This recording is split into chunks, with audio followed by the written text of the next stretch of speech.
What's going on, everybody? Today, we're going to talk about Nick Shirley, the journalist that got really famous for the Minnesota fraud stuff. He went to Cuba recently to expose communism, but there's a lot of interesting stuff about it, from the timing to the hotel that a lot of people seem to think he stayed at, that you're not allowed to stay at because there's some sort of violation code on it by the US government. So, a lot of stuff into this story. And then, if you guys stay till the end, I'll read some super chats and go over some stuff that the Trump administration's doing. But I wanted to take a little deep dive, listen to what he said about communism in Cuba, and just some stuff for me that isn't adding up. And I'm going to be as respectful as I possibly can. Nothing below the belt, nothing super unnecessary or anything, but just, journalism to journalism. I just am not really buying what he's saying, what he's doing, and there's a lot of stuff that's not adding up. So hopefully you guys enjoyed this show today. Appreciate y'all. Dreamer podcast starts now. Give me a thumbs up on the chat and in the comments if it sounds and looks good. Appreciate y'all.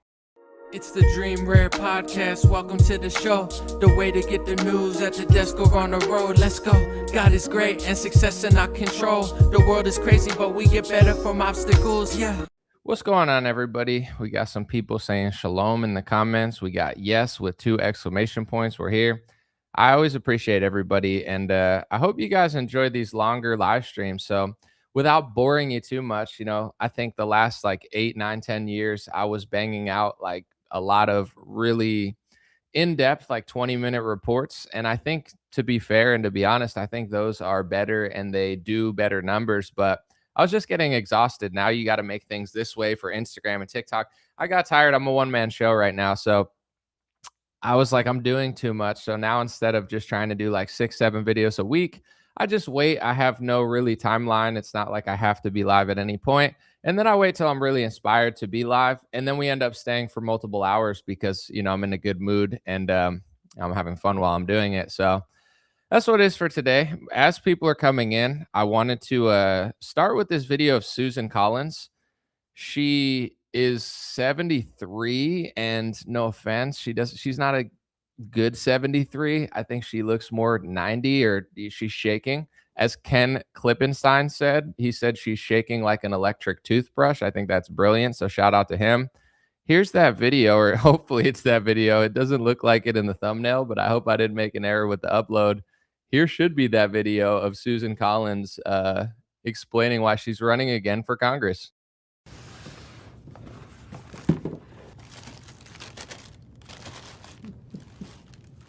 This is perfect for 2026 because I'm running.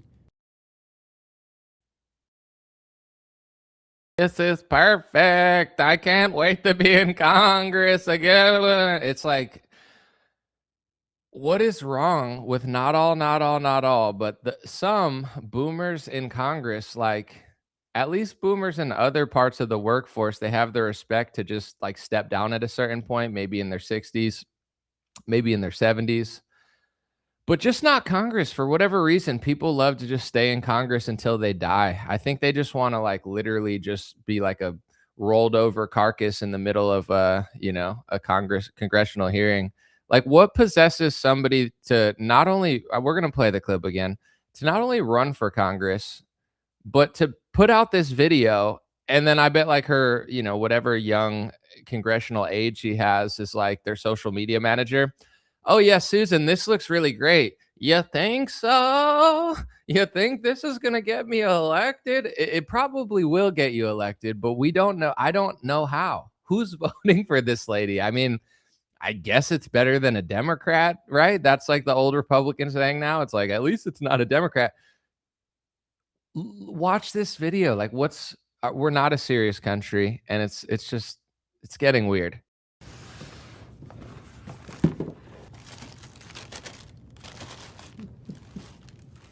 This is perfect for 2026 because I'm running.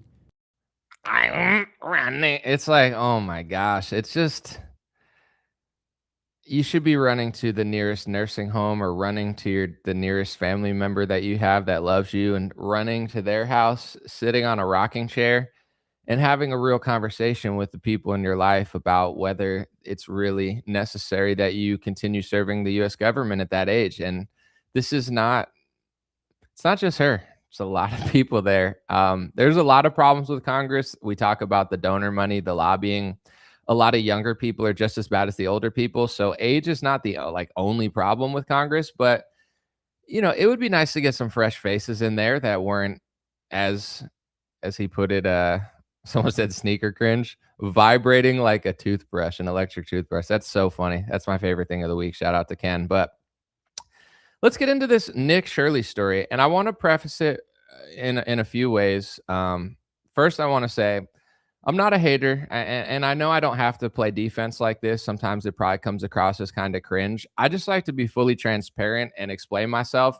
And I know that sometimes it's long winded, sometimes it seems unnecessary, and it probably is unnecessary, but I'd rather fully explain myself than just have people assume things, even though I'm sure that'll still happen. But with Nick, I don't dislike the guy at all. I think he's definitely pushed people in government to look at fraud more to some extent. It's definitely a thing that's happening. So, because of what he did in Minnesota, even though I think I've talked about it before, I don't think it was what everyone thought it was. I have seen Democrats and Republicans now come out and say, hey, we're fighting the fraud in our state. And that didn't seem to be something that they ever talked about publicly, at least for the last couple of years. So, I think he's had some utility. I think he's done some good work. I think some of it is overblown and not what people think it is. But I like the guy. I don't like to dislike anybody, and I'm certainly not a hater. It's not coming from a place of any sort of negativity. But I've always been very suspicious of him just off of like who promotes him. If you're in politics or media for long enough, you kind of see who's who. And there's a lot of politicians like the Ted Cruzes of the world, the Lindsey Grahams of the world. You could say Mitch McConnell, that's an easy one, but they all kind of move in unison. And a lot of times I don't even feel like they're real people. Like they're always just posting some sort of script when it's some sort of event. And everybody was promoting Nick Shirley, good, bad, the ugly. It wasn't just people I don't like, but the way it all came about seemed very suspicious to me. So I always was rooting for him. I'm still rooting for him. I'm sure he'll do good work. He's a young guy. He's got a lot of good journalism left in him. But this whole Cuba story is why I made this video. I know it's probably not the most exciting for everybody. I think it is, but it's probably not going to get the most clicks. But before I get into it, I'm just going to play this clip, and then we'll go through it as we go on. Here's him earlier this year, last year, probably now, on Channel 5 News. This guy who owns a YouTube channel and interviews people. He said, who do you think are the benevolent billionaires? And the first person that Nick said was Donald Trump. He loves Donald Trump. He loves Elon Musk. And let's play the clip. Who do you think are the three most benevolent billionaires? What do you mean by the word benevolent? Just well-intentioned, positive billionaires who you think are creating, net positive societal progress. Trump, our president. I think he's a good one. So he likes Trump, right? Nothing wrong with that. Some people don't, some people do. But I would say, Nick's a little newer to the scene. But most people that have been in politics and media for a couple of years, it's not that they hate Trump or anything, but everybody realized that Trump is kind of a sellout. Like Alex Jones talks about it now. Alex Jones used to love Trump. Tucker Carlson talks about it. Pretty much anybody that's honest in media will say, yeah, I don't like the left. Obviously, Joe Biden was a disaster. Kamala Harris sucks. But Trump is also kind of like a sellout and a scammer.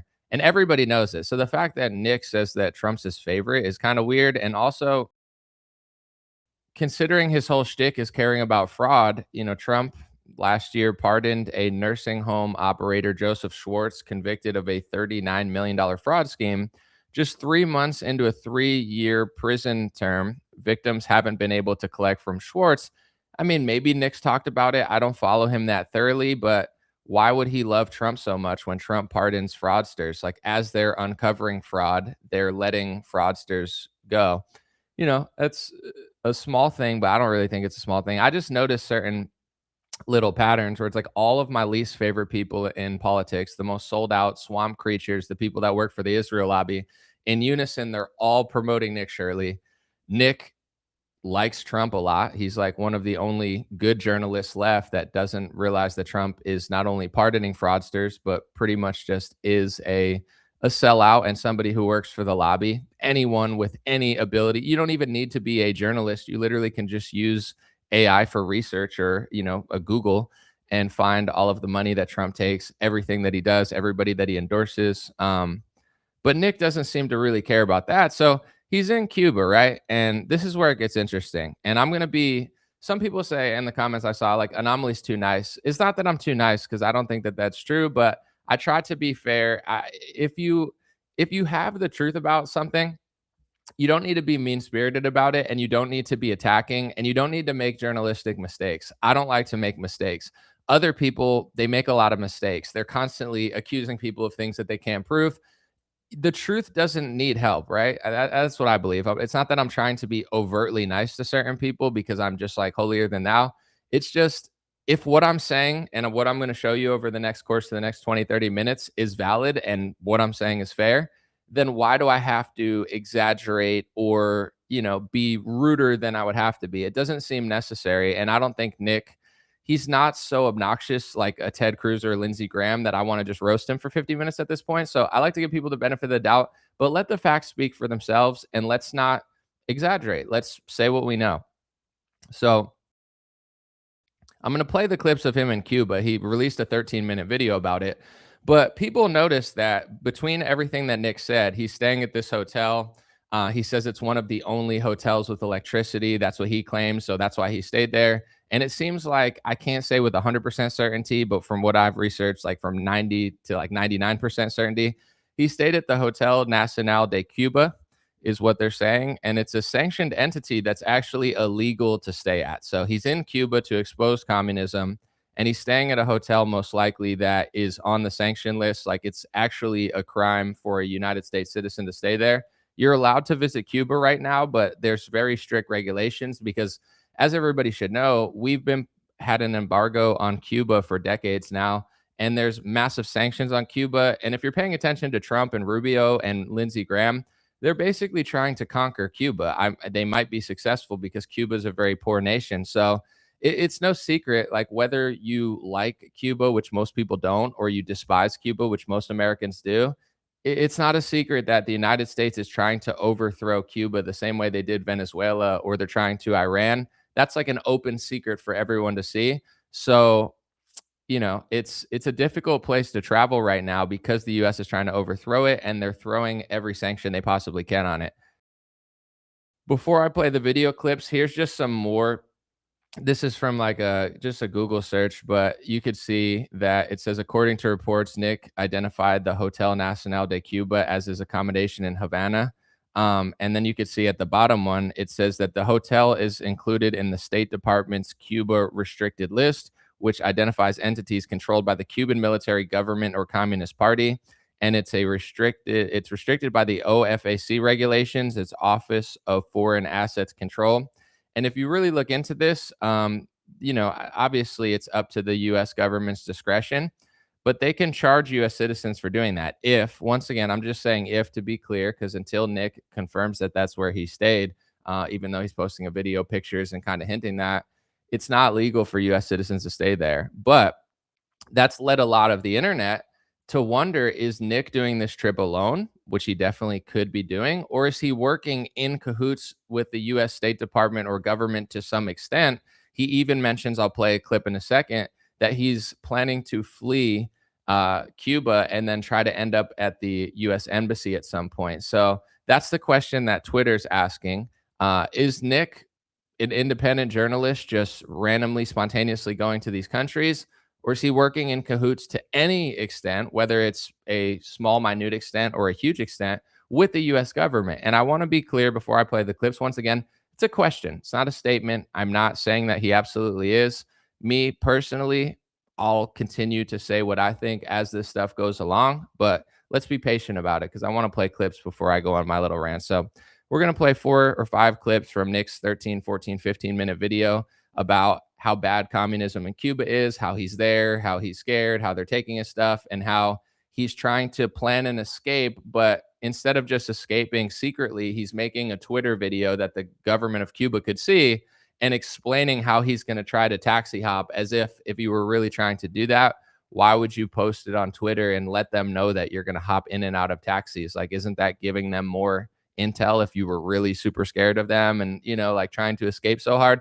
So it's a lot of weird stuff to me, but let's play the clips and then I'll give my commentary. All right, depending when this comes out, or if it does, we are currently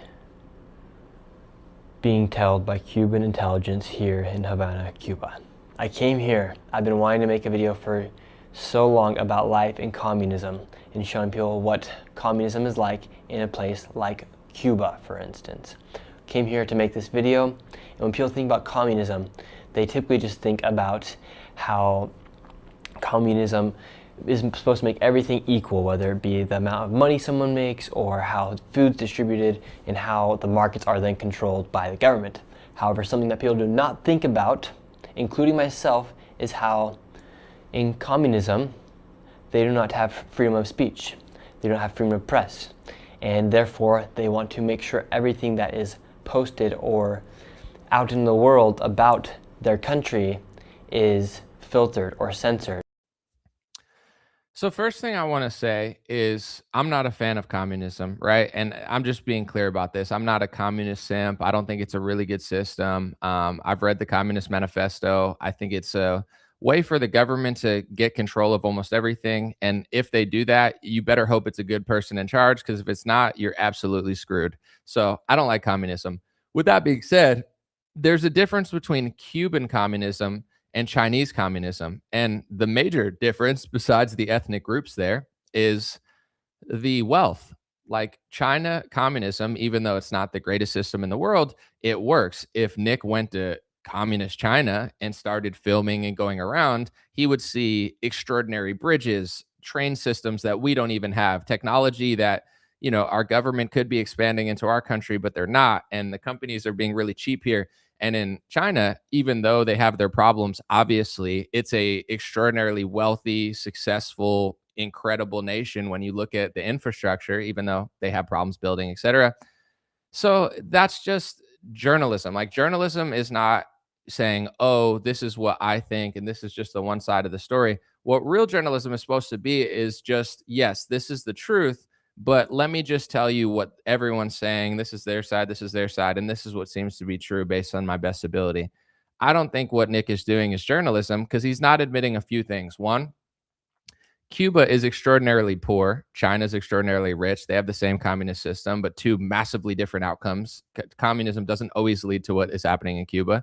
The number two thing is, what's happening now in Cuba, obviously, a lot of it is the fault of their own government and their system, but we've been embargoing them for decades now. I don't even know how long, but probably longer than I've been alive. And there've been conflict between the US and Cuba's way of not getting conquered by the US and the New World Order type people is they just stay to themselves completely, and they block out the rest of the world as we run around the world pressuring people not to trade with them. We basically kidnapped the leader of Venezuela. We affected the oil supply in the Strait of Hormuz for we're absolutely, none of this is just completely organic. It's like, oh, it's just failing under its own, under communism. It's like, also, that's not why prices are going up all over the world. There's the COVID spending that they did. Now the Strait of Hormuz blockade is sending the entire world market into some sort of crisis. It's not organic. So with Cuba, they're getting extra screwed by what we did in Venezuela. They're screwed by our embargo. They're screwed by our sanctions. And we're purposely trying to make them poorer and poorer and destroy their country so we can steal it. It is what it is. I'm not pro-communism. I'm not saying it would work anyway, but what I'm doing is journalism. You could say, yes, communism's bad. Yes, it's made a lot of people poor in Cuba, but also the sanctions, the embargo, the American intervention in Venezuela, Strait of Hormuz, and the fact that America is overtly, not covertly, overtly out in the open, aggressively trying to destroy Cuba and take it over like Venezuela. That's a fact. So it's a little sneaky for Nick to go to Cuba right now, like right now, as our leaders are saying that they want to conquer it, and being like, oh, look what communism, this is all just communism. I don't like communism. But he's not being completely genuine about this, and it's just very suspicious timing. And a lot of things are suspicious, but let's just keep playing the clips. Here's the second clip of him exposing communism at a time where we're like, weeks to months away from completely financially crushing Cuba into basically dying and needing our help. Like they've always tried to stay on their own, but we're crushing them so hard right now. We're testing their will. The same way, in a different way, we tested Afghanistan's will when we fought them after 20 years. They never gave up. We're testing Iran's will, even though it's not good for them or their people. They're not giving up. Cuba has done this for like a century almost now, where they don't want to give up. They don't, and that's the risk that you pay. You have to suffer when the world's richest countries are basically trying to crush you. So here in Cuba, as soon as I arrived into Cuba, I did everything that you need to do to come into Cuba as far as the documentations that it takes to come into Cuba. Right now, there's a big problem taking place here in Cuba, the largest humanitarian crisis they've had in maybe 50 years. And there's no oil or gas due to the blockade after Trump and the United States took over and captured Maduro. So Venezuela is no longer supporting Cuba with any oil or gas, and that also affects everything that they have essentially, between whether it be the food or from it being the light and the power shortages here, or just the gas alone. Here in Cuba, you hardly see any cars driving around because nobody can afford gas. For 1 liter of gas, it's $10. Okay, so where am I getting from here? Well, that was a great job. That was great journalism by Nick to explain. Yeah, it's not just communism doing all this. It's the blockade, it's the US intervention, and that's like destroying Cuba. So fair play. Absolutely. Good journalism, way to cover both sides. Now let's see if he continues down that path and says, well, yeah, this is a large reason that they're failing right now, or if he just tries to frame it as like, it's communism. Let's look. So I go out at the airport. They seize all of my cameras. They seize both my GoPros, my Meta glasses. These are not my Meta glasses. All my microphones. However, the only thing they don't take is my iPhone camera. That's what I'm filming this on right now. They don't take my iPhone camera, and somehow they didn't get this microphone that was in the very, very bottom of my backpack. So we get out and we go start to make the video asking Cubans about life in communism, showing what's going on with the blockade, showing kind of the downfall of Cuba. He kind of reminds me of Sid from Ice Age a little bit. You know that guy, like the Sid. He's like the sloth or something from Ice Age. He has that like vibe to him. But let's listen to the last clip real quick. One sec. I'm working on getting this out. Right now, we're currently planning our escape route out of Cuba right now. So I had to respond to take a message to get out of here somehow. So we go out into the streets and we start filming this video. We're showing people what life is like in Cuba right now, how there's hardly any cars out in the streets. The buildings are like crumbling essentially. All the university is destroyed, the University of Cuba. There's hardly any food out for the people, and just the mass poverty that's taking place, and asking people about things such as communism, what life is like in Cuba. Well, when we're doing one interview near a hospital where there's a huge line outside the hospital, because here the hospitals aren't even working essentially. The lines are taking forever, and with their hospital and the government controlling the hospital, that also affects the power. So right now you currently have surgeons doing operations with flashlights because there's no power inside of the hotel in the hospitals. Right now I'm in the only hotel in Havana that has 24/7 electricity, 24/7, because this is the only one that has that access. That's what the reason why I booked this hotel was, because their website was the only one that was operating 24/7. All the other ones weren't, so that's why I was able to get this hotel. So, to be fair, he did mention the blockade, but then also keeps kind of being like, life under communism. is the massive I know that obviously Cuba's had problems for decades now, but are the massive problems they're having, the starvation, the, infrastructure, the no electricity, is that just completely organic failing under their system, or is that because of US intervention and the fact that we're literally trying to destroy them? And this is what I've noticed, and this is not for Nick necessarily, but like I've noticed with a lot of conservatives and Republicans, and obviously Democrats have lost people for other reasons, just being dishonest.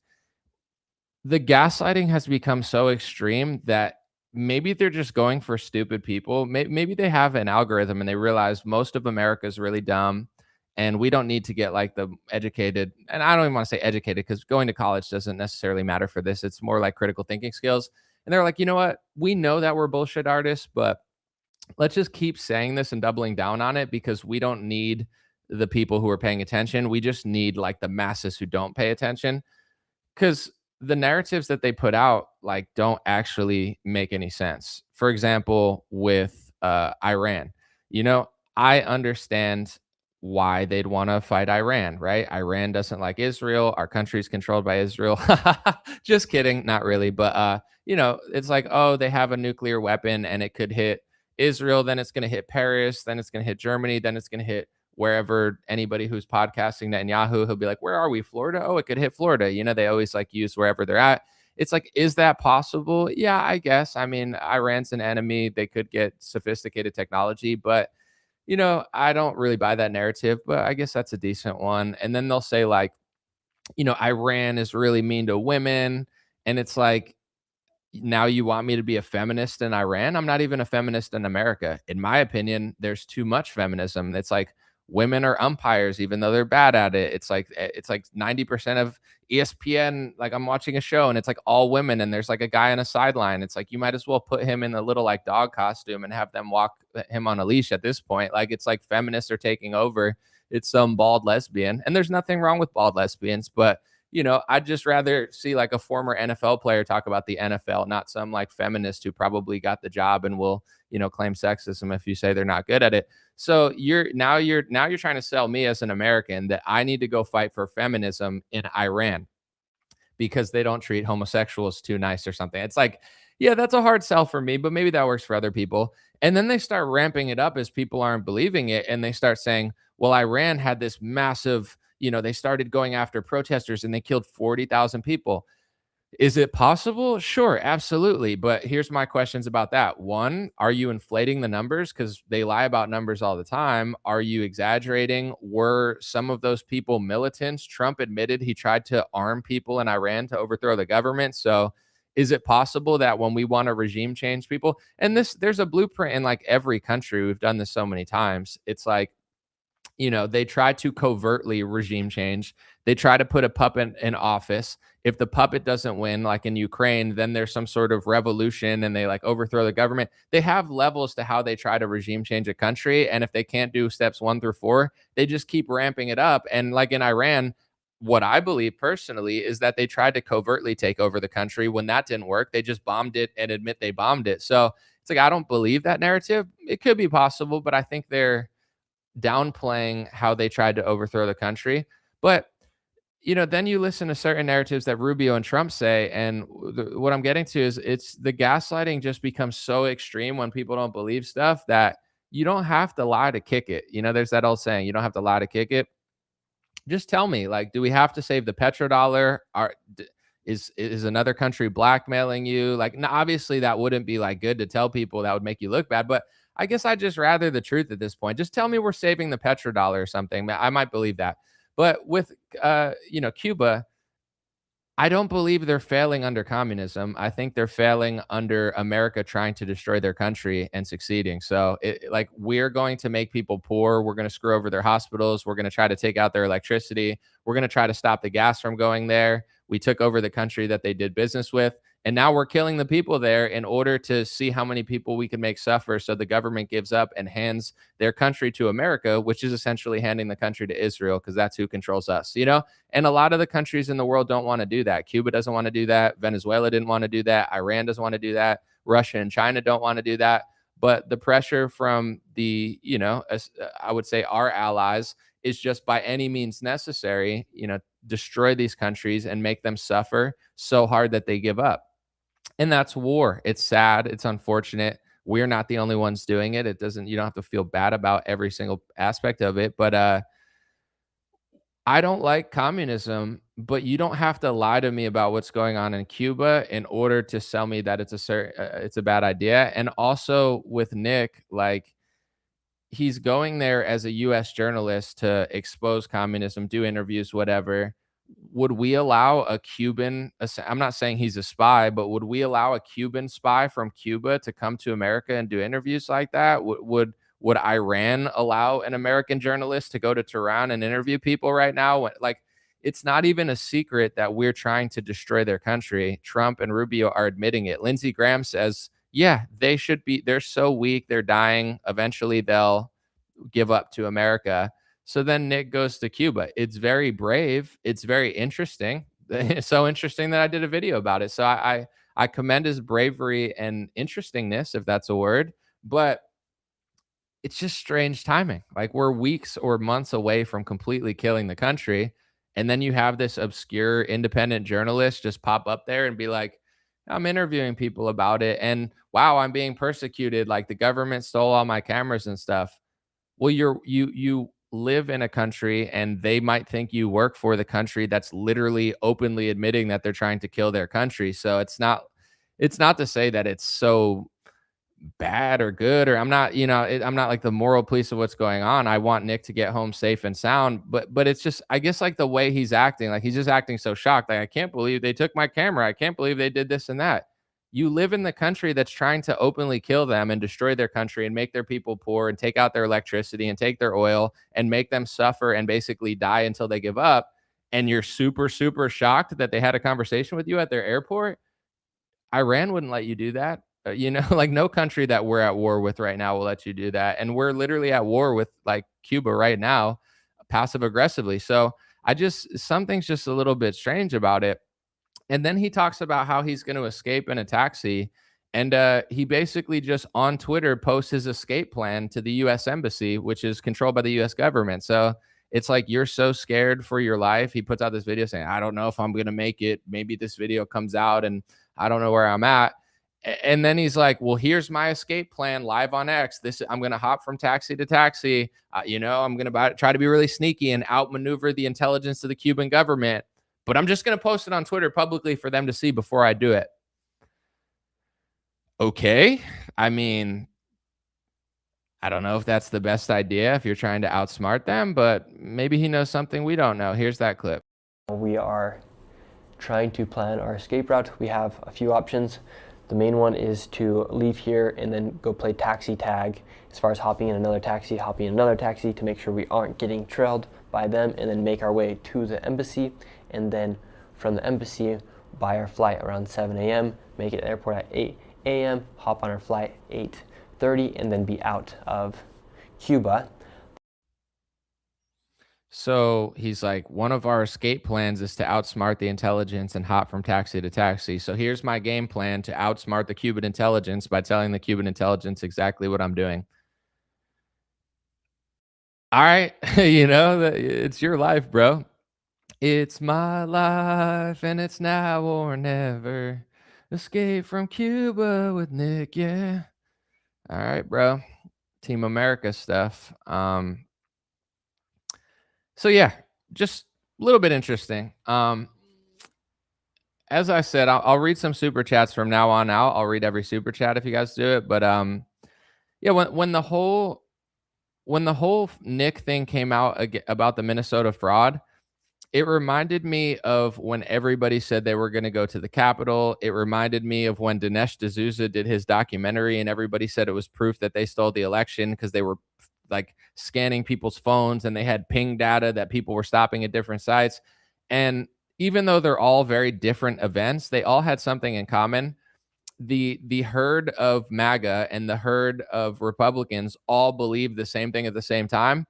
And I never believed it. Like, I'm not doing this just to be like, oh, I'm such a standout or I'm such a rebel.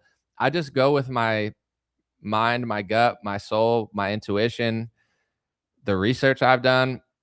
And when stuff doesn't add up, I don't care that everyone's doing it. Like it does, especially now. I would say I used to care a little bit more because, sometimes you get like, I don't want to call it FOMO, but you get like, I don't want everyone to hate me.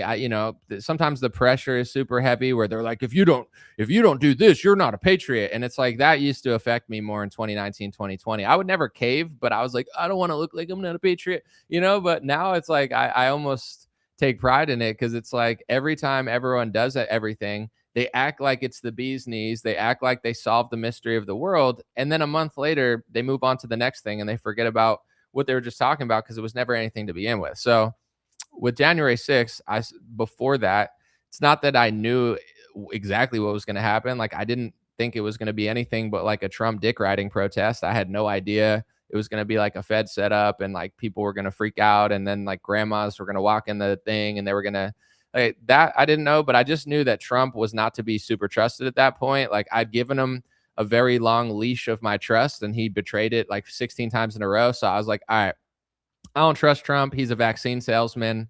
He doesn't seem authentic anymore. I'm not following him. I'm not a professional activist. I don't fly across country to march in the streets. It's just not something I do. So luckily I thought that way because if I would have went anywhere near that Capitol, I think I'd probably would have been arrested or, in court. Like I have a strong understanding that I would have been extraordinarily screwed if I was like anywhere near that because I think they used that event to just go after everyone and anyone. And then you had Dinesh's documentary. I never thought it was impressive. I never thought it really proved anything. Cell phone ping data. An Uber driver stops 100 times a night. What does that prove if it's anonymous? And, he had to retract one statement because the video footage didn't match up with some of the stuff he was saying. I saw right through all of that stuff when everyone told me, oh, this proves this. No, it doesn't. Cell phone ping data doesn't prove what you said it proves, and nothing's going to happen from this. I was right. Most people were wrong. Fine. Nick Shirley, the same thing. It's not that I think he's a bad person. It's not that I don't think he has any utility. And I do think that he's accomplished some things. But when everyone that I know is a phony, when everyone that I know is essentially an agent of the Matrix, right? I've been using that term recently. Obviously, I didn't like create it or anything, but the Matrix, there's some people that are agents of the Matrix. It's like they're not real people. They're basically just agents or plants or puppets of a certain lobby, and they all act in unison. And most of the people watching my show, I think, are very like smart and aware if you've been paying attention to politics for a minute. So you could see all the same things I see. It's like a script. I think sometimes they're given a script and they're like, here's what the lobby wants me to say. Here's what I have to say in order to maintain my status. And when all of those people that we all know are not to be trusted, that we all know are phonies, that we all know are controlled opposition plants, when they're all in unison saying, wow, Nick Shirley's the greatest journalist ever. He's exposing Democrat fraud. It's just the left. It's the left. Yeah, I'm sure that the left is doing fraud, but so is the right. Trump's pardoning fraudsters. The government's committing billions and trillions of dollars worth of fraud. Foreign aid is essentially like legalized money laundering to foreign nations. And then, Trump is Nick Shirley says he likes Trump and thinks he's a benevolent billionaire. Trump and what his sons are doing is crazier than what Biden and Hunter Biden were doing. Look at the amount of money they're making off of drones and crypto and government contracts and Kazakhstani mining things. It's insane. Like they're like Hunter Biden times 20, and Hunter Biden was bad and corrupt, and they're even worse. But none of these people care about that. Look, it's just Ilhan Omar. Nick Shirley is like the Fox News version of an independent journalist, where it's like it's always just the left. It's always just Minnesota. There'll probably be more fraud in the next 5 seconds on a federal level than there'll be in Minnesota all year. And there's probably a lot of fraud in California and Minnesota. And, there's levels to like fraud. There's like fraud. But what about government contracts? Like, you don't think that people in California are paying their friends more than it costs in order to do stuff? How much are they charging for that pool? Trump's talking about how he's going to make the pool in front of the Washington Monument bluer than ever. And Obama, you see what they do? They say, Obama made the water dirty. I'm going to make it clean. How much does it cost to make the water clean? How much is Trump charging? Who's getting the contract? Go answer all those questions, and you'll find a big gap between what it probably costs and what they're paying and who they're paying it to.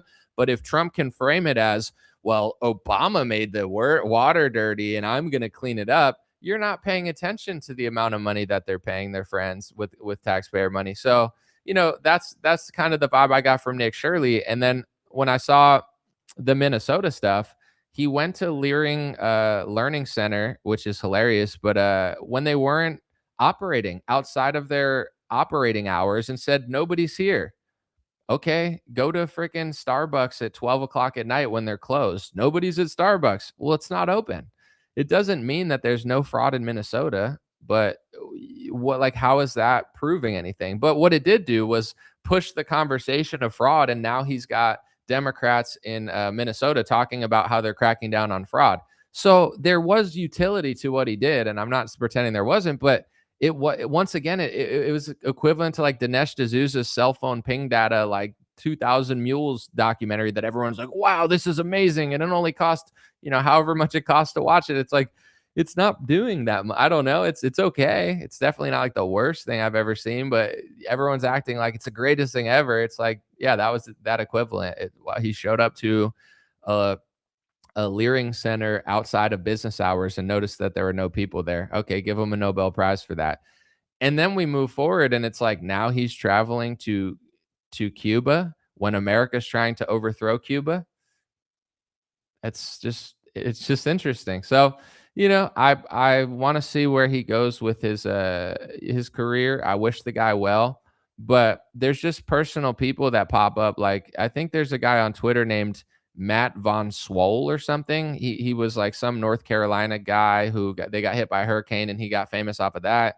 But like just something doesn't seem organic about the guy where it's like every day is like, I'm a new Republican. I just got here and I act like you used to act in 2017. And I'm really ticked off at the GOP and it's the left. And I'm like, this doesn't seem real to me. Maybe he's real. Maybe he's some naive person who just became a Republican and now he's doing what we all did in 2016 or whatever.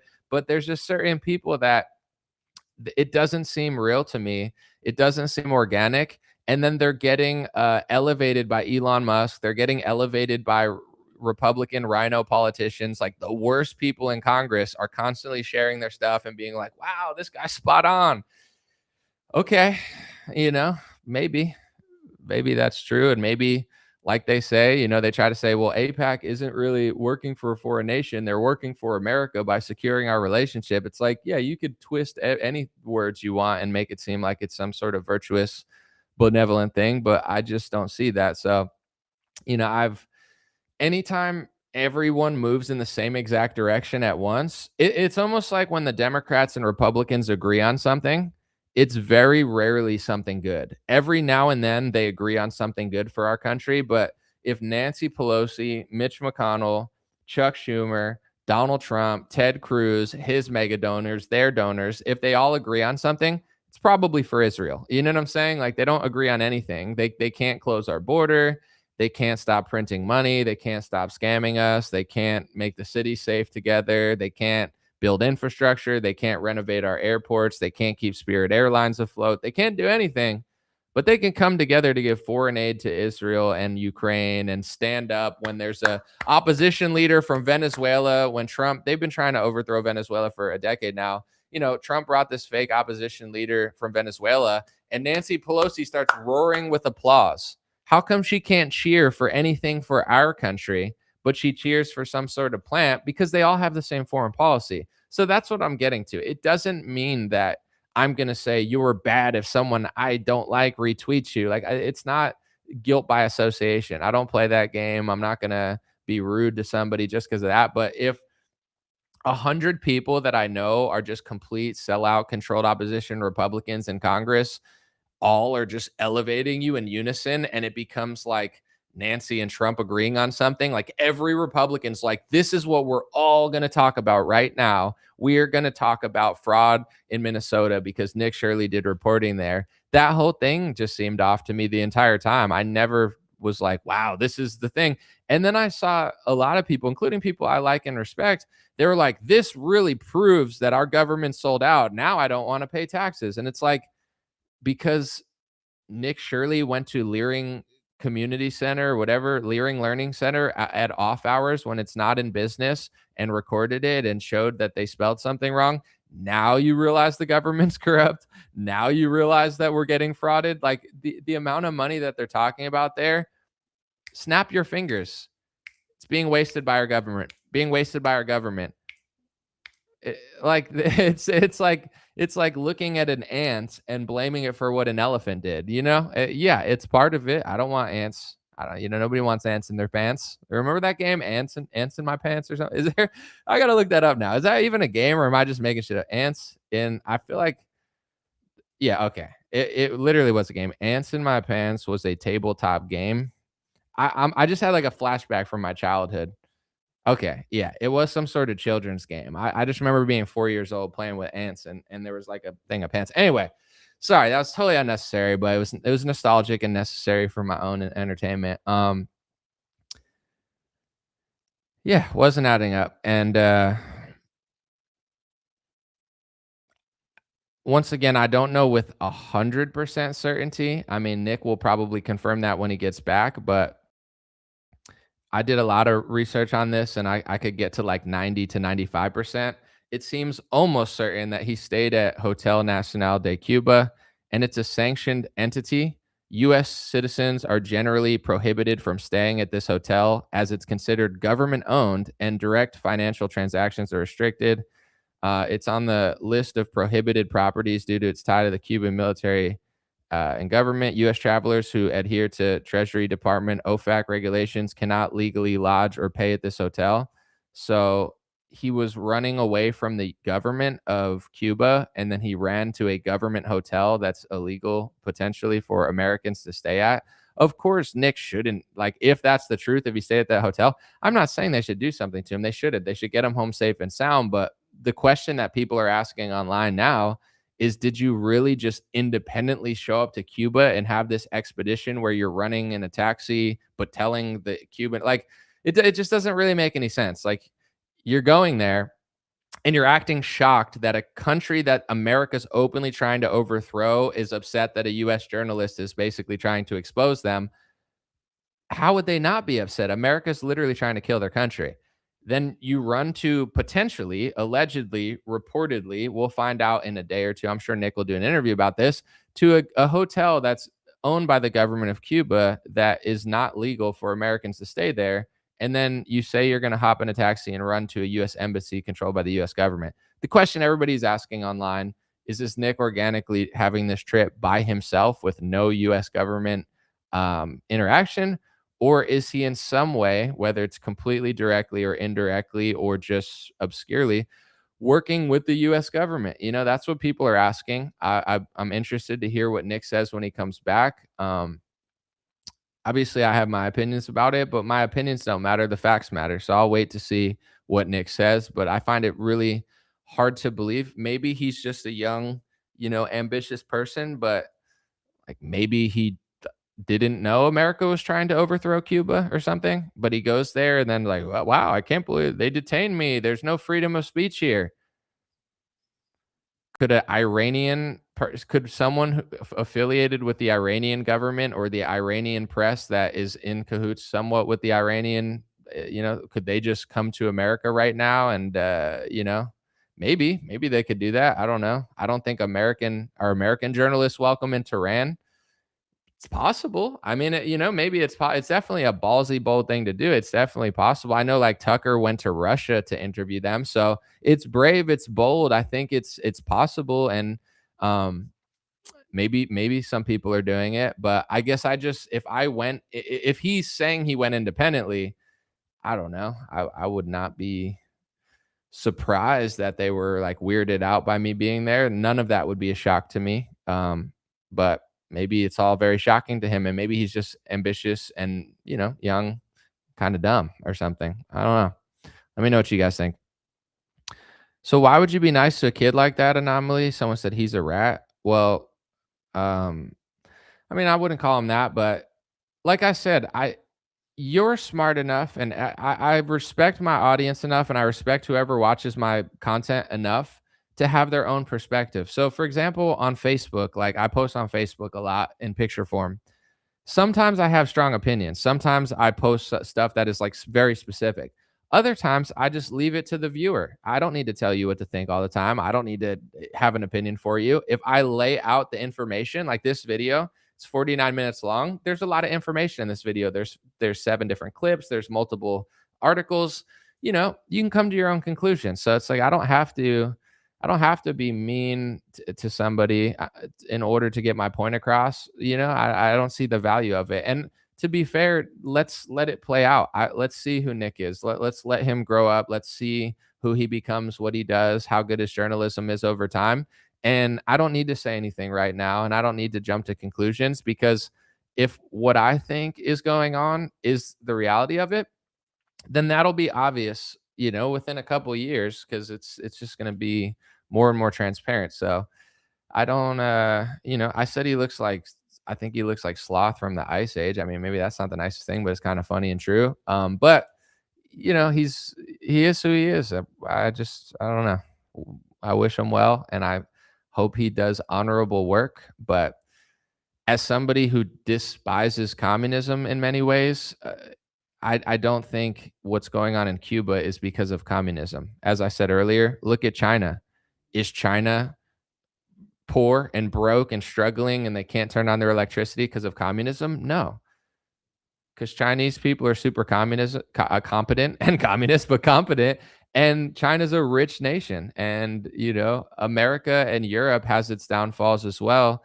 And this is not simping for communism, but China will exist longer than most of Europe at this point because of demographics. China at least understands that they want to be Chinese and that China is the nation of Chinese people. So in 1,000 years, unless the liberal gay world order overthrows China and turns them into San Francisco, China will be a nation that exists in 1,000 years.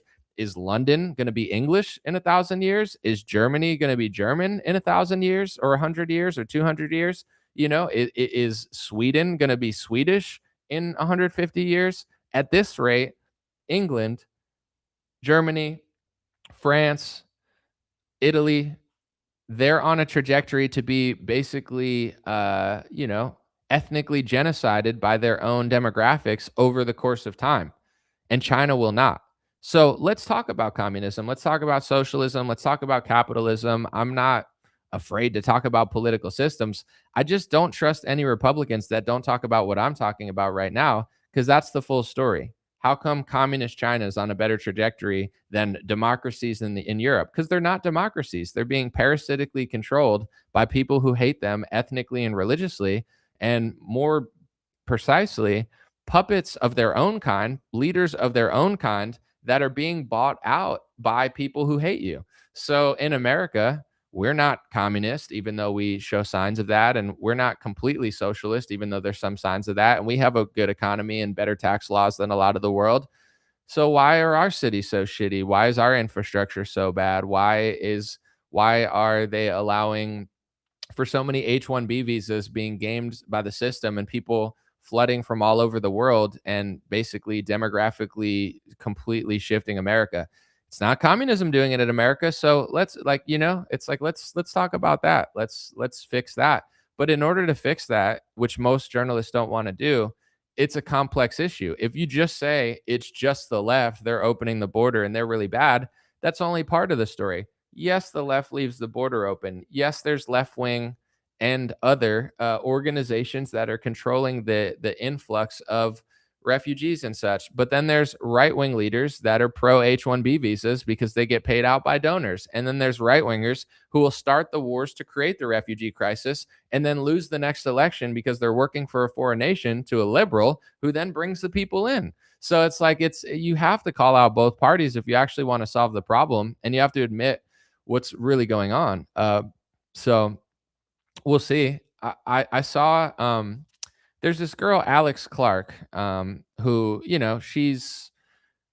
don't know if she still works for Turning Point, but I think she used to work for Turning Point, or she still does. And, I would say politically, she tends to lean with a lot of the sneaky Zionists who I think are untrustworthy. But me and Alex agree on glyphosate and pesticides and make America healthy again, right? We both have the same agreements on that because we want to eat healthy food. And Alex Clark listed all of the Republicans who voted for the pesticide immunity in the Farm Bill, right? I don't know if it was 57 or 67. It was a lot of Republicans. She goes, look at these Republicans. They betrayed us. They want to give immunity to pesticides. Okay. So then I retweet it and I say, I'm just curious because I don't know off the top of my head how many of these Republicans are taking money from APAC, right? The American Israeli Political Action Committee, or whatever APAC stands for, something along those lines. They said almost all of them, if not all of them. It was like hard for them to crunch numbers, but they said pretty much everyone on that list, besides maybe two of them, were taking money from APAC, because most of Congress is, but and then some will say, well, that really doesn't have a connection. Like, what does that have to do that all the people that are voting for pesticide immunity in America take money from APAC? It's a separate lobby. Yeah, but here lies the problem of American politics. If you take money from the Israel lobby, you do whatever they want. So will all of those people vote for speech laws in America? Will they vote for foreign aid? Will they vote for some sort of new war thing? Will they vote to give them more of our taxpayer dollars and weapons? Will they vote for the IHRA anti-Semitism definition, which is against the First Amendment of the Constitution? They'll vote for all of those things. So now here lies the problem. We don't have people in Congress with a soul that will say, well, I want this, but I also want to protect my own people. They don't care about us at all. It's not America first. It's not America second. It's not America third. It's not even America fourth. We're so far down the totem pole because they're working for whoever pays them and whoever invites them to places, and they know who controls the top of the pyramid, so they pander to them in order to keep their position. And that's why you can't talk about this stuff without talking about lobbyists and lobbying money. It's like, I don't respect any journalist who just says Trump's amazing, he doesn't sell out. It's a lie. We have the ability to look at how much money Trump takes. Trump and the GOP have taken over $500 million from the Adelson family, over $500 million. And they've done the more than they've ever done in their lifetime for a certain foreign nation. They're moving the embassy. They're doing this. They're getting the whole Golan Heights. They're starting this war. They're passing obscure speech rules that were created in the 2010s in Europe into America. Do you think George Washington and Thomas Jefferson went from 1776 till 2010? We don't need speech rules for any race, religion, or foreign nation. But, in 2017, I think I want people to start passing speech rules for Jews, Israelis, and Judaism in America, because that's what we really need as a nation. No, it's completely against all of our conservative, Republican, and constitutional values. But they keep doing it over and over and over again because they're getting paid off by the hundreds of millions of dollars, borderline billions of dollars now. So it's the same with the left. They have different donors, and in some cases, the same donors. Hakeem Jeffries, he's pro-Israel. You think he could get where he's at? They're trying to make him like the next Chuck Schumer, Obama type person to take over when Chuck Schumer's gone, because they want to have a black guy who supports Israel. So they've been banking that guy for his whole career. It's like politics doesn't make sense until you understand how it works, and it's not even that hard to understand how it works. So, I don't trust anybody, obviously most Democrats, but any Republican who doesn't know that stuff or talk about that stuff, because then they're just chasing their own tail. You know what the real problem is? Ilhan Omar. I mean, she's not the brightest bulb in Minnesota, not even close, but she's the problem. Yeah, if we vote out Ilhan Omar, all our problems will be solved. She's so far down the list of problems. If you live in Minnesota, I mean, now you're talking about a big priority for you because it's a local person. But for me that doesn't live in Minnesota, she's not even top 30 on my list of problems. AOC is obnoxious, annoying, crazy, terrible, but she's not even like top 10 in power rankings as far as what's affecting me in a negative way. So, that's what it is. Someone's talking about Utah. I saw they're building what's it called? A data center in Utah that's like almost 2 times the size of Manhattan, and it's being bankrolled by Mr. O'Leary, Mr. Wonderful, Mr. Data Center. I know they need power to use AI, I guess, but it's getting kind of weird out here for sure. I talked to my buddy the other day and he kept talking about AI, and he's like, why is nobody talking about like what's going to happen when AI replaces a lot of jobs? And I'm like trying to explain to him that most politicians are sold out and just cashing out. And he like couldn't wrap his head around it. He was like, yeah, but why aren't they like trying to help people? And I'm like, they should be, absolutely, but it's crazy to me that he didn't understand that, like, politicians don't care. And he was explaining to me also who he listens to, and, it's a lot of half-baked, in my opinion, controlled opposition Republicans who, if you listen to Republicans that you think are telling you the truth, but they're always like the left, the left, the left, then everything's kinda confusing to you because 'cause you're like, why isn't Trump talking about AI replacement? And it's like there's a lot of things you could ask yourself. Here's one. If AI is going to replace a lot of jobs, right? It's nothing to like get so scared about. Like we have to deal with this problem and we've had technological advances in every industry before. We've gotten through it. But here's a question that everyone should be asking every conservative and Republican if you're right wing. We know that millions of jobs are going to be lost because of AI, and you're going to just rip people out that weren't doing that much and replace them with computers and someone maintaining the computer that can do the work of 7 people, right? We know that that's coming to some extent. It's already here. So here's the question. Why are you still greenlighting H-1B visas? Why are you letting hundreds of thousands of people come from India? And a lot of people from India are great, but a lot of people, it's like they don't even really want to assimilate and they just keep bringing over their family and friends. They're taking over parts of Texas. Like there's a lot of things that could be said about that. But the main one that I think is the least controversial is, do we really need millions of foreign workers right now when we know you're going to get rid of tens of millions of jobs soon? Like, they have a plan for AI. It's just they're not telling us and they're just cashing out on it and they don't care about the average person, right? It's not of interest to them. Oh, this. And then you got, Vivek is running in Ohio today. If I were there, I'd vote for Casey Push, but it doesn't matter. Vivek's unfortunately going to win.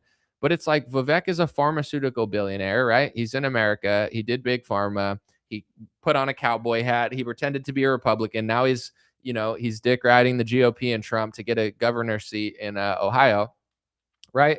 Vivek talks like he talks like Obama. It's like, yeah, he could speak English, right? He's like assimilating more than the average person, but is he really assimilating? Is like if I moved to like Spain or I moved to like China or something and then I named all of my kids American names, is that really like assimilating? If you name your let me know what you guys think in the comment section because I'm not trying to be like rude or below the belt, but if you're in America and you name your kids obscure foreign names, Indian names or other foreign names that don't like you can't even pronounce in America, is that assimilating? Is that somebody that wants to be a part of the American system, or is that somebody that wants to be Indian and they want their kids' name to make sense in India, not America? I mean, I like interesting names of all kinds. I'm a cultured man, but I don't like if someone from China comes to America and then names their kids symbols, it's like, is that assimilating? I don't think it is. I think that means you don't want to assimilate. You want to keep your heritage and your ethnicity and you want the names of your kids to make sense in the country you came from or your family came from, not a name that makes sense here. Which a lot of people do of different groups. Like it's just part of the thing, but I don't know. Someone said I'm opposed to legal immigration 100%. Um, well, here's like I said, I mean, there's gonna be levels to it. There's gonna be people that are like, I don't want any immigration, I don't want illegal immigration, I don't want this, I don't want that. Fair. Everyone can have their opinion. I'm not gonna call you names. But the question that everyone needs to be asking, because to me, this is like the easiest question that's not controversial. Why are we bringing in so many workers when we're eliminating workers? Every tech company, every business, every major company, besides the ones that are super cool, especially the ones that are being publicly traded because they have fiduciary duties, they're eliminating hundreds, thousands, tens of thousands of workers, right? Like everyone's trying to cut down on workers to make more money for their stockholders. You can't tell me we need more people to work right now. Or like from different countries. Like I love great immigrants. I know there's a lot of good people all over the world, but what if in 3 years there's 20 million less jobs in America because that's what AI takes, right? AI is not going to completely eliminate everybody. But what it will do is it'll consolidate jobs. Oh, that used to take 4 people. One person with AI can do that job of 4 people. I don't want to pay 4 people. Let's just say we lose 20 million jobs. why are we bringing in millions of people to work? We're going to have 20 million people looking for jobs. And I think that's already the case where, I've noticed over the last couple years, and I talk to people that own businesses and stuff as well. It's a little more complex than some people are making it, because on one hand, of course, people don't want illegal immigration, and of course, people don't think, oh, we need people to do this and that. No, we do have people here, but the problem in America, because of technology, is everybody got jobs that, like, they went to college, they did this, they want to do a Zoom call for a big company, and they want to work from home, and they want to do that. And then when that job goes away, they don't want to go do other jobs. They want to do the same kind of job that they had.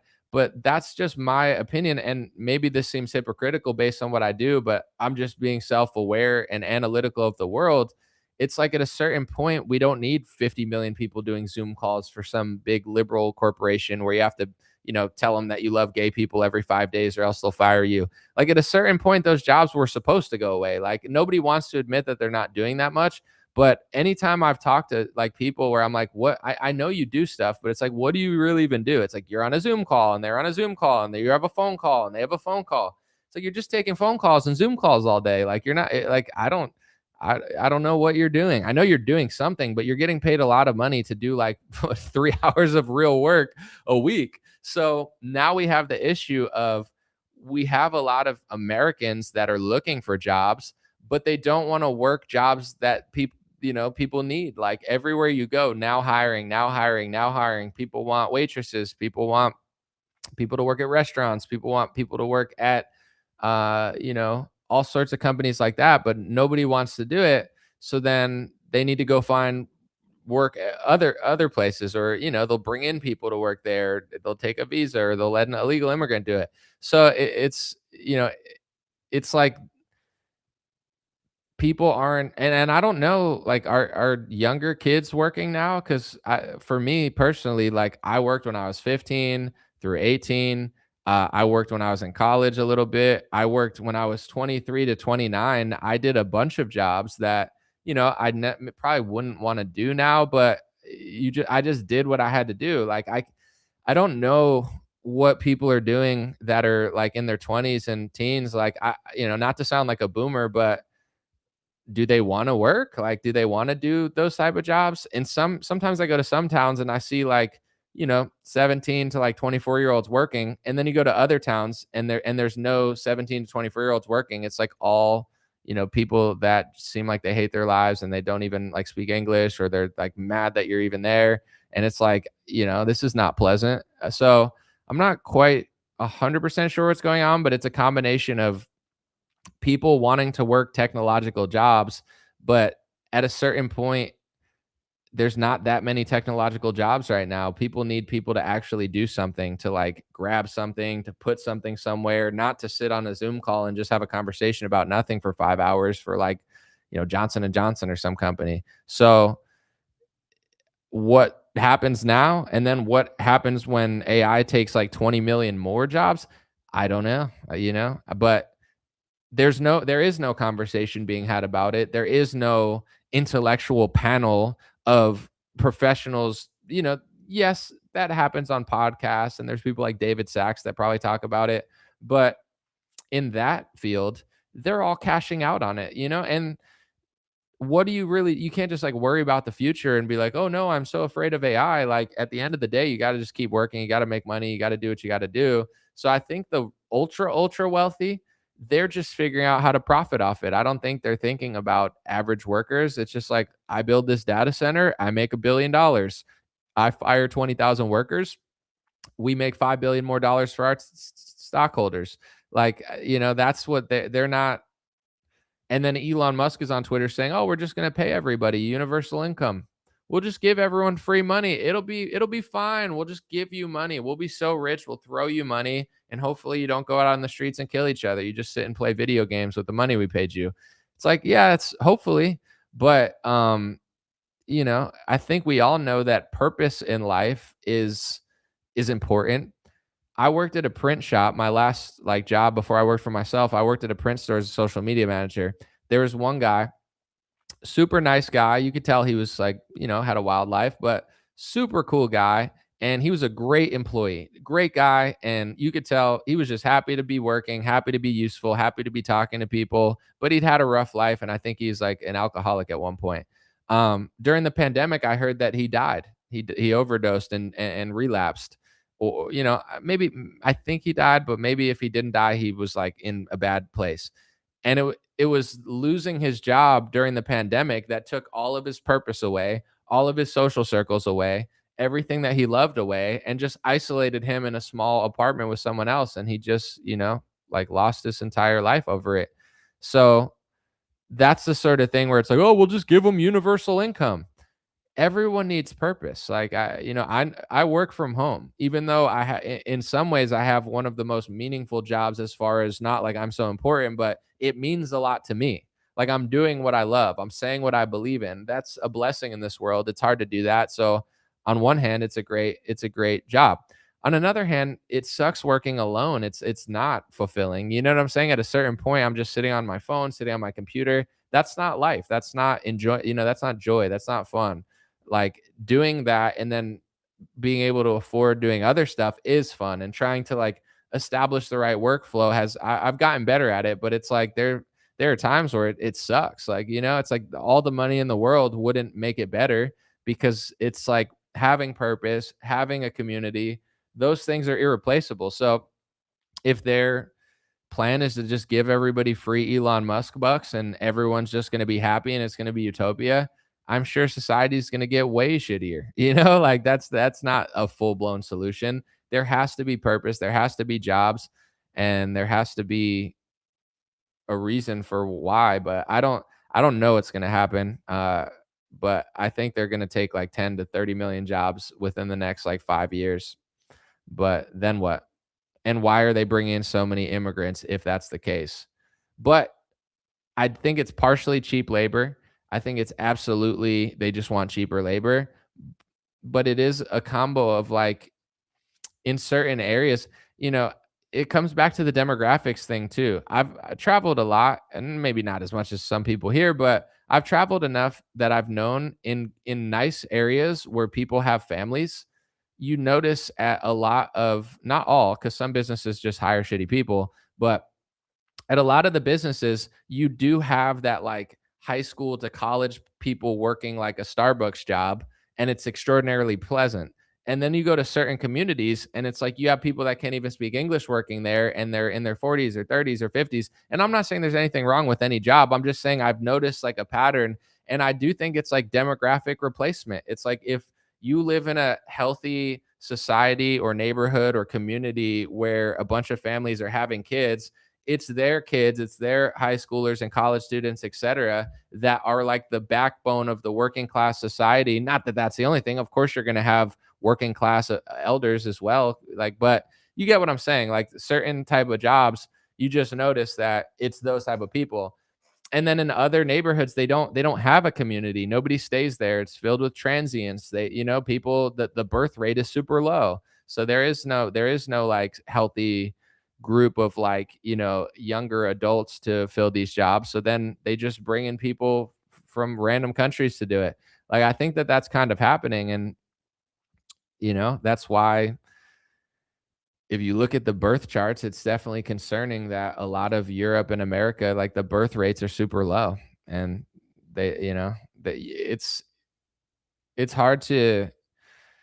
I mean, if you see it, you see it, but some people don't notice it that way, where it's like, yeah, it's the birth rates are a problem, but it's whatever. It's like, yeah, but you do like, yeah, go to a community or a town or a city where like it's nice, it's clean, it's safe. The demographics are not completely shifted and everybody has families. You'll notice you'll go into like a 7-Eleven or a Starbucks or a thing like that, and it's nice and it's clean and it's safe and it's filled with people that, and then you go to like some not nice area and you don't even want to go in the 7-Eleven. You don't even want to, it's not like super safe. So let me see. Someone said, don't be a geofence sitter. Okay. Amy said, I love my small town. That's awesome. When will they start paying people to have kids? I don't know. I mean, I think That's another problem too, is all the welfare in this country for the most part. I mean, there's tax breaks for families, but they pay people to not work. They pay how many people are on welfare? How many people are scamming the system? How many people aren't working because they don't want to work, because they get more money to work. So I don't know that they're doing anything about that. Nobody wants to like lose votes or something. Maybe Trump's trying, he probably isn't, but I think you need incentive to do stuff. Imagine if I had a job position and I was like, "Yo, I'll pay you $200 a day to do really good work for me, but I'll pay you $300 if you do nothing." Most people are like, "Well, yeah, I'll do nothing because I get more." Like, that's kind of welfare. Or even if it's like, maybe I'll give you $100 or $150 to do nothing. Well, it's a little less money, but I don't have to do anything. So, it's not to blame everyone on welfare because that's not true. But I don't think like 80 to 90% of the people need it. And I don't know. Certain things are like being like super fat or something where it's like, do you have to be fat? Everyone said they were body positive until Ozempic came out, and now apparently no fat person wants to be fat anymore. It's like, maybe you never want to be fat. You were just pretending like you wanted to be. And I'm not fat shaming. I'm just saying, like, it's like there's always an excuse. But then you see somebody that's like, dude, I was 500 pounds and I busted my ass and now I'm super successful and I lost a lot of weight. It's like welfare or even homelessness. Like, you don't know how many people have to be there until you really crack down on it. And then you'll find out really quickly that like 80% of homeless people don't have to be homeless. I've done interviews with homeless people. I lived in Los Angeles. It's one of the most homeless places in the world. I walked the streets for 7 or 8 years. I had no car. I took the bus. I took the train.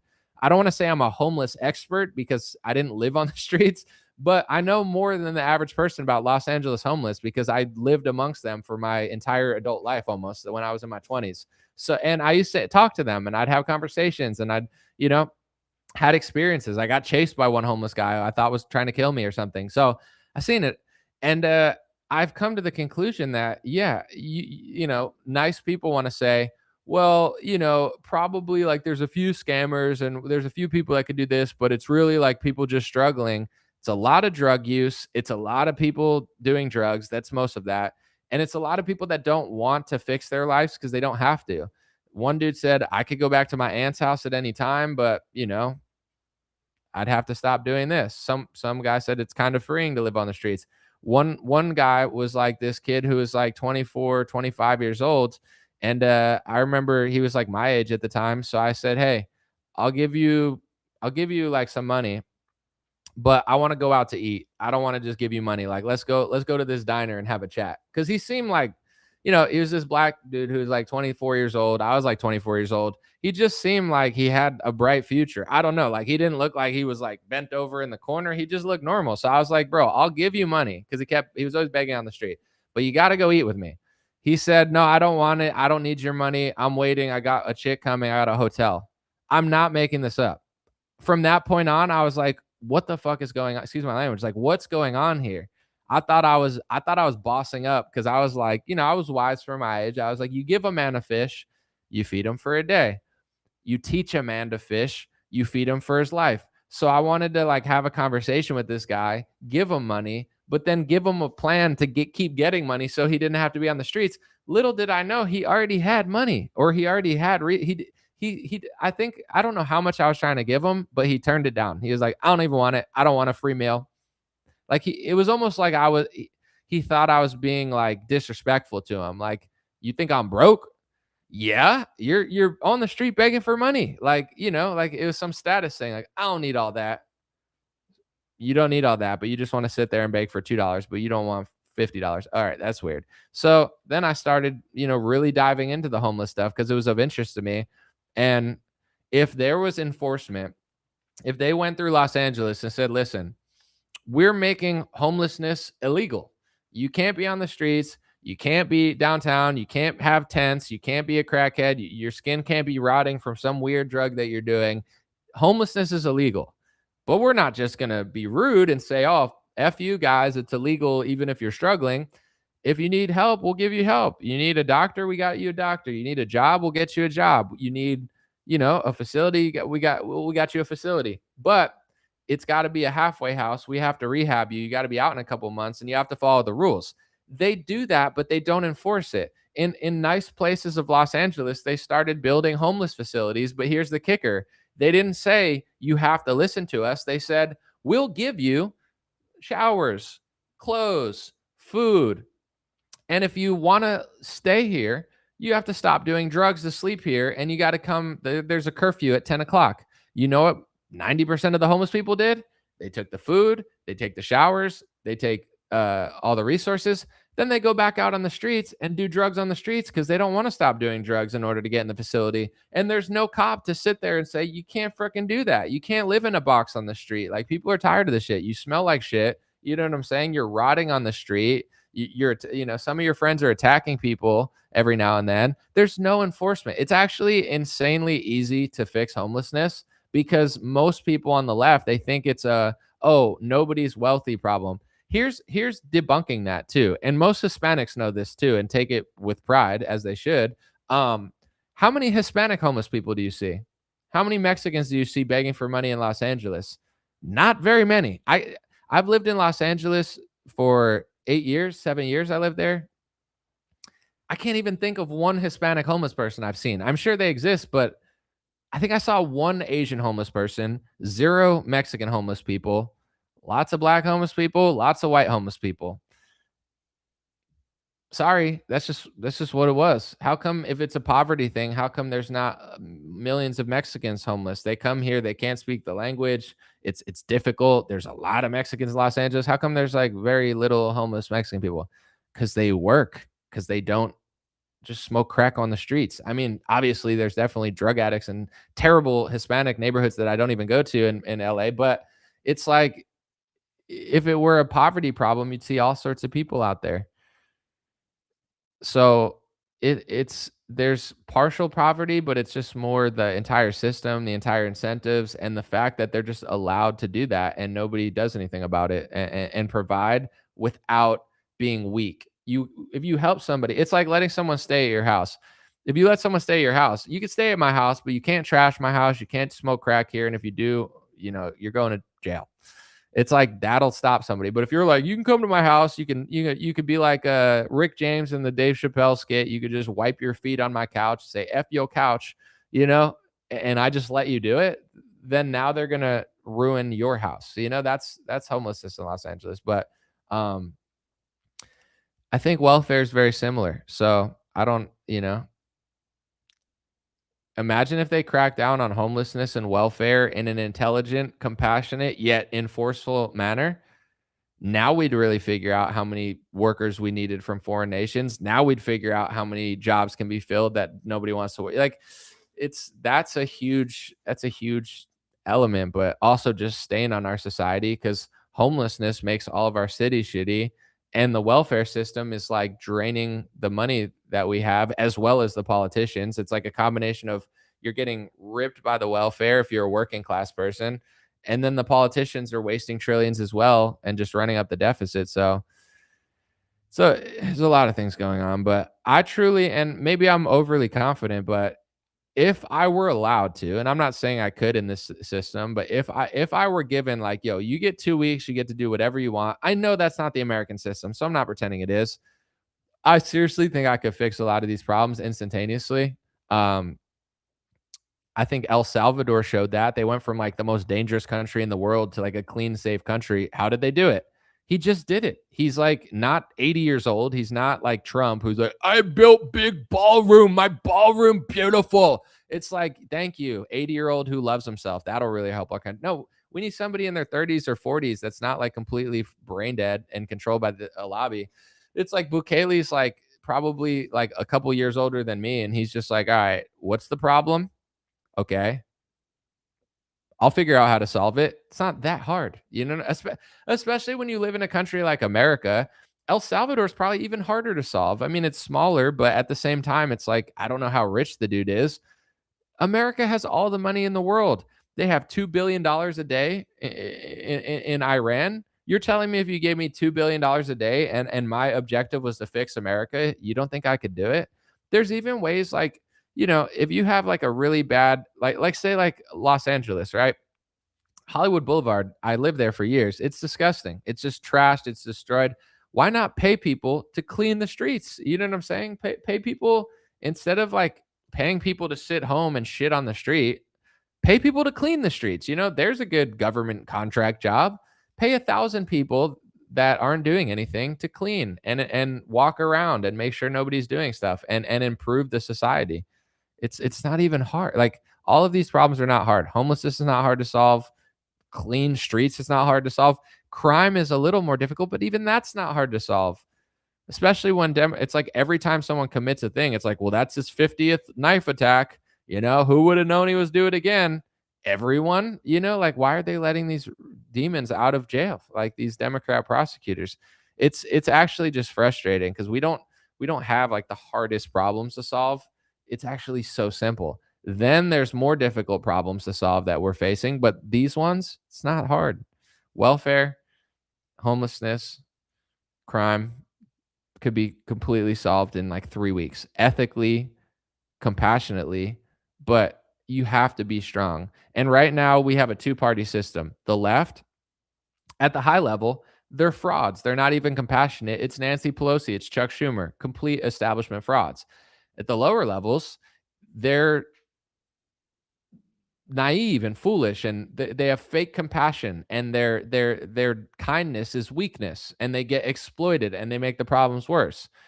On the right, it's like they don't care about anything but their business friends. I mean, I think with Trump, it's like he does some things right, he does some things wrong, but at the end of the day, it's like, oh, I want to deport a lot of people, yeah.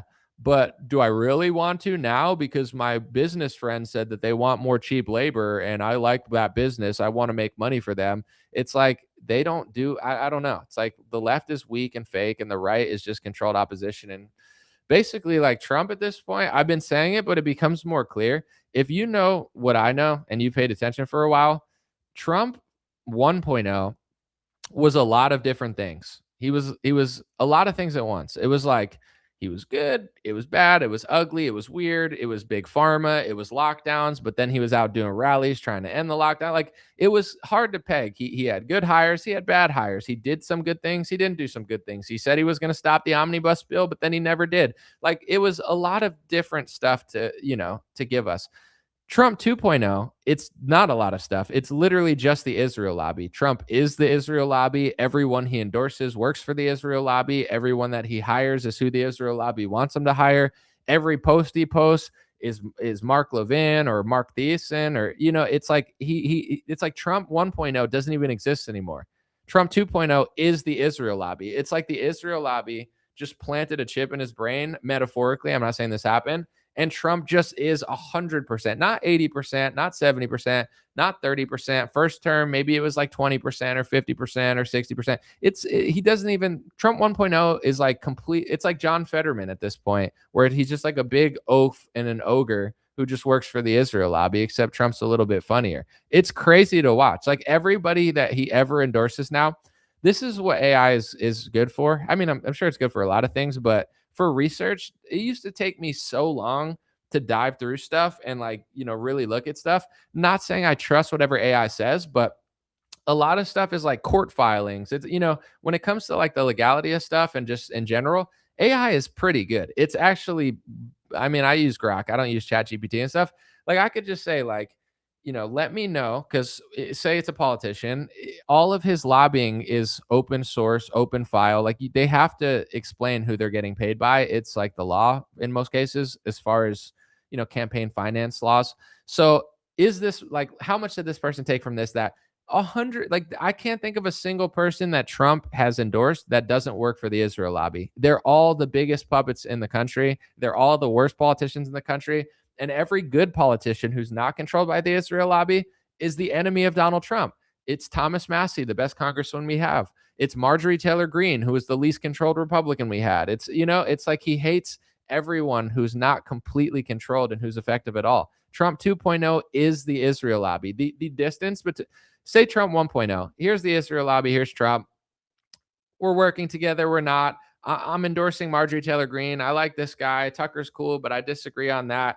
Trump 2.0, there is no Trump 2.0. It's literally the Israel lobby. There's no Trump. He doesn't even exist anymore. He's just completely consumed, completely controlled. He's just like, who does my donor want me to endorse? Here it is. Someone was trying to be sarcastic to me on Twitter today, and they were like, oh, yeah. They were trying to, like, say I was anti-Semitic. So they'd be like, oh, it's all these people, huh? Yeah, like Trump going after the Fed, huh? And I'm like, well, I think your framing is very corny and fake, but if you really want to talk about the Fed, do you know who Trump hired for the new Fed chair? It's going to be the president of the World Jewish Congress's son-in-law, the billionaire Lauder family. He's the World Jewish Congress president, and he's on stage at one of their events saying that he wants real laws to stop anti-Semitism. I'm not going to put words into his mouth. I'll just play the clip in a second. But if you listen to a lot of the people that are pushing anti-Semitism laws around the world, they'll have interviews and they'll openly state, I think Trump's anti-Semitism czar is some rabbi, and he says Europe has the best anti-Semitism laws on the books, but the problem is they're not enforcing them. So the guy that Trump hired to police anti-Semitism in America, besides Leo Terrell, who should be greeting me when I go to Walmart, is this rabbi guy, and he's like, Europe. The problem with the European anti-Semitism laws, the fact that they exist and the fact that they're throwing people in prison for questioning history, that seems crazy. No. The problem is the fact they're not enforcing them enough. We have laws, we have real laws, but they're just not being enforced. So here's the president of the World Jewish Congress, who Trump hired his son-in-law to run the Fed. Here's him saying we need tough, real laws to stop anti-Semitism. All world leaders, all politicians must lead in this effort. Words are not enough. Political speeches are not enough. Laws must be passed, severe, tough, real laws that will put these hate mongers away in prison for a long time.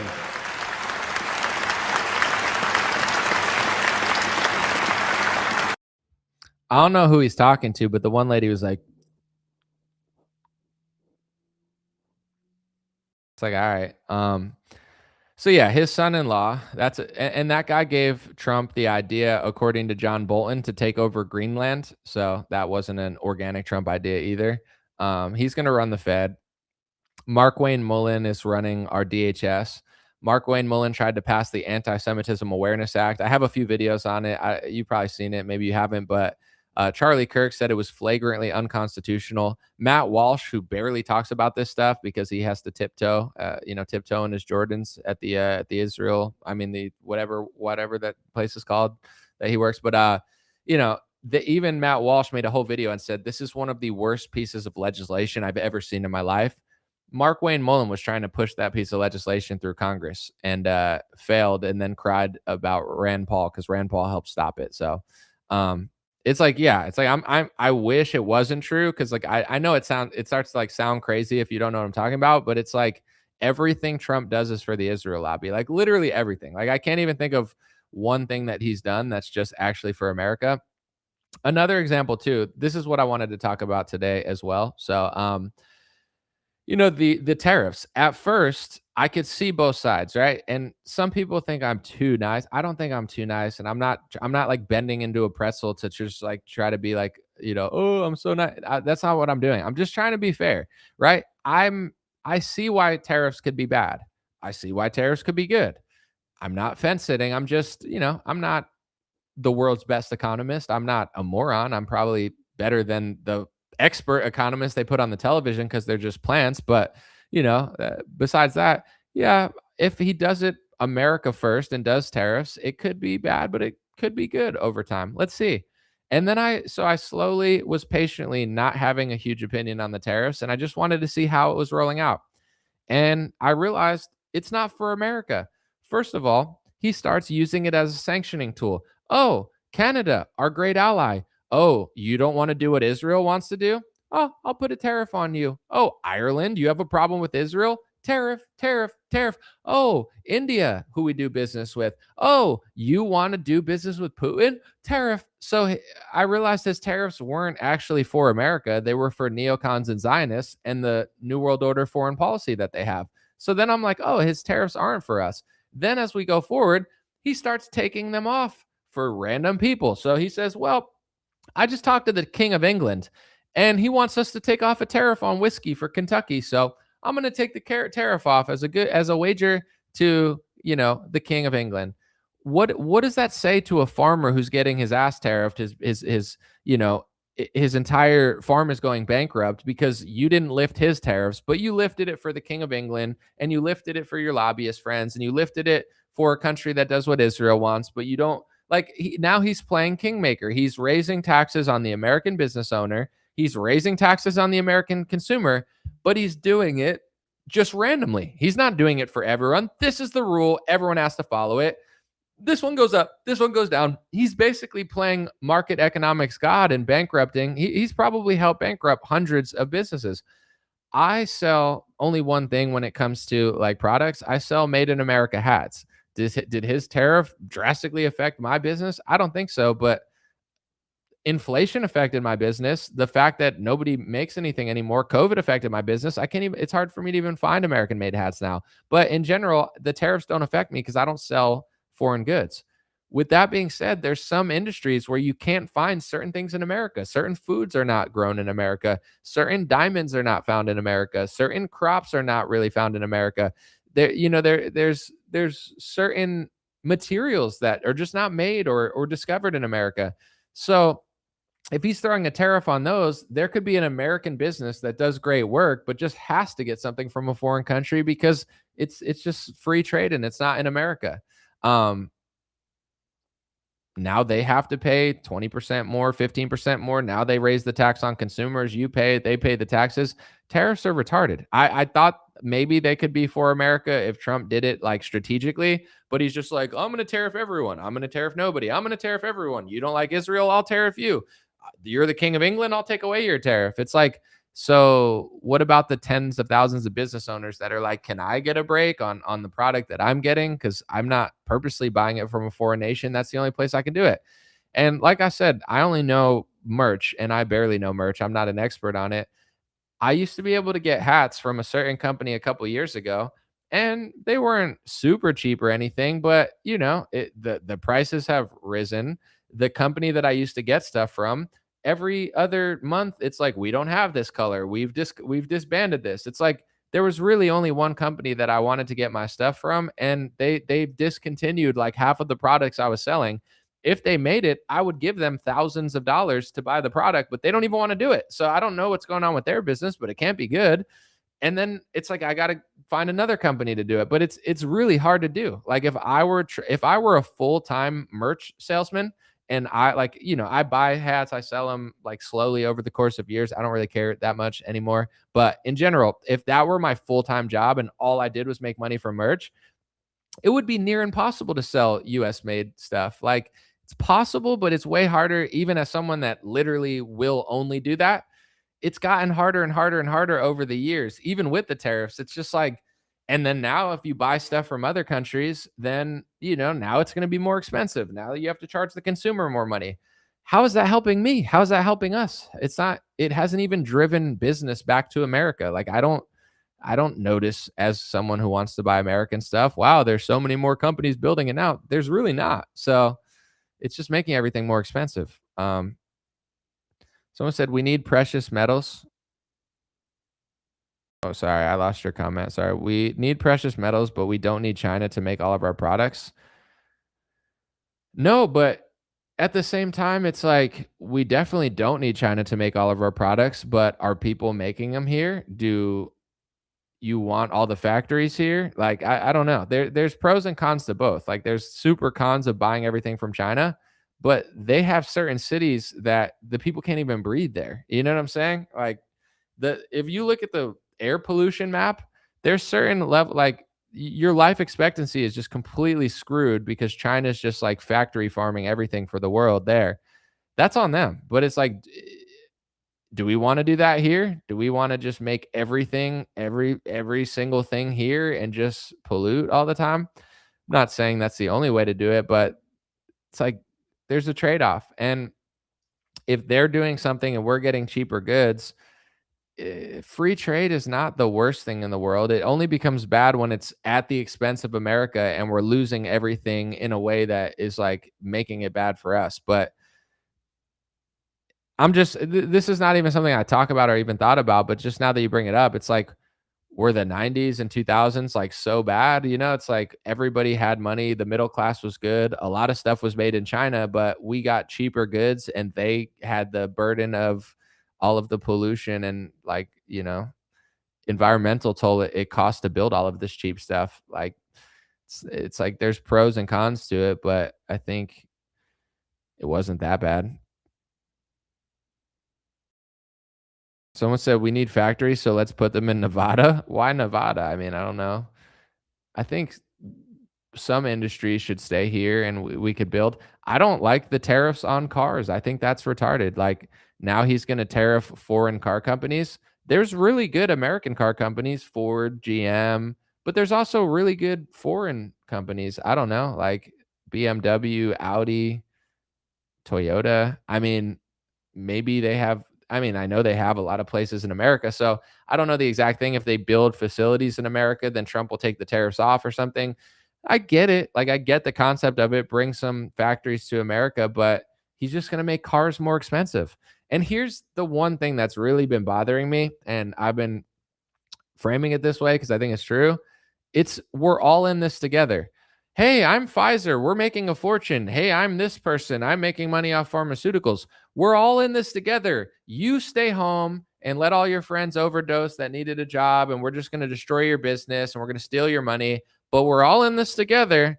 It's the same thing that the Trump administration's doing. They're making a fortune. Trump's net worth is tripled. His sons are making a fortune. His sons are sitting on drone companies. His sons have stake in prediction markets. They're doing Kazakhstani mining deals and getting contracts and stuff like that.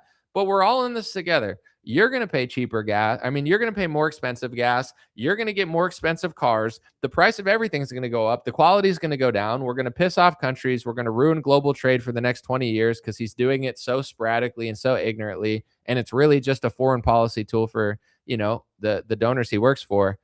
But we're all in this together. It's like, would you care if the price of your car went up 20% if you were making tens of millions of dollars on government contracts? Of course not. But that's what they're doing. So it's like they're like, yeah, that does, we don't care about the tariffs. Of course you don't. Howard Lutnick has a business that figures out how to make money off of, you know, market manipulations to some extent. Or, you know, I don't want to overspeak, but look into like what Howard Lutnick does. He's in the business of understanding markets and making money off it. Trump's in a lot of different businesses. His sons are in the business of everything that he's like. So they're not thinking about, well, yeah, you're paying more. They're so detached from reality, but more importantly, they're just profiting off everything they're doing. Like, imagine if Trump was doing this war and his entire cabinet were losing money, right? Lutnick was losing money. Trump was losing money. David Sachs was losing money. All of his billionaire buddies were losing money. Miriam Adelson was losing money. Do you think they'd be inspired to like end the war quicker if they were all losing a fortune? But as the world loses money, as average people lose money, as the price of everything goes up from his tariffs, he's tripling his net worth. He tripled his net worth. Most of his friends are making a fortune. You know, Palantir just got a massive government they're getting all sorts of government contracts. They give Trump millions of dollars. Peter Thiel gives him a couple million or a million. Alex Karp, Magic Carp gives him a couple million. You know, I think they're trying to give 10 million to the ballroom or something. They've donated millions upon tens of millions of dollars to Trump. And then they get government contracts for way more than that. So it's like they don't care. Oh, wow. Gas is up, tariffs are up, everything's up. Yeah, I wouldn't care either if I was profiting off of it all, you know?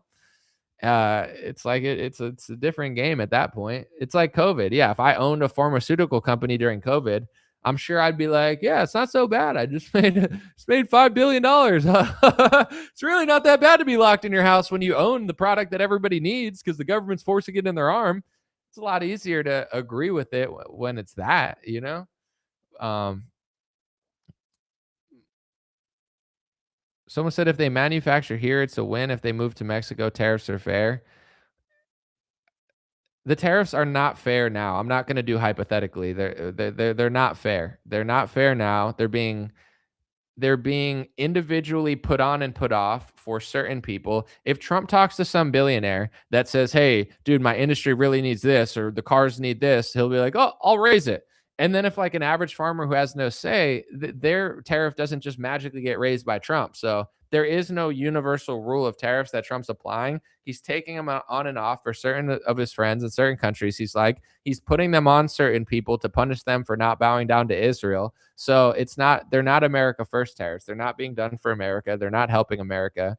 I don't believe that they're good or fair in any sort of way. I don't think they're helping at all. And everything he said about it's like, oh, we're gonna give everybody a $2,000 socialist check. No, he's not.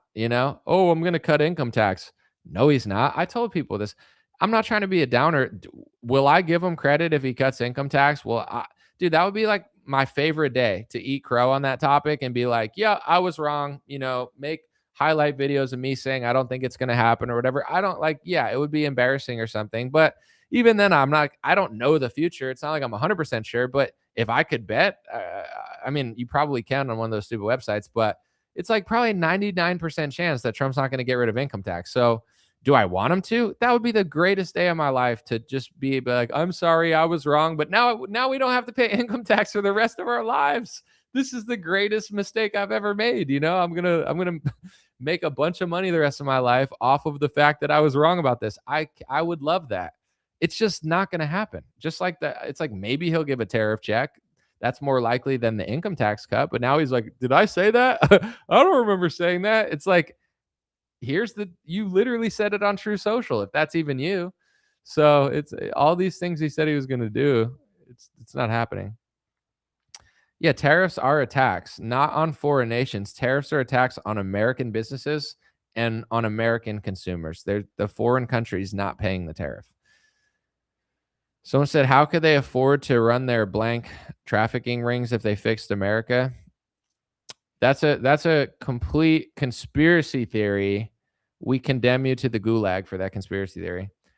The no tax on tips isn't enough anomaly.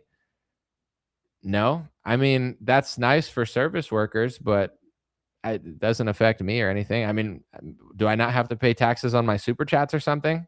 Could save like $20 next year. Woohoo!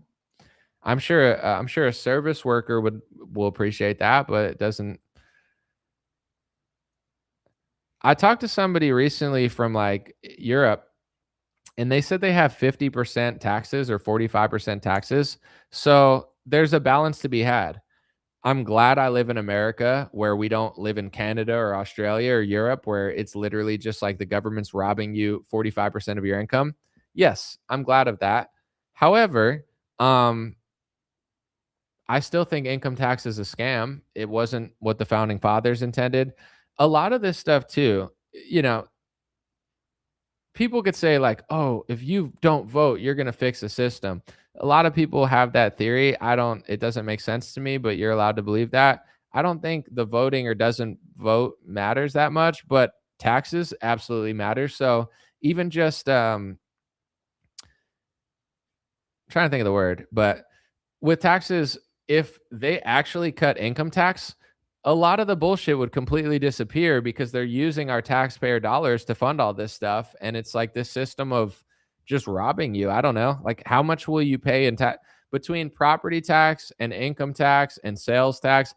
The average people will probably pay more money than they have saved throughout their lives in taxes. You'll probably be taxed if you work your whole life, probably over like $1 million of taxes. And most people will not have $1 million saved in their bank account or $1 million worth of property. So it's just robbery. It's like if you're paying 30% on your income, and then sales tax is this percent, and then property tax is this percent, and then this tax is this percent, and then that tax is this percent. You add it all up, you're probably paying 40 to 50% income tax. Let's just say you make $100K a year, which I would say is a above average job, but $100K does not go as far as it used to. Let's just say you pay $40,000 in taxes a year. We'll just say 40% when it's all said and done on a $100K salary. You own a house eventually. You pay $5,000, $10,000 in property tax, whatever. 40,000 in 10 years is 400,000. 40,000 in 20 years is 800,000. In 30 years, most people work 30 years of their life. That's $1.2 million that you've paid in taxes. Does the average person who paid $1.2 million in taxes have $1.2 million? No. Like it's, I can't do the math at this point of my life, but I'm assuming I paid more taxes than I have saved. I hope I don't. I hope I have more, but I don't know. I've worked since I was like 15 years old. And I paid taxes on probably like 15 different jobs I've had, whatever that little form is, you do that, they give you the money, they steal it from you. I like when I was younger, I did it that way. I don't even know how much they took from me. But every time you purchase something, every grocery shop, I don't know if do they tax grocery stuff? I think so. You buy clothes, they tax it. You buy a laptop, they tax it. They're everything you do, they're just stealing everywhere all the time. Just little bits. So, is no tax on tips enough? For what? Enough for what? I don't work in the service industry. I guess I do get tips, but I don't I to be honest, I didn't even think about it. I probably should think about it and I could maybe save a little more money. I don't know, but not really, no. I don't think that does that much. It's like no tax on gas. Wow. Woohoo. Hey, it's an improvement, but when you say you're going to stop income tax and then you just cut no tax on tips, that's like saying you're going to make me a filet mignon for dinner and then you throw a Cheeto at my face and say, "Isn't this enough? Isn't this food?"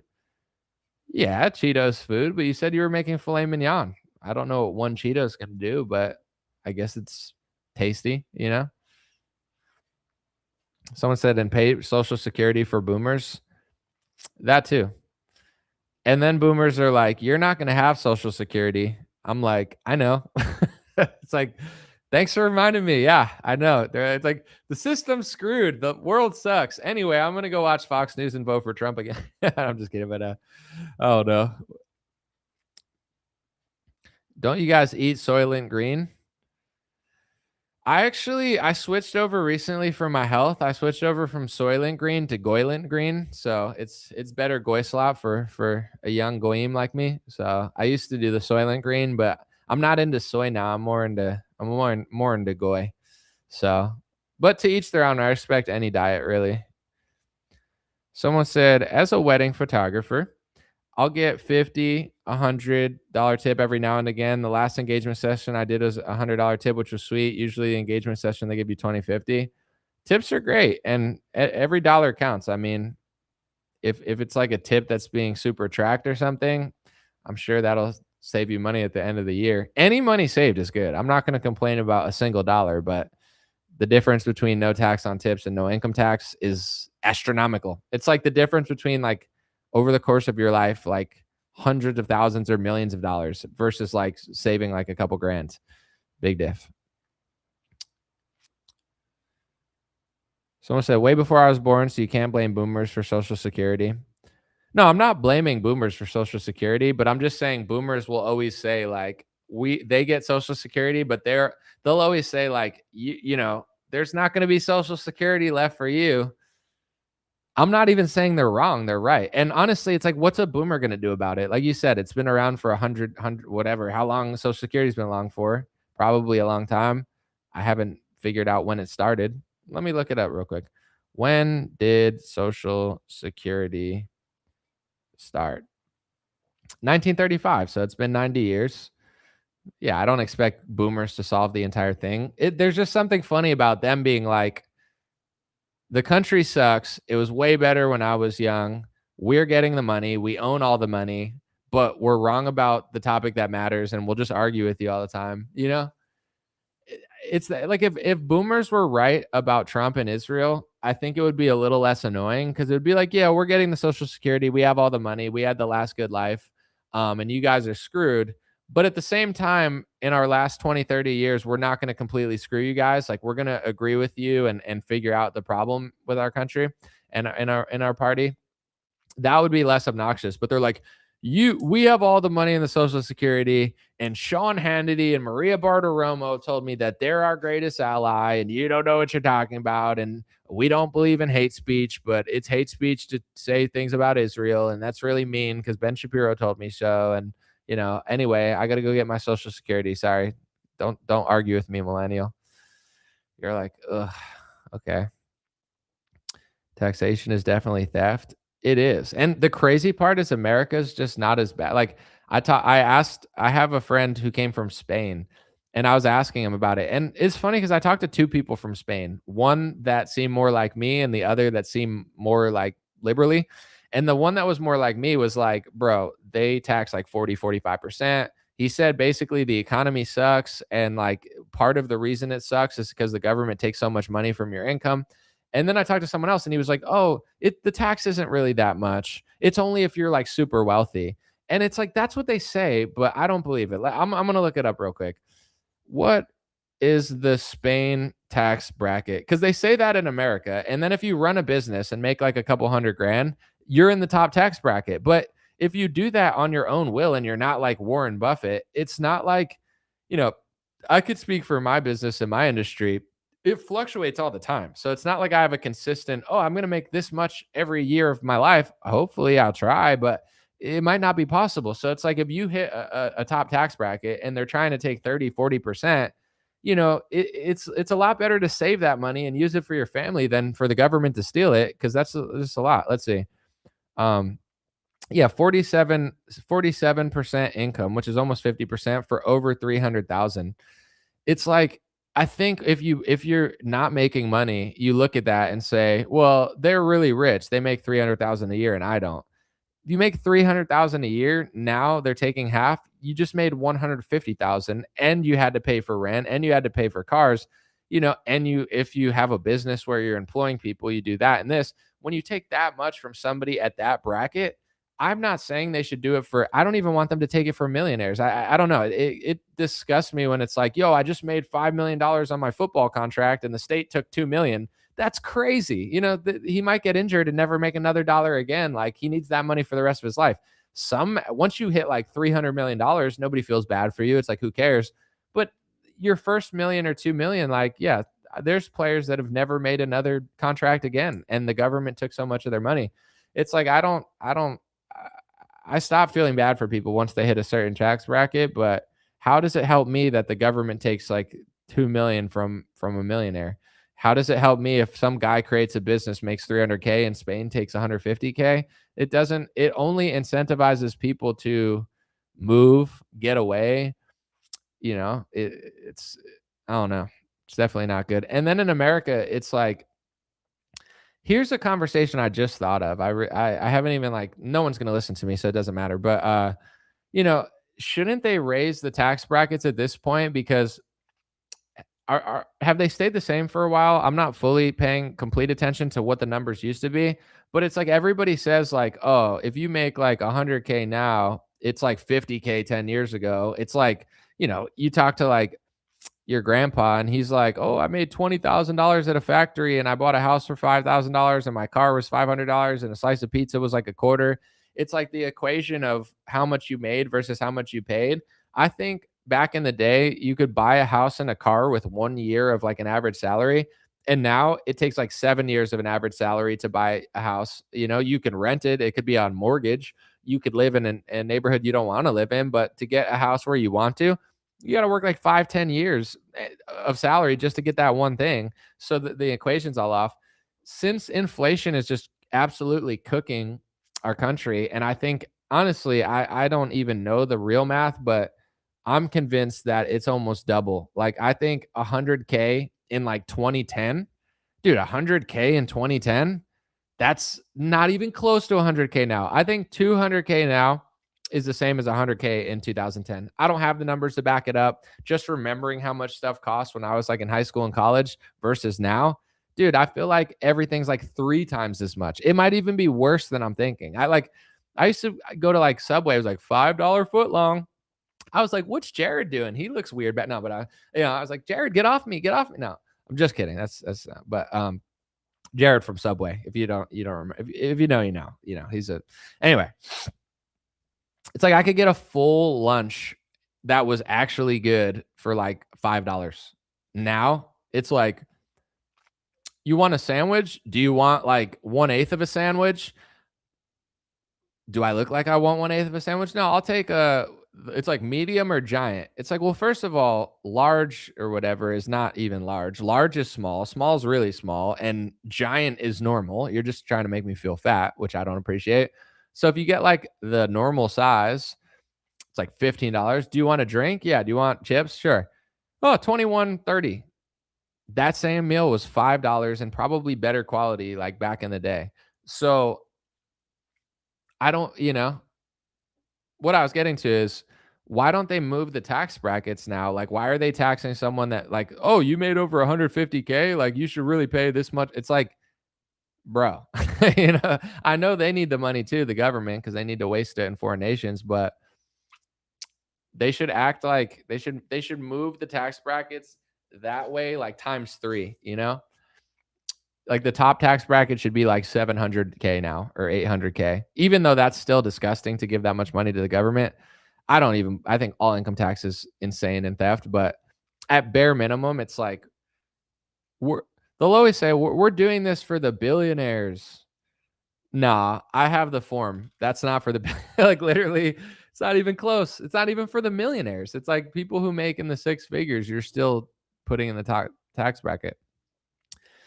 And in America too, and in nations and stuff, you have to consider that people don't have to live there. Even if let's just say you're like, billionaires have too much money. We need to take half their money. It's an interesting theory, and I don't have $1 billion, nor will I ever. So it's like, I don't really care about them. And I think that their money could probably be better suited somewhere else. But is the government going to do something good with it? No. So what's the point? You could take half of Elon Musk's net worth and they'd waste it in 2 weeks. I'd rather, even though I don't fully trust Elon, I'd rather him have the money than the US government at this point. Like, he's slightly better than they are, at least with something. So who cares if he has $2 trillion? I don't want him to get overly taxed. But also, let's just say they're doing that in like San Francisco. They're trying to do it in like Seattle or whatever, and Washington. We're going to tax you. All right, deuces. Now you lost all the money, all the jobs, I heard they're moving, what's it called? They're moving Starbucks in the headquarters. They're moving Oracle. They've moved In-N-Out. I know like Elon went to Texas. You could probably list like 20 to 30 companies that left the West Coast, the liberal areas, and went somewhere Republican, or at least like better tax. I mean, pretty much all of them went to Republican areas. Obviously, it's like, do the math. If the government's like, hey, we're going to take $50 million from your business. No, you're not. I'll just leave, and then you're not going to take it. So no matter what your political philosophy is, you have to, sorry, this thing on my lip was annoying me, but you have to realize that they could do that. And if you don't, you're just stupid. It's like, I'm going to get it. You're literally not, though. Well, I wanted it. Well, now not only do you not have their money, but now you don't have 10,000 jobs. Now you don't have their factories. I'm fascinated to see what happens to like Portland and Seattle and stuff like that with no Starbucks. You know what I'm saying? If Amazon ever left there, I don't know that they're going to, or if they did or they are. I haven't followed them, but like, what's even keeping that city afloat? It's going to be like a wasteland. They've had to close certain facilities in certain liberal cities because it's so disgusting and so dangerous and so many thefts that they don't even want to be there. You know how embarrassing that is to be like, yo, you're so shitty. We don't even want to do business there. Yeah, we do business all over the country, but you're that disgusting to us. And some of these places are. I don't know if the average person's gone to like really shitty parts of a city. Like, I don't know how much people travel, or if you go to that city, you probably try to avoid those areas. But I remember when I lived in LA, it was actually because of Fleckas. I'm blaming him, but he lived downtown for some reason at one point. I like Fleckas, but he's like, yo, let's go to like CVS, or I don't know, something like that. I think it was CVS. Like, let's get a drink. It was the craziest. Like, I still like, I'm having like nightmares about it. It's just like, we were in line, and me and Fleckas is tall, and he's like a big dude. I'm tall. Like, we're not like easy targets. So it's not like I walk around and I'm like scared all the time. I'm not a pussy, but this was the scariest place I've ever been in my life. And I've been to like the hood of New York. I've been all over the place. This was worse than Compton by far. Compton was nice compared to this. Dude, it was crazy. Like, down to everybody in line was like like it was like Night of the Living Dead. I can't even fully explain it, but if I were CVS, I were the CEO and I ever saw that store, I'd be like, dude, shut down the whole store and then freaking firebomb the building. Like, I'm being a little sarcastic, but it was that bad. Like, I've been to the hood, I've been to dangerous areas. I'm not talking about, oh, it's just kind of dangerous, it's kind of hood.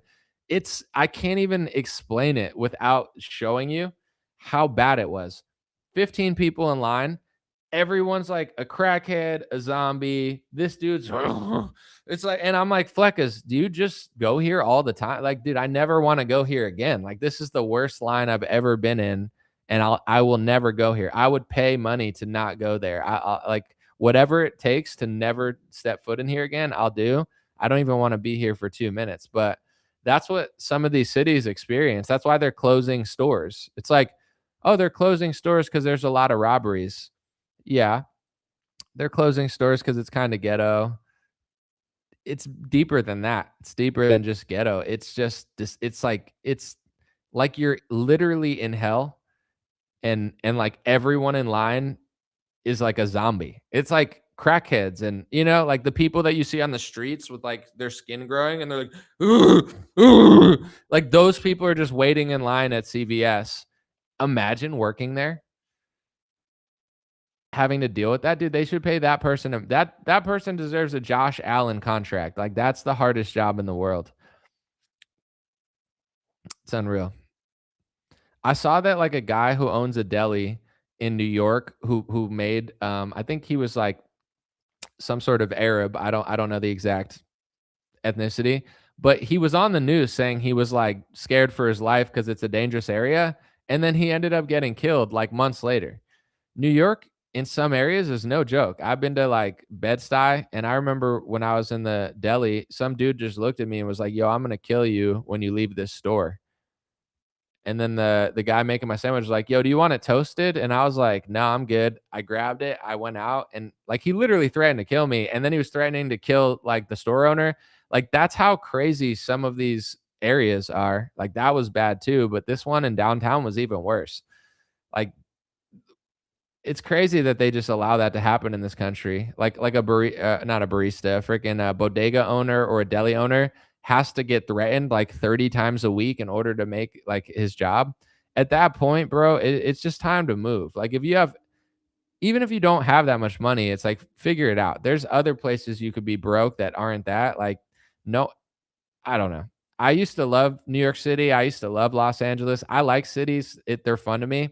I don't like cities anymore. I don't even like going to cities. If I have to, I will for like an event or something. But just the fact that that is like possible and that that's allowed and that that's like a thing, it's deeper than poverty. It's deeper than, oh, people just don't have money. No, it's dark stuff going on. So I feel like that's a new thing for America. Isn't that embarrassing to our leaders? We have the greatest, richest country in the world, and some of our chain stores are closing down in Portland and Seattle and San Francisco because it's so dangerous, so gross, so disgusting, so dirty, so filled with crackheads and criminals that even like a Starbucks or an In-N-Out or a freaking like Walmart doesn't want to be there or whatever. Like, that's not embarrassing to our leaders. We're clear. Like, that's this. I don't even think that was like fathomable to people like 50 or 60 years ago. Like, yeah, there's bad areas, but so bad that you can't even conduct business there. Like, it's not even worth it. It's not even worth hiring security and selling stuff to people. What's going to happen to these cities? I mean, I don't want them to fail, but like, they need to fail eventually. So people like point to that and then someone gets elected to fix it, because Seattle should be incredible. San Francisco could be incredible. There's still cool parts of it. Someone said, yeah, I was surprised that our island Rite Aid dropped off as fast as it did. It was them, Walgreens for medicine. We have a lot of elderly on the island, so they like a decent anchor. I don't know how they allow this sort of stuff. Like, I don't know what the police or the government if they care, but isn't that what they're for? Like the police and the government, if they have one job, it's like to keep America safe, security. I'm not asking for like erosion of liberty. They don't need to spy on everybody. They just need to like stand people at a freaking Walmart in the hood and stop people from killing each other and stealing. Um, have I been to Ojai? No, I don't think so. Is it in California? I've heard of it, but I don't think I've been there. Maybe I've driven through or something, but someone said New York's great if you have rent control. New York State, if you have things passed down through like family business and location, New York is great.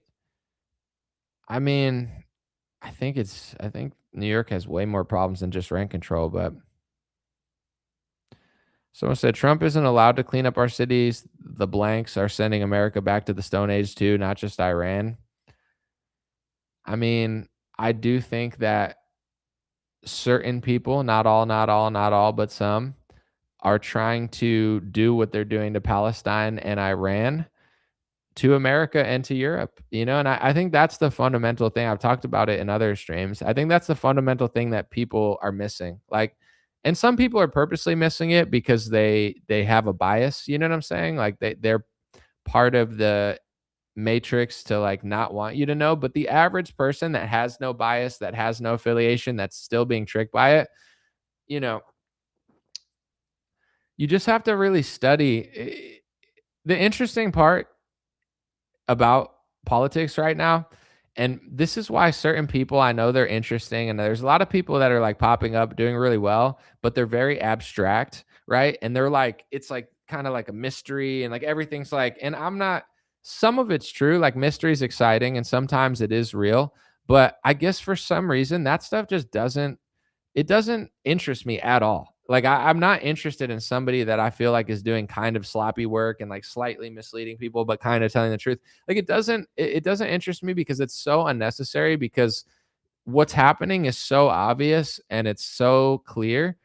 And if you study who's paying who and who owns what and why they're doing it, and they talk publicly all the time and everyone does a podcast, you could figure out exactly what's going on. And it's like there's no, you know, I think mystery does well, and people that are like constantly on a cookie trail are getting good numbers. But I think it's like putting the listener in a spell and on this like never ending like chase of something that I feel like doesn't even, I don't know. I don't get where it's going. Cause for me, with what's going on in this country, it's not that abstract.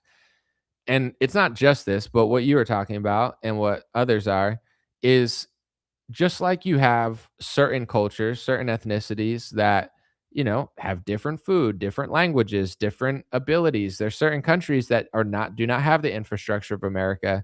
And it doesn't make you racist to notice that, like that certain people are doing certain things.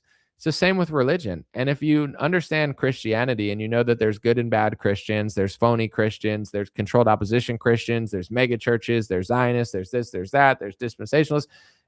And then you know that there's Muslims, right? There's good Muslims, there's bad Muslims. Some people don't like any Muslims, some people do. Some people think it's this, some people think it's that. You know, to certain people with Israelis and Judaism and Jews, not all, but some, it's the same thing. Just like you don't have to like every church or agree with them. A lot of America is being bankrolled by people who care about Israel more than America. And when you listen to some of the religious, I don't even want to say extremists because that's just corny in my opinion, religious fundamentalists that have a lot of control in foreign governments, you can listen to them talk. You can hear what they say. In the same way that they're basically wiping out Palestine and they consider them Amalek because, you know, they just think that they're like historically cursed and they're bad and they're trying to go after them. So then, you know, they want to do the reverse and just basically just wipe out their bloodline. And now with Iran, you know, and maybe more specifically Lebanon because they're weaker. I think Lebanon is weaker than Iran, so it's easier. Like now they're starting to like do the Palestine thing to Lebanon to some extent.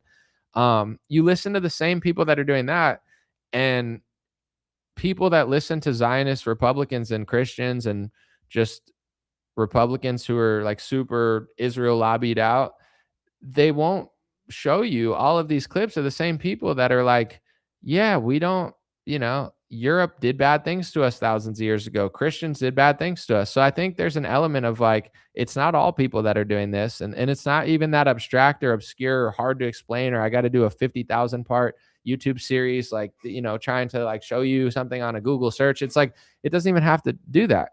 It's just the people bankrolling our politicians.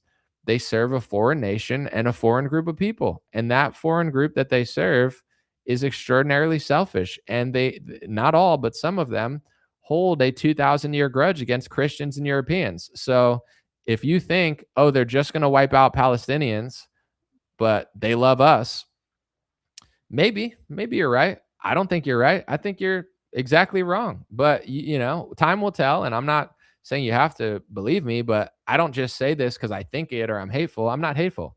I'm completely calm.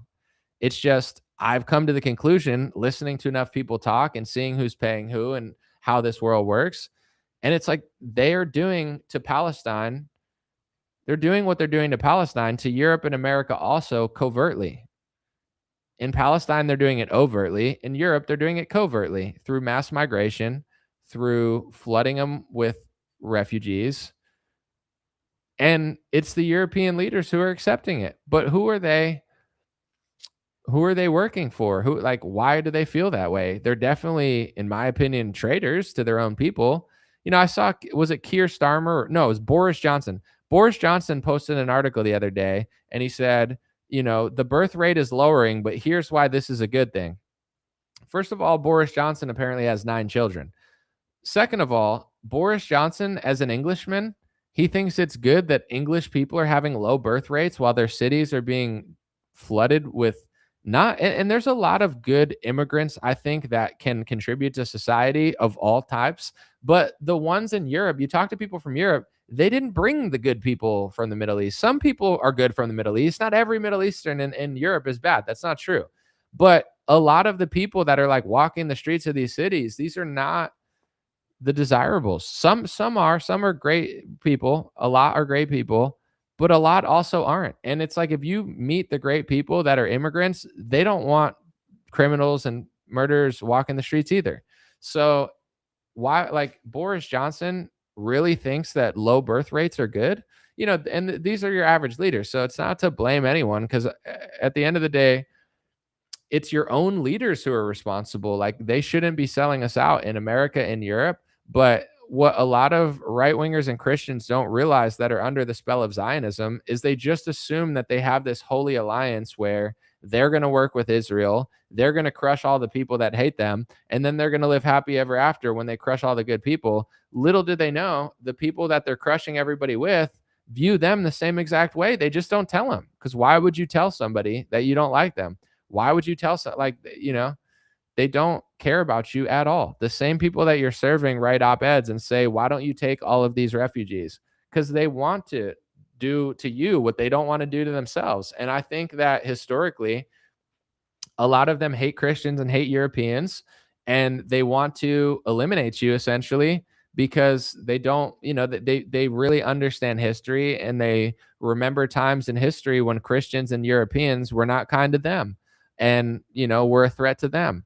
So they're thinking 5-dimensional chess of like, let's do this to them. And once again, I'm not saying it's everybody. I'm not saying every single person from one group or one religion or one country feels this way, but also everybody of a certain group is not running everything. You know what I'm saying? It's like, for the US government, it's not like the average deli owner or like my friends are running government. It's not true. There's a few families running everything. There's a few billionaires, and they're all friends, and they all just do each other favors, and they all go back and forth and left and right. When Obama gets in, he hires some people. Then Biden gets in, he hires the same people. And then Trump gets in, he hires whoever his donor wants. And he doesn't like Marco Rubio because Rubio's an Adelson puppet. But then Trump takes the Adelson money, and then Trump hires Marco Rubio, and then Trump turns into Marco Rubio. And then Trump doesn't like Lindsey Graham because Lindsey Graham's a puppet. And then Trump turns into a Lindsey Graham puppet, and then Trump endorses Lindsey Graham. It's like it's the same puppets, it's the same actors, it's the same phony left and right. And then there's, very powerful people behind them that are even seemingly more powerful than Elon Musk, even though he's the richest person in the world. Elon, if you look at the way Elon used to talk and tweet, it reminds you of the same way that Trump used to talk. Trump used to be somebody, he used to have an identity. He used to say things that made him an interesting character. Elon Musk, if you compare what he's saying now to what he was saying 3 years ago, he was so dynamic. He was talking about a lot of really edgy stuff that wasn't just neocon slop and Republican slop. And now, just like Trump has turned into the Israel lobby, Elon Musk is also turned into the Israel lobby. Almost everyone Elon retweets is a Zionist. He retweets God Sod every single day, every other day. God Sod, God Sod. God Sod is, Elon Musk's Mark Levin. He loves the guy. He's like some Zionist author who's just like, it's the Muslims and everybody's an anti-Semite. Oh yeah, we've never heard that one. That sounds cool, bro. So it's like, what? That's who Elon Musk is now. He just retweets the corniest, fakest Zionist accounts who are just complete shills and giving like a one-sided controlled opposition view of what's going on in the world. And then you say stuff like this, and it's like, they're like, oh, but it's the Muslims taking over Europe. Yeah. How did they get there? Which wars created the refugee crisis? How come conservative right wingers in Israel are writing op-eds and telling Europe and America to take the Palestinian refugees if they're such a good ally? How come you're not calling that out? If you're so concerned with that, why don't you call out those organizations and people like HIAS who are, pushing refugees all over the country? It's like this fake narrative that's just like one-sided, where it's like, yeah, this is an issue, absolutely, but who's doing it? Who's pushing it? Who's calling for it? Who's controlling the politicians? Why is every European country passing an anti-Semitism law? If they were being controlled by Saudi Arabia, wouldn't they be passing? I mean, the weird part about Europe is they are passing a bunch of weird laws for like LGBT and this and that. It's basically just like anti-white. It's like, let's find every sexuality, every race, every religion, and make speech laws for them, except for the host nation. Well, that's a way to genocide your own people. So you have English people in England, and they're white, and they're being outbreeded and outreplaced by a bunch of refugees and migrants that you brought in through these Middle Eastern wars. And now the politicians who represent England are passing laws against white people to say that every other race can do stuff except white people. Every speech is offensive except for talking about white people. And if white people ever stand up for themselves and feel the same way that every other race feels, then that's racist, and we're going to like monitor you and send police to your door. It's like Europe is being completely ethnically genocided internally, covertly. And the average right winger who watches Fox News thinks that it's like just the left. Yeah, it's the left, but there's levels to it. It's the same as when like they claim that they really care about the people in a foreign nation. We really care about the people of Iran or Ukraine. Cut the bullshit. You guys are trying to fund a revolution covertly, and you want them to overthrow the government because you have other things that you want to do. Okay, fair. That happens in the world. I'm not going to cry about it, but let's just get to what's really going on. You know what I'm saying? Because it's never what they're saying. They're always using that as a cover for what they're really doing. And, it might not be politically correct. It might get me in trouble or whatever, but I think there's a certain group of people that hold a huge grudge against Europeans and Christians, and they're looking to do everything that they accuse others of doing. And you notice that pattern where it's like, it's hard to even talk about, but it's like all they're doing. Everything that they say that everyone is doing to them is everything that they're doing to everyone else. So it's like, I don't know if it's like paranoia from the past and now they're doing everything that they, was done, or it's just an entire web of lies where they're using the victim card in order to just push forward and do all these horrible things to every other group while simultaneously convincing everyone that it's being done to them. I don't know exactly the root of it or whatever, but someone said they hate Russia. Yeah, they hate Russia because Russia, like any country that won't completely bow down, Russia will, if they don't intervene, Russia will be there in 1,000 years. China will be there in 1,000 years. All of our allies are screwed. Canada's screwed. Most of Europe is screwed. So why are we so mad at China and Russia? I've already told people it's there, like there's levels to the threats. To a certain group, Muslims are the obvious threat, right? They live in the Middle East. They're surrounded by Muslims who hate them. Muslims are the obvious threat. Then they have Europeans and Christians around the world who historically they feel like haven't treated them good. So they view Christians as a threat and Europeans as a threat, and specifically Christians and Europeans that they can't control. Because if they can control you and turn you into a Zionist controlled opposition retard, then you're a useful idiot. They love you. But the second you wake up, they'll act like you're Charlie Kirk and they'll call you an anti-Semite every day of your life. And then you look at China and Europe and Russia, these are two competent groups of people. China is a billion Chinese people who are rich, successful, intelligent, and not pathetic. Russia is a bunch of very strong white people and some Muslims in Dagestan and stuff, but it's a very competent, interesting nation that has social cohesion, even with their slight differences. That's why they hate China and Russia. I don't like other countries more than America or anything where it's like, I'm American. I'm not I'm not a self-hating American by any means. I love America. I'm American. I don't care about Russia or China. But I've told people this, and honestly, I haven't heard people say this. I feel like I'm sure there's smart people that said this like 20 years ago, but I figured this out. All the other analysts that I listen to, they haven't picked up on this yet. But it's like the whole reason they're telling us we got to fight Iran and we got to fight Russia and then we got to fight China. They're trying to wipe out the whole world. It's like world genocide. It's like wipe out these countries, destroy these countries, ethnically subvert America, Canada, Europe. They're going to genocide themselves over time ethnically. They're going to destroy their nations demographically. We'll just go physically fight these other nations. And then we got to fight China and Russia. They're trying to wipe out Russia and wipe out China. Why do I want to do that? I don't want to do that. Why would I want to hurt a group of Chinese people? What do they need? Crackheads? Do they need bodegas where they get threatened 30 times a day? Do they need people shitting the streets all over there? Do they need some homosexuality? Do they need more sodomy? Do they need a rainbow flag with a two-spirited triangle in the corner of it? Like, that's what China really needs from us. It's all bullshit. And there's a way to be pro-America. I love America. Winning needs to mean winning. If winning means us losing, and that's the difference between myself and, say, a Zionist Christian that's still under the spell of that. They think that winning in this way means we're getting richer, we're getting more successful, we're getting healthier, our country's getting better, and we're going to survive and succeed. I don't see it that way. Our life expectancy is going backwards. The medicine industry is out of control. They're pushing gambling more than they've ever pushed. They're pushing pornography more than they've ever pushed. Like, 1 out of whatever women has an OnlyFans account now. And I'm not shaming women. I'm just saying it's like, here's another. I'll just go on this tangent real quick before I get back to that, because I just thought of this, but this is not going to be popular, but it's true, so I don't really care.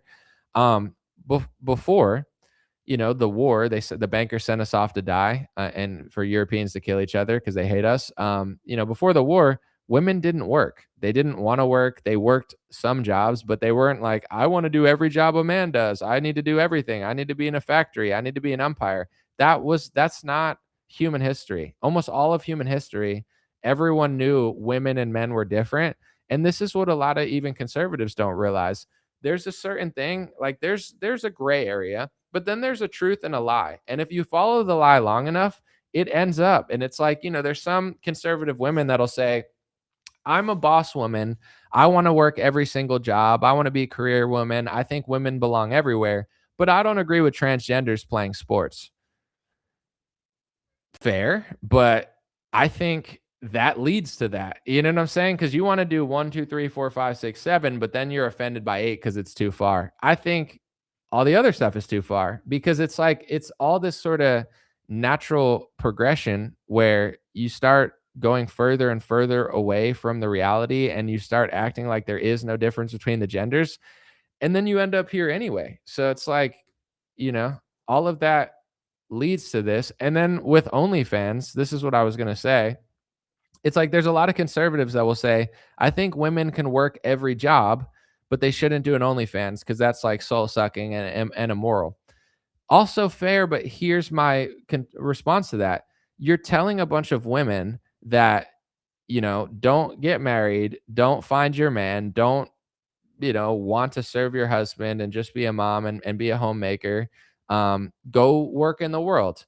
And then you send a woman to work in the world and she's making like $15, $20 an hour, $25 an hour, working for a boss she absolutely hates. And then there's an app where she could probably make tens of thousands of dollars, taking pictures of herself and selling pornography. So it's like, is that better? No. But to be honest, in my opinion, I don't I think there's the woman in the workforce thing has gone to such an extreme. It's like, is working for some other dude for 40 hours a week and stressing yourself out and that you're not doing something you're not meant to do, it's not really that much better. I'm not saying it's exactly equivalent, but it's like, why would a chick want to slave over a corporate boss at some like global homo company when she could literally just like take pictures of herself and make money? So it's like, it's not to say that that's right, but the true problem isn't like women in the workforce was all perfect and then OnlyFans made it really bad. The truth is, it's the same thing. It's just like different extremes of it. But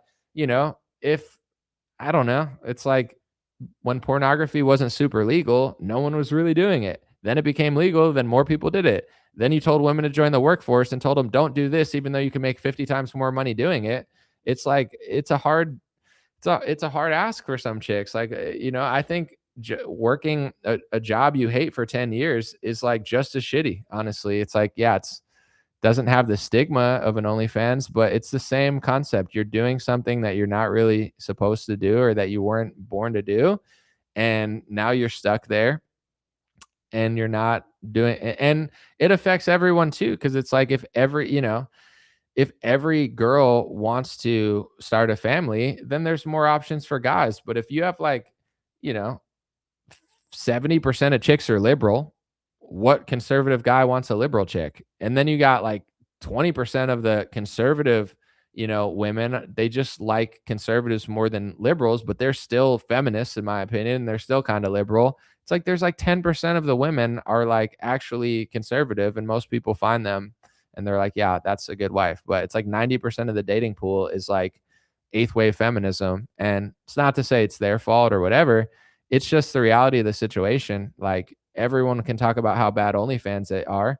Can you talk about 90% of other jobs that really were never meant for women too? Probably not, because it sounds rude or mean.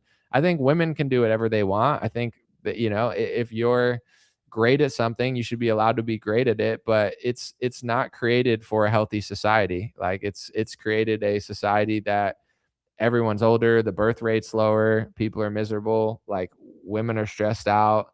And then they're being told, oh, it's really moral to work for somebody else and make shit pay, but it's not moral to do this job that'll make you a lot of money. What about the third option? It's like you shouldn't be doing either of those things. You should be having fun doing your thing, trying to get smarter. You could work jobs, people can do whatever they want, but it's just like eventually should create a partnership with a man and do it that way. But that's what we want to bring to China and Russia. China and Russia need that. They need OnlyFans. They need women working everywhere all the time. They need no differences. Let me know in the comments. I know it's a little bit of a reach to many, but it's like if you go from knowing that a woman is so different from a man, you respect a woman, you don't send them to war. I personally think it's crazy we send women to war. Like, I don't know. I mean, I'm sure there's different jobs that maybe they're served better, but are we really got to pretend like the army shouldn't be all men? I don't, like UFC fighters are way stronger. The men are way stronger. They perform better at physical tasks. Isn't that what the military is? I didn't know it was some party that like anomaly, cut your hair. I don't want to. I like my hair. It's not a freaking fashion show. If I would join the military, I'd have to cut my hair. But with women, it's like back in the day, there was honor. It wasn't disrespectful. It wasn't like we hate women, so we don't want them to do anything. It was like we love women, so we don't want them to have to go work for some other boss. Like if you're a woman and you have a husband and you have to go work for some other man 50 hours a week, it's now instead of spending 50 hours working for your husband, you're spending 50 hours working for some other man. Like, how is that healthy for your relationship? I don't see it. And then it's like, Yeah, back in the day, it's like, we don't want you to go. We're going to fight at war so you could stay home. We don't want to risk your life. We don't want to do that. And then slowly it's like, go join the factory, go do this, go do that. I saw the female umpire. She was like the first female umpire. She called the worst strike or ball I've ever seen in my life. And it's like, obviously there's some bad male refs too, but me personally, I know you're not supposed to say this, but I don't work in sports media, so I don't really care. I don't think there should be any female umpires. I don't want to see any female referees. I like Laura Sanko. She does a great job. She's earned my respect. I think she's a competent, great sports anchor.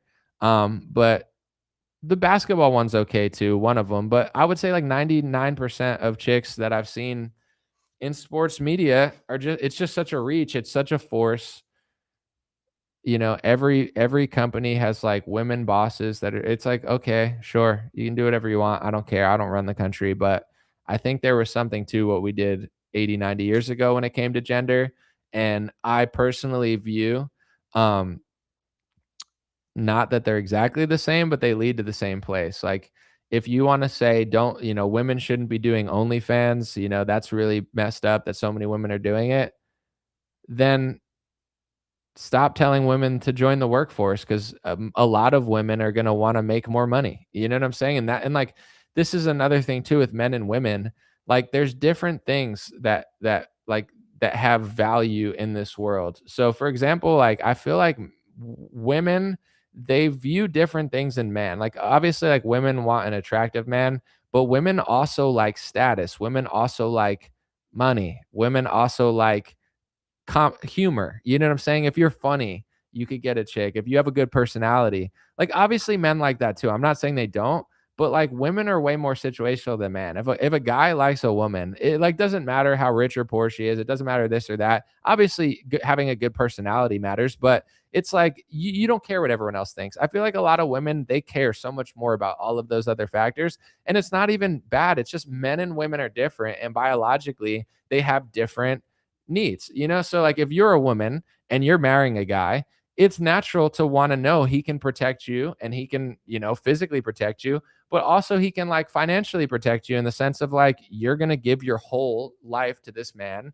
You're going to maybe have a kid with this guy. You want to know that this guy can hold you down for the rest of your life. There's nothing wrong with it. And for me as a man, I don't care how much money a woman makes, because I want to provide. I want to do it, and I don't need her to do all that. If she could help, you know, money definitely helps, and definitely like being smart and competent, and, you know, helping me with business, or maybe making your own business and doing something cool, you know, in some sort of way that is cohesive with the family or whatever. That's all fine to me, but I don't, you know, I think it's okay for a man to be, or I mean, it's okay for a woman to look at a guy and be like, I want him to be successful. Not that I'm a gold digger, but I want him to be the type of guy that I know that I could be happy with, and he's not going to leave me on the side of the road, and he's going to be able to take care of our kids, and we're going to be able to, even if he doesn't make a lot of money, he knows how to do what's right, where it's like, we can get a house, we're not going to be broke, and even if we're struggling, we're happy, and we have a plan. We like, you know, I think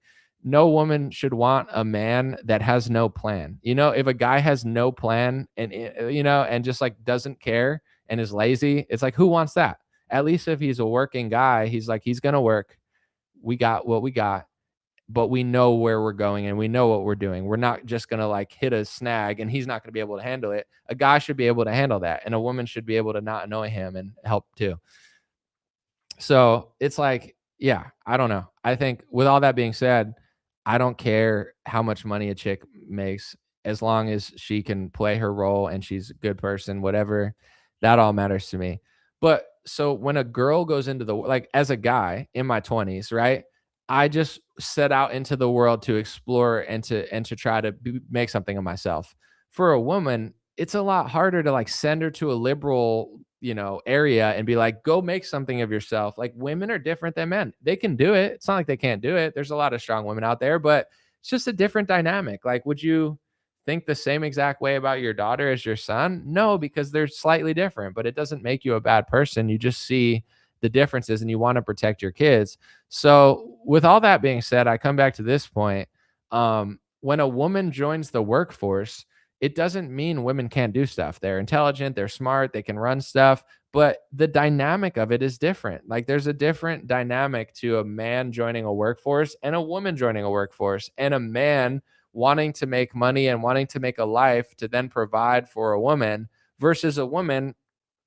A lot of women, I'm not saying all, yes, they're making money, but when you make money as a woman in business, you come to two conclusions by the time you get to like your 30s and stuff. You either get to the point where you're like, you know what? I'm glad I made money. I'm glad I worked. I'm proud of what I accomplished. But eventually, I want to have kids. I want to find a husband and I want to do something else. Like, this is not my passion for the rest of my life. Either a woman comes to that conclusion, or she comes to the other conclusion and she says, I do want to be a career woman my whole life. I do want to keep doing this. And if a woman comes to that conclusion, it just becomes a lot harder to meet your husband, because most competent men that would make good husbands and that make money, they're not looking for a woman to be like a lifelong career woman, because that's like, yo, at a certain point, you can work, you can do your thing, but like, can't you transition into the role of like a mother, not a freaking worker bee for the rest of your life? So that's the conclusion every woman comes to. Like, either I don't want to be a career woman anymore, or I do want to be a career woman. And a guy, it's like you don't really come to that conclusion. It's like I'm not like, yeah, I want to be a father eventually, but it's like I'm not going to be a father and stop working. I want to keep providing. So then a woman can do cool stuff, take care of that, cook, do all that sort of stuff. And I could do my thing and they could help with it and do whatever. If they're super ambitious, we'll find something that works. But I don't want them going to some other guy for 50 hours a week, not because I'm jealous or anything. It's just like, why would I want my wife to go make money for some other dude, at a business? Like it's just weird. It's normalized, but it's all weird to me. And that's why when women go into the workforce, like there's a reason that like I don't know if it's 1 in 100 or like the numbers are staggering, but the amount of women that are doing OnlyFans, it's a lot, because it's just a competition thing. Like, why would I work for $50,000 a year when I could make that and stay home and barely do anything?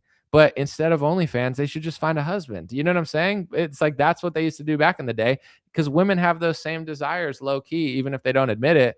Like, yeah, I like doing a lot of this, but it would be nice if a guy could take like 80% of this off my plate so I don't have to worry about it. The same way I want to like get an assistant or somebody to work with, a partner, and have them take a lot of work off my plate. There's nothing wrong with it, but for women, it's like it's just such cope where it's like OnlyFans is bad, but regular jobs are good.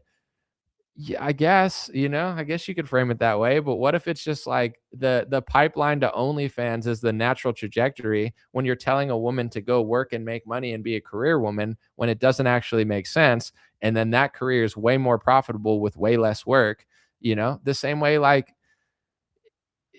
right now it's they'll be like, oh, women want money and women like money, like all these women just want people's money, which I feel like is not true to all women, but a lot of women, it's like they do for the same reason you work at a job. Would you rather make 300,000 a year or 100,000 a year? Would you rather make 2 million a year or 1 million? Everyone wants to make more for what they do. And for a woman, they just have like a different role. Like it's like, yeah, they tend to lean that way, but a rich guy is not necessarily going to be the best guy. But it's like they have a natural tendency to just want to be taken care of, and they have a natural tendency to want, if you have a million different options on your plate, you're going to choose certain ones. Like, like, do you want the filet mignon or do you want the French fry? Not to say that money makes you a better person. It's not true, but it's like all of these things are leading to the same place. It's like, go get a job to make money, but don't like money, but you need money for rent. But you can get more money doing OnlyFans, but don't do it. Work this shitty job that you hate, that you're not meant to do because you're not programmed to work in this way. This is a man's job, but do that. But also, don't go for the guy that could provide for you. It's like you're just sending these women into this crazy trap where they're like, they don't know what the frick to do. But I'm not blaming them. I'm just being honest about it. And then for men, yeah, it's like there's a lot of men that are not worth giving up for, because if you're going to give up anything for a man or compromise for a man, you want to do it for the right guy. You want to submit to a man that can do it. If the man's not worthy of submitting to, which most men nowadays aren't, then what's the point of doing it? So it's like there's a lot of social things going on, but for me, That's how I see it, and I mean, I'm not just trying to cope, but it's like I have high standards, and like I've found that there's definitely some great people out there, but what I've noticed is like everyone, because of technology and because of social media, everyone's kind of like in their own zone and nobody wants to really budge, you know? But in order for a man and a woman to create a marriage, there has to be some sort of cohesion where it's not like you have to give up stuff, but you have to want to get to the next chapter of your life, you know? And I find that a lot, like I said, like over half of women are liberal. That's just statistically true. I think most Republican women are liberal, and I don't, it's not like I care that much or I'm like being mean. It's just like I mean, like in your mind, if you're conservative, like, do you want to do this or do you want to do that? And it's like if you want to do these things, then I just kind of think you have like a like second wave feminism mentality instead of like a fifth wave feminism. So then it's like, you know, your pool of women is a lot smaller if you have standards. And back in the day, it's like you didn't have technology. So if you were in a town, it was like normal. Your parents were like, get married. That's your, now it's like, I went to school here. I flew here. I'm all over the place. I didn't think like that. You know, I didn't think like, oh, it's just my town. And now everybody has cell phones. So if you're an attractive, desirable woman, how many options do these chicks have? Who knows? You know, even chicks that are like retarded have a lot of options, and chicks that are not that hot have a lot of options. What is like an extraordinarily attractive, desirable, pleasant woman, you know, in her prime? How many options do they have? Thousands, tens of thousands, hundreds of thousands. So it's like, what's going to make that woman want to settle down? You know what I'm saying? It's going to take a lot more than it would have 50, 60 years ago for that chick to want to settle down, because it's like a whole new dynamic, opening men and women up to the entire world through social media technology. So, you know, it's like it's a crazy world out there, but um it is what it is. I think we're all just dealing with it and doing our best. I just, I guess I could say this to some extent because I'm not that important where they're going to ruin my life at this point. I mean, maybe they'll find clips and like ruin my life later if I've ever mattered. But yeah, I don't know. It's like I think most Republicans believe a lot of this stuff, but they don't even want to say it. Like if I worked for Fox News, imagine if I was like, you know what? I don't think women should do this and that. Like, are you even allowed to say that? They'd probably like fire the person.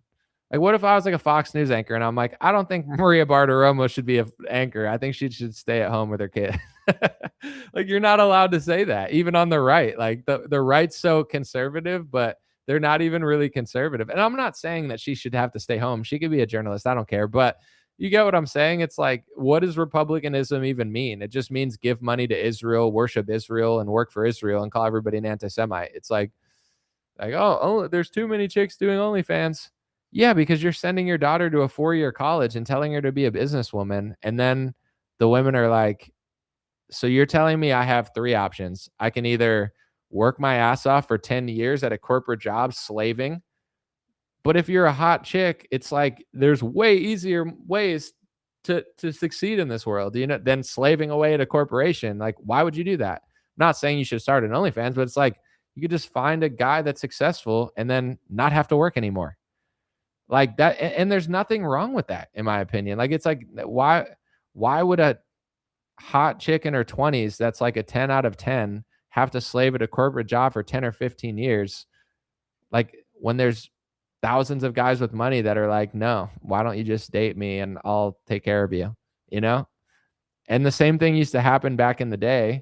It was just like, oh, we're going to get married in our 20s and I'll work and you stay home. It's like the same dynamic. It's just getting like extrapolated in like unnatural, dishonest ways, and nobody wants to like talk about it. And I'm talking about it in a respectful way, and not like I'm not blaming either gender. It's just the reality of it. Someone said, dang, I've been following this dude on Facebook forever, just realized he does live streams. Nice. Thank you, 5D Strix. Appreciate you. Someone said Republicans love girl bosses.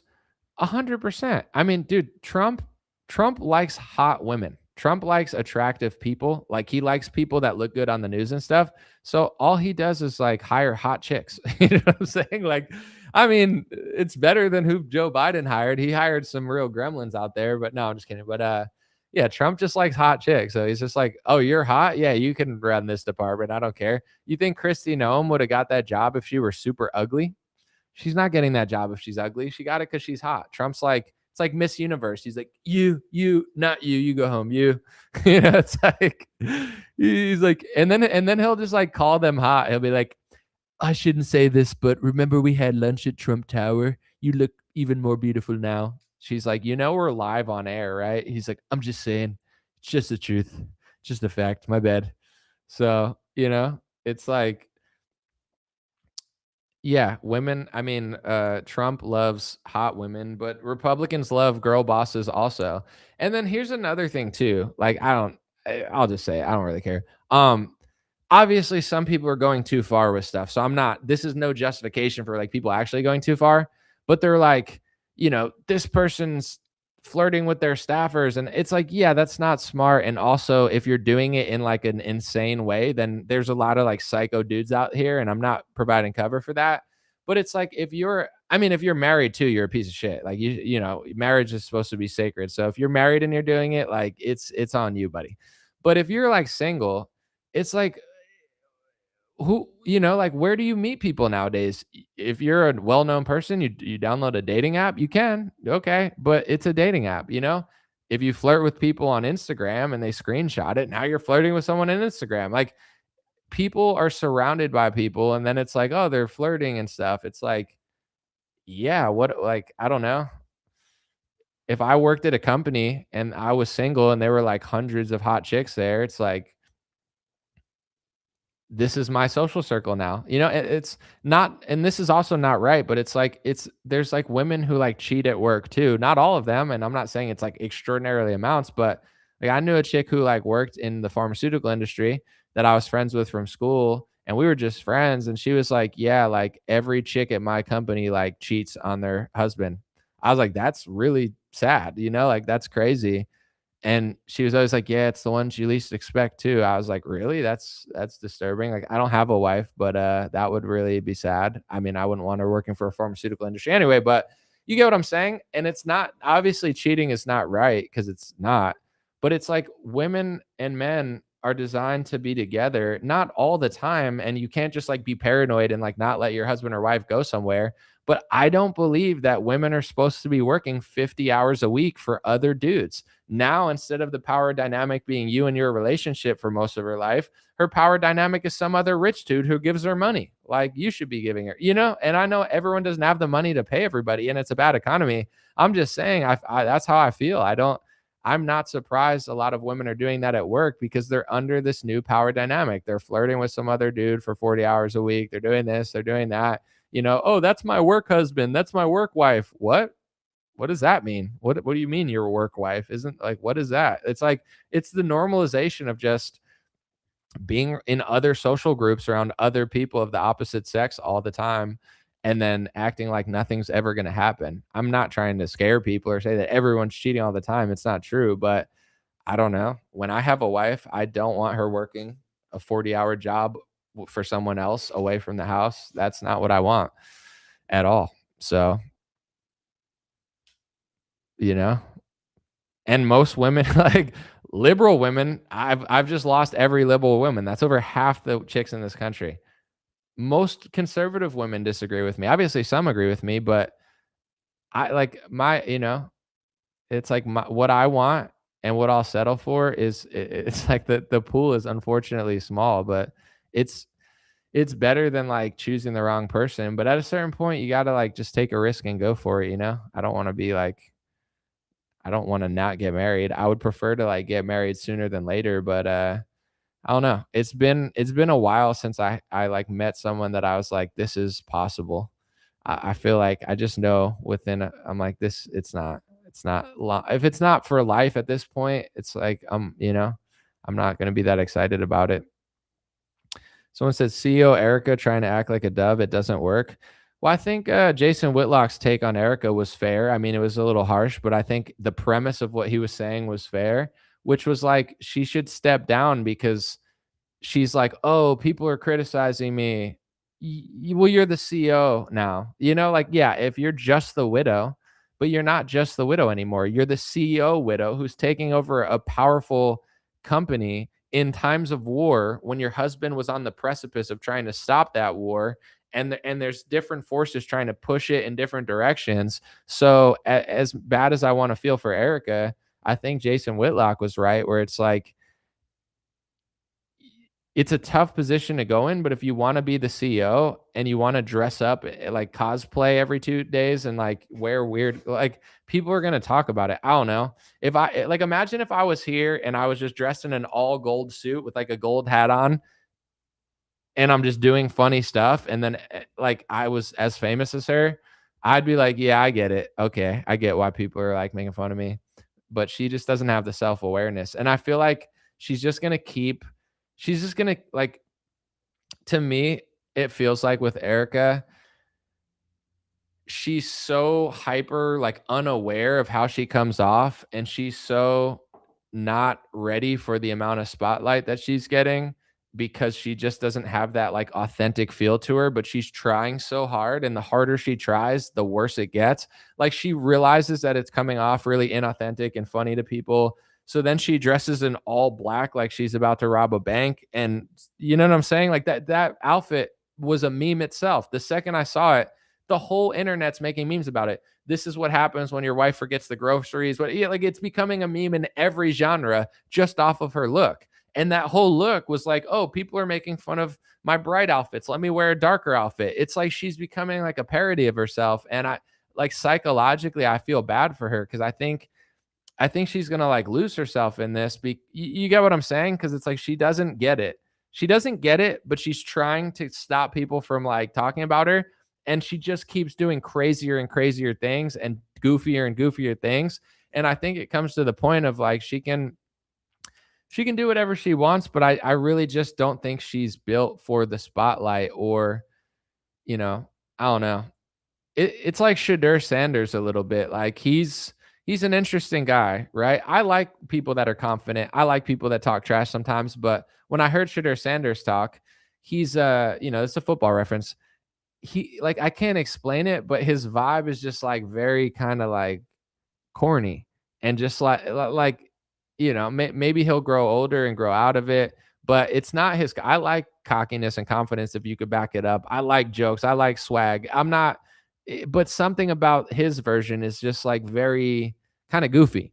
And with Erica, it's kind of similar, like I don't think a bunch of people hate Shadur because he's this or he's cocky or he's arrogant. I think it's just the way he does it is just very, it's easier to not like than like because it's just not smooth or charming. It just comes across very douchey and goofy. And I think that's Erica. It's very goofy, it's very inauthentic. And yeah, it's like, oh, they don't like that one. Let me wear this. Oh, they don't like this. Nothing's ever good enough for that. It's like, I feel like we're watching like the ego meltdown live of somebody who's just very inauthentic. And I hate to overanalyze it, but that's you get what I'm saying. It's like I'm dressed in all pink.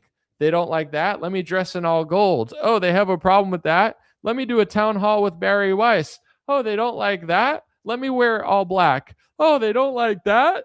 I'm never gonna be good enough. And it's like she's just not it. She's a super try hard, and a super kind of like chameleon vibes where it's just like, I'm dressed like a police officer. Don't I look like a police officer? It's like some people just don't have it, you know? And it doesn't necessarily, you don't have to be the funniest person or the best personality, but they're like, even like Elon Musk, like if you compare him and Zuckerberg, right? Elon comes across more authentic. He's goofy. He's got like some sort of, autism and he like act weird, but he's very likable and charming because even though he's goofy and he doesn't have like the best social skills, it feels real. Even though Elon's a little sneaky, but like Elon does well for a billionaire because it comes across authentic.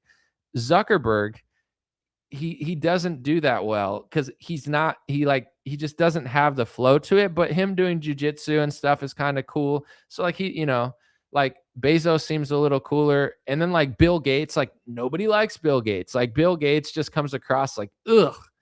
Like there's just something some people have and some people don't.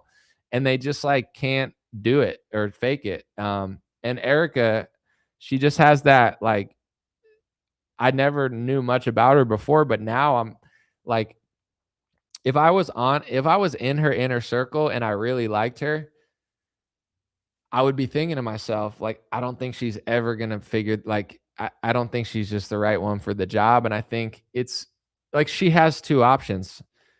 Either she keeps doing this and she becomes like the laughing stock of everyone forever, or she finds another way to help the organization without being like the face of it. And I hate to say that, but it's just like, I feel like it's just true because I don't see her ever being able to like not do this. Like she seems incapable of not dressing ridiculously and acting ridiculously. And even the way she was saying, like in that last speech, because I'm not one of these people that like thinks she's the one that did it. Like I don't really think much about her. I don't care. But I was like listening to her and the way she was talking and I was like, it sounds like, let me dress all black to show people that I'm mourning, right? They don't think I'm mourning. Now I'm dressed in all black. Now they're going to think I'm mourning. Now I'm going to read this and they're really going to believe me this time. And it's like, authentic is not reading authentic off of a teleprompter. Authentic is not, well, they don't think I'm grieving enough. Now I'm going to dress in all black like a Michael Jackson video shoot to show them that it's dark to me. It's like, it's so overdone and so not working. Like, it's just not working. And it's like everyone, like pretty much everyone is like laughing at it. And I feel bad because it's like, why would you want someone to laugh at someone who's a widow? It's like sad. But like Matt Walsh being like, everyone needs to do this and that. And it's like, that's nice of you to say that, but it's like you can stop 10 or 20 conservatives from having an opinion about it. And I think some people are being a little mean, but the whole rest of the world that's not political sees the same thing that everyone sees. And like a Matt Walsh tweet's not going to make everyone not see it.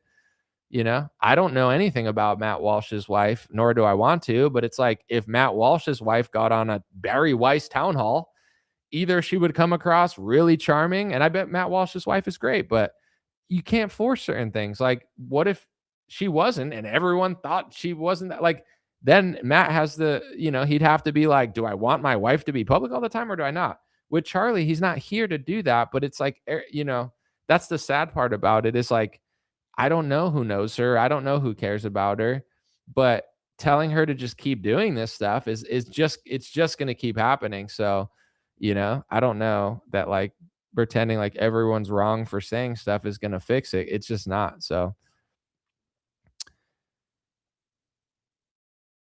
someone said, I wasn't a fan of Charlie, but he had the X factor that built in his platform. It's an organic thing. Erica's an imposter.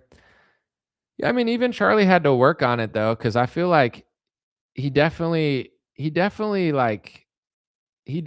a character to him that more conservatives liked than disliked. So it worked for conservatives, but he was definitely polarizing in the sense of like the way he taught.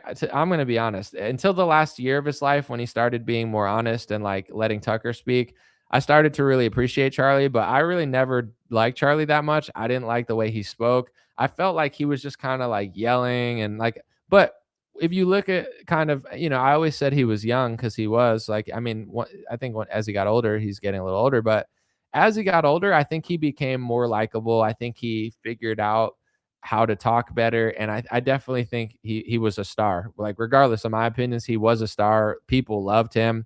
But I think kind of what it was too was like similar to like Owen Schroyer. I like Owen Schroyer. I've had him on the show. When Owen started out, he was super young and he worked for Alex Jones. And I think like earlier when I first heard Owen talk, like when he was really early on, he worked for Alex, so he sounded a lot like Alex. As he got older, as you do it more, like if I look at my first videos, I had like no confidence. I didn't know who I was. You get older, you like figure out who you are, you get more comfortable. And like Owen, I think Owen's super comfortable now. Like he's super confident. He always was confident, but like Owen now is different than Owen Schroyer when he started. He sounded more like Alex when he first started, and then he slowly kind of just like got his own style. I feel like that was Charlie early on. Like Charlie, I think he was trying to sound like other Republicans when he first started. So it worked for Republicans liked him, but I always just felt like he was kind of like obnoxious and just a little like annoying and like "Bah, bah, bah," like just like yelling it and just like saying talking points. But then as Charlie got older, he did it for 7, 8 years. You started seeing, I mean, honestly, he got a lot more compassionate. He got a lot more thoughtful. He stopped just yelling at the left and being like, you know what?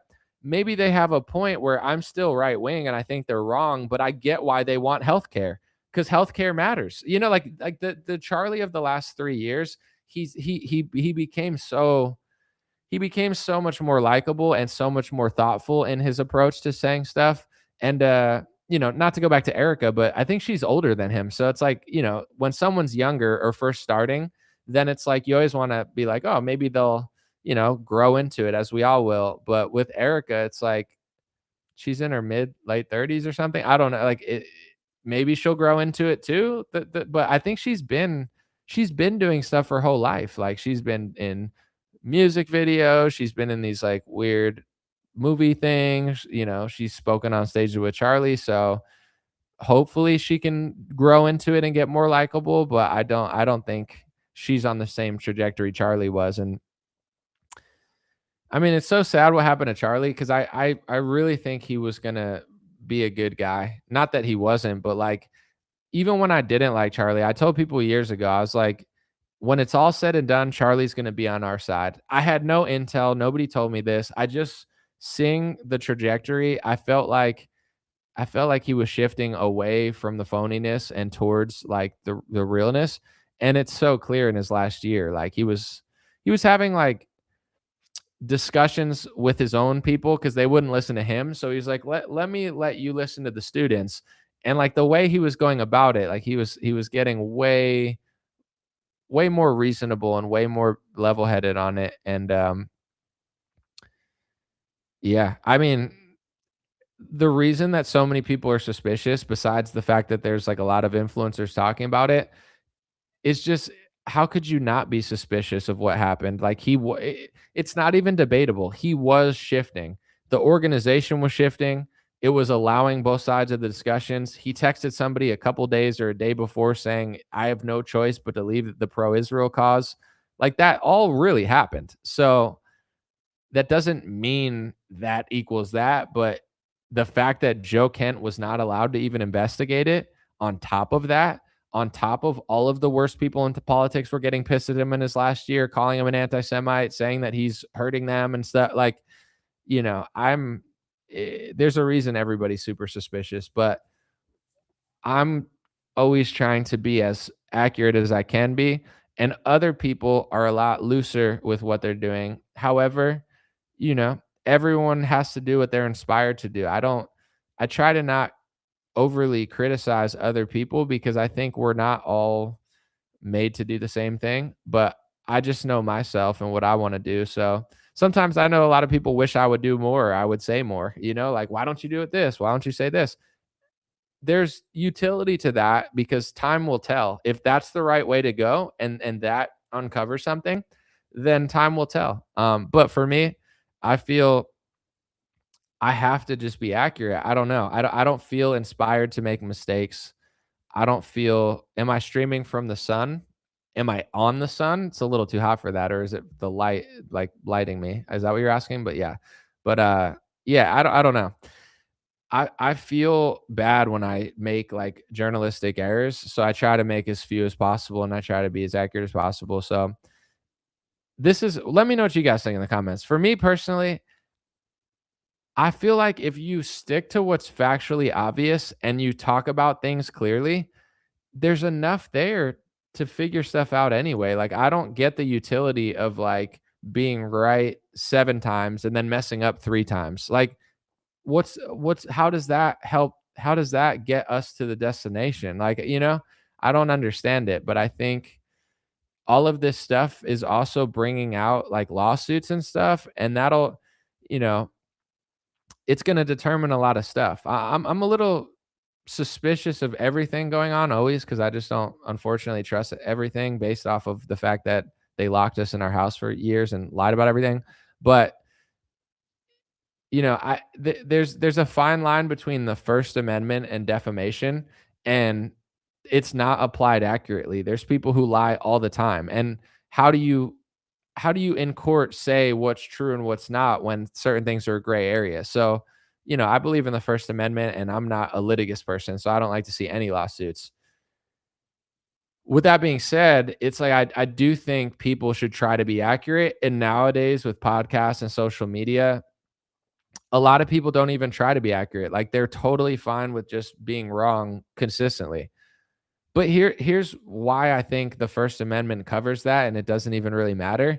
When New York Times and Washington Post and like anybody who remembers 2016 to like 2020, mainstream media controlled everything. They lied about almost everything. Everything was a fake source. Everything was like a sneaky thing. And that was like one of the worst times in media. So even when we had the First Amendment, but the major companies controlled everything. It was way worse than it was now. COVID was way worse than any of that. But now that we have like more freedom to say everything, of course there's going to be all sorts of people. Like, the mainstream media lost power. Nobody cares about them. Um, there's a lot of podcasters that I like that I think are, making a lot of mistakes. There's a lot of podcasters that I don't like that I think lie every single day. But what I've noticed is, even though there's people doing bad journalism left, right, this, that, all sides, the average consumption, at least for me, like, I can wiggle through it, and I'm getting a lot more real stuff than I used to be. So it's like, if they go after somebody and say, well, you made a mistake on your podcast, or you hosted this person on your podcast, and we could sue you because they lied. So then can you sue CNN if there's a guest on CNN and they lie? Are you responsible? If you interview Chuck Schumer, are you responsible for what he says, even if you don't like him? So, there's a lot of gray areas right now that are not like, I mean, the court system's holding up and the First Amendment's been standing, but I'm just kind of like interested to see where all this goes, because I think the people that lost control of the narrative are going to try to like wiggle their way back into shutting people up with lawsuits and stuff.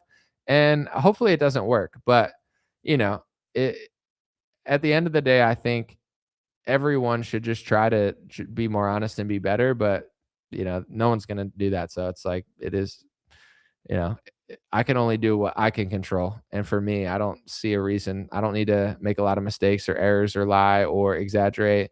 Um, but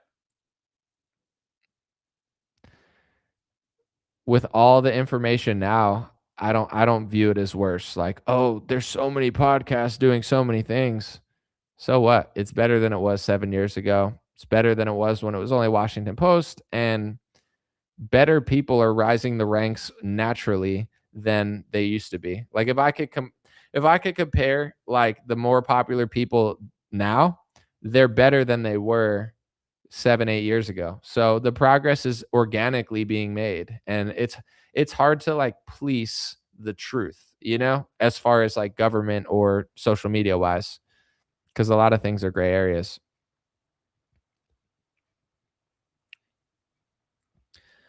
Someone said the propaganda doesn't change with voting different political parties. Okay. Someone said you are in the right spot just where you're at right now. Oh, for sure. Thank you. Someone said back under Obama in 2015, you'd get banned and no one would ever hear from you again. It's good now. Like, the internet's better than it's been in a while. Maybe not for like everything, but for journalism. Here's the question though. Are they going to let it continue this way? That's why I'm curious to see where some of their lawsuits go, and just like the little games that they're playing. Hopefully, it stays like it is now, because it's like Facebook's better than it's been in a while. Twitter is fine. It's way better than it was 4 or 5 years ago. Instagram's allowing more edgy stuff than it used to be.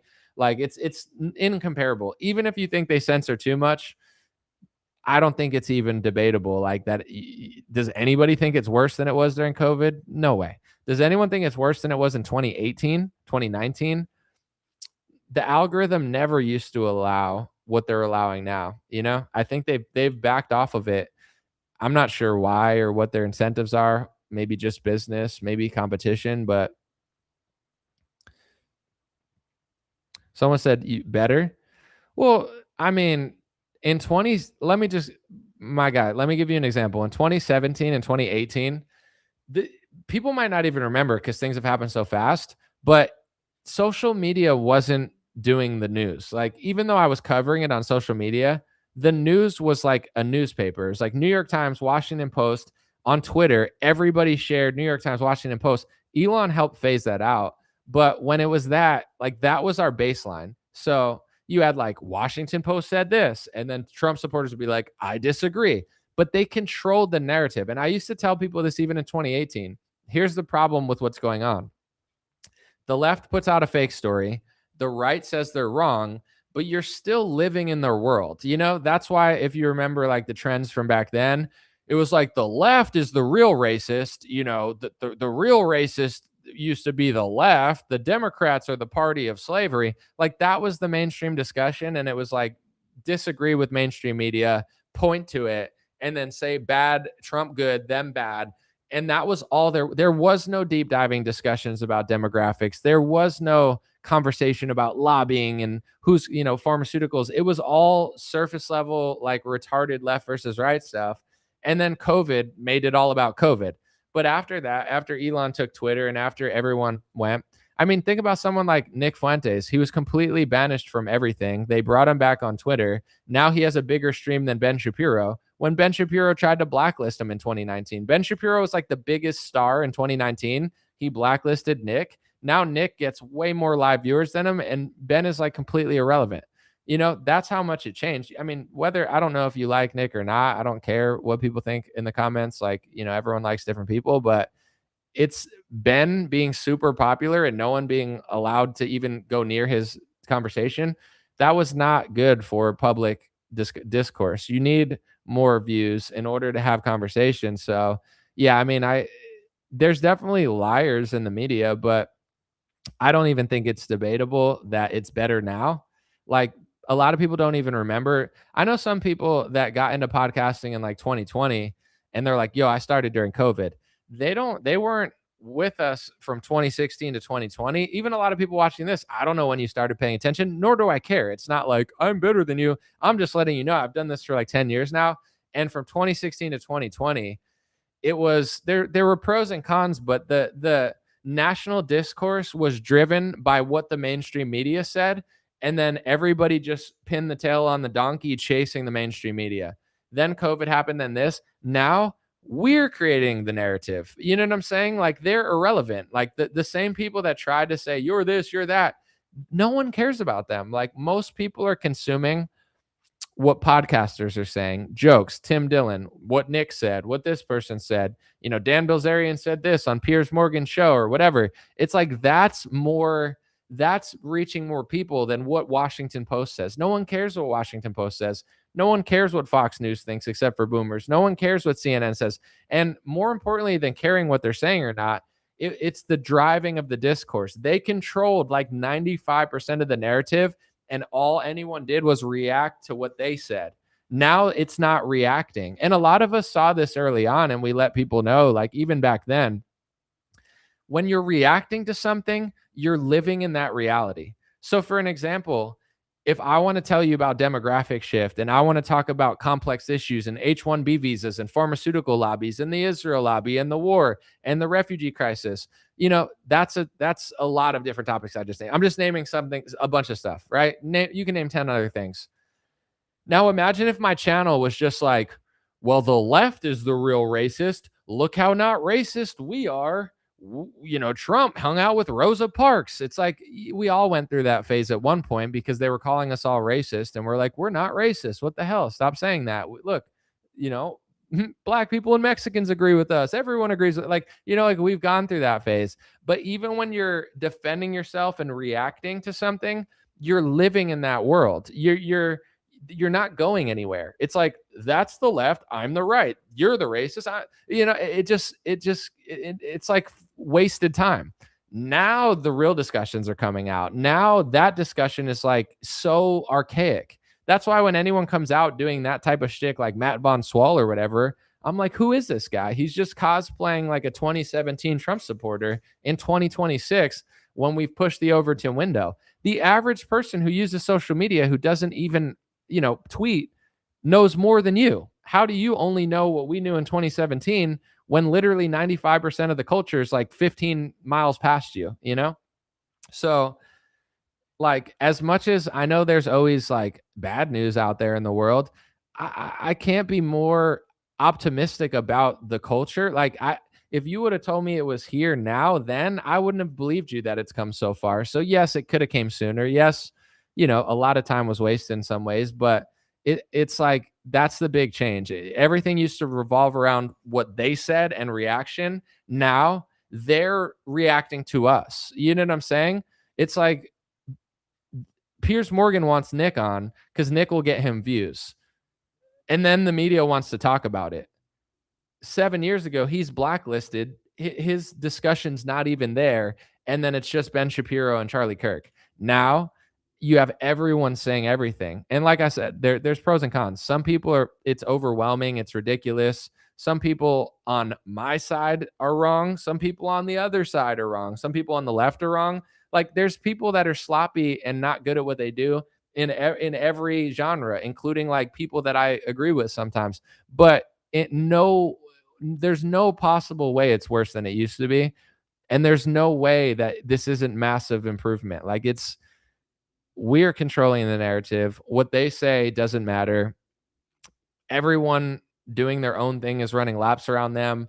Any random person can create like a funny Instagram video and get like 1 million views. You don't even need a lot of followers nowadays. If you just have like a funny or interesting concept, you can actually like blow your video up and get out there. Like, it's way better than it used to be. Way better.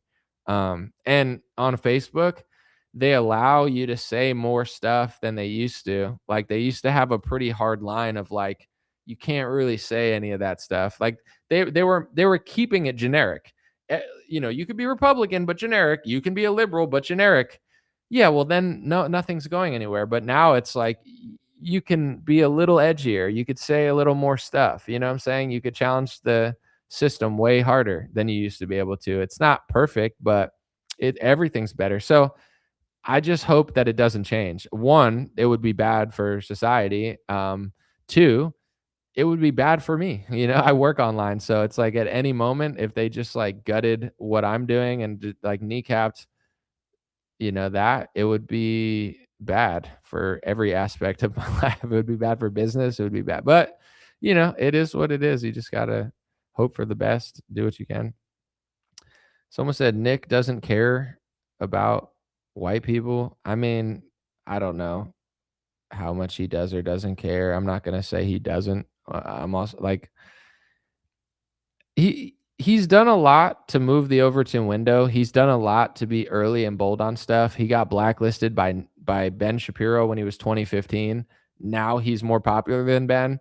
So, his trajectory and his fan base speaks for itself.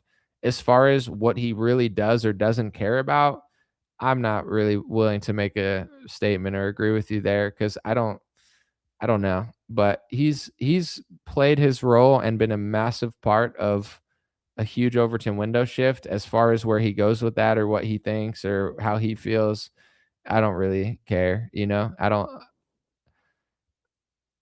I know some people love Nick and some people like really hate him. And I know some people that are Zionists really hate him.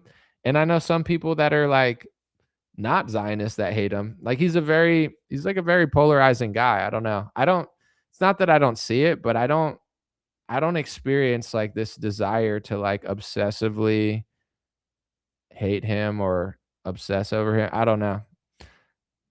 I think someone said Nick was on Piers because the anti-whites know he stays inside that narrative. I mean, I don't know that that's true, but I don't know. I don't know what his role is or why Piers had him on, but I think Piers had him on because he gets a lot of views, and I don't think Piers cares, dude. Piers will have on anybody. I bet Piers wish he could do Satan versus Jesus in a debate so he could monetize that. So, me personally, I think Piers just wants to make money off Nick Fuentes. I don't think he had him on because he thinks he's effective to keep people in a certain thing. Um, I don't know. For me, I get people that like don't like Nick from that perspective, but it's hard for me to think that he's playing some sort of like nefarious role on that side of the equation. Like he's keeping people in a box or something. Like, is he? I don't know. Like, is he keeping you in a box? He's never kept me in a box. He's never made me listen to him or not listen to him or believe him or disagree with him. Not once has he ever, I don't know. He doesn't seem that like, I don't know. Like him going on Piers Morgan's going to keep people in a box. How is that going to work? I don't know. There's Dan Bilzerian says stuff. This person says stuff. Candace says this. There's like a million people out there that anyone at any point can listen to anyone. So how is like Nick keeping them somewhere? Even with like Nick and Tucker, like Nick doesn't like Tucker. I don't know what Tucker likes, but I could listen to both of them sometimes. Like I just listen to clips. I don't really watch the shows that much anymore, but I don't know. Like I get that they had a little beef or something, but that's for them to figure out. Like if Nick feels personally slighted by Tucker Carlson, that's his right. Maybe Tucker did what he said and he doesn't like it. And then if Tucker is playing a different game for some reason, that's up to him. I don't know.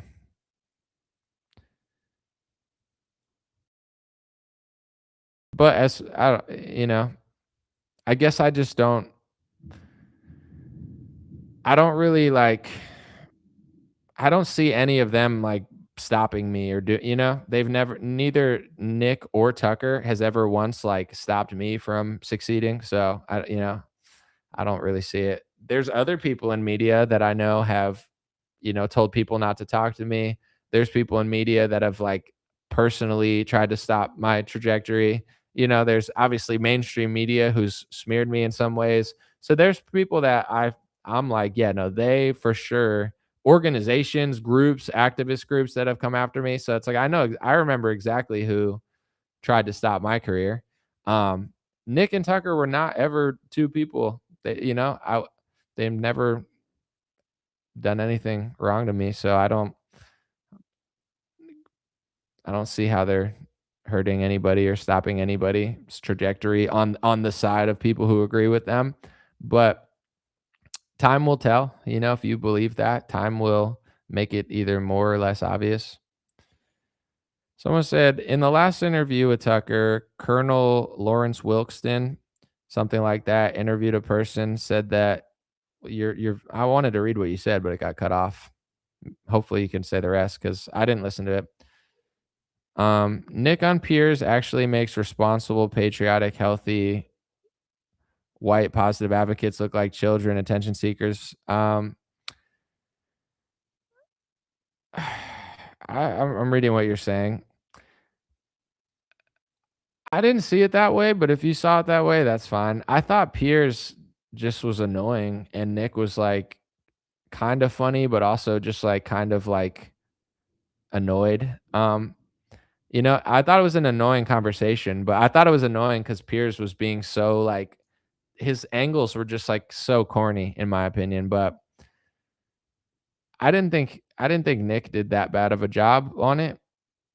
Um, but like I said, time will tell. I can only for sure know what I'm doing as far as what everyone else is doing. Just like with you, I have my opinions about people too. So that's why I'm not like poo-pooing it cuz like there's people that I'm like I don't like what they're doing. But all I know is like I can control what I'm saying, how I say it, and that's what I do. And no one really does it like me. And I don't know why they do it that way. Like I don't know why Nick does what he does. I don't know why Tucker does what he does. I don't know why Candace does what she does.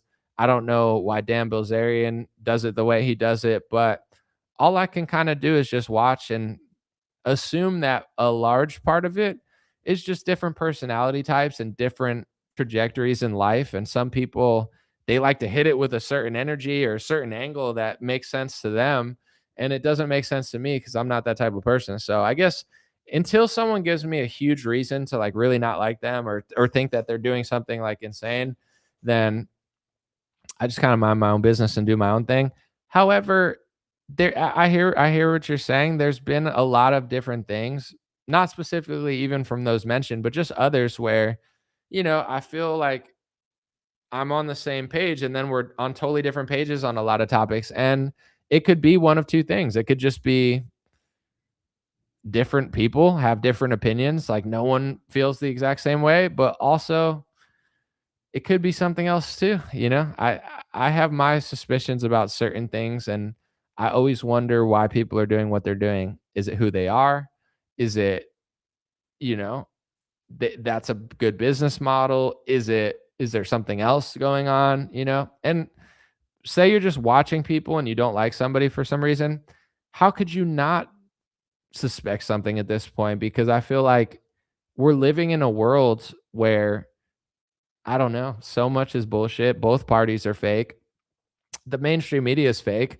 But let's just be honest. It's like, when it comes to podcasting, do we not think that certain groups and certain people figured out years ago that podcasting is going to be popular? Like, there's got to be, I have my opinions about who I think are kind of like plants in the podcast space, but I can't, as a journalist and as a public figure, I can't, like, with 100% certainty just accuse somebody of something I can't prove. That's not fair, honest, or smart of me. But I definitely, I'll give you an example, and I'm not saying that about this person. I'm just saying I don't know where they came from or why, but like Lex Friedman, like when he popped up, eh, maybe he's just really ambitious and knows the right people or whatever, has a good work ethic. It's possible.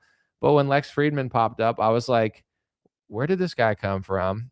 He's getting all these interviews. He's super boring. He talks like this. He does this weird thing. When he interviewed Kanye, I thought his angles were really bizarre, but it's like, I don't know what his role is or where he came from or what he's doing, but sometimes I agree with him, sometimes I don't. But yeah, I don't know. That one was like a weird one to me, but Net and Yuhu, that was funny with the net. Someone said Piers and Russell and all the others wouldn't let you in if you were unjabbed. Is that true? I don't know. I don't know if that's true or not, but I don't. Russell's one person that, like, I don't, like, hate the guy or anything, but I'm just, like, not a fan. It's not like I have, like, a huge opinion against him. He's done some really cool videos. I don't know.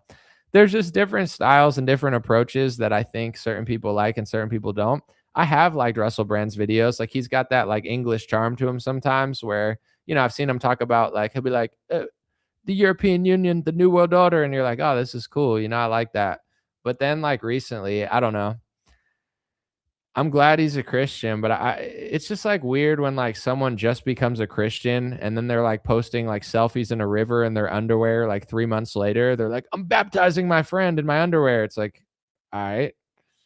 I don't know. Like, that whole, like, it's just like he's, like, overdoing it, and it's like, I appreciate the spreading of the gospel. I think that's a righteous thing to do, but I don't need him to be like my pastor, gate to heaven. I'm good on that. But like I said, no ill feelings. I'm sure me and Russell Brand would probably get along if we were ever in the same room, but I don't ever, like, want to really listen to what he's saying anymore. But it's not like it's bad. It's just a personal preference. It's like if you have a band that you like to listen to, and I'm like, yeah, I'm not a big fan of them. I don't like heavy metal. It's like, it's just how I feel. Uh, Someone said, "Thanks, brother. I'm always learning. I encourage people to ask how something helps or harms Western cons."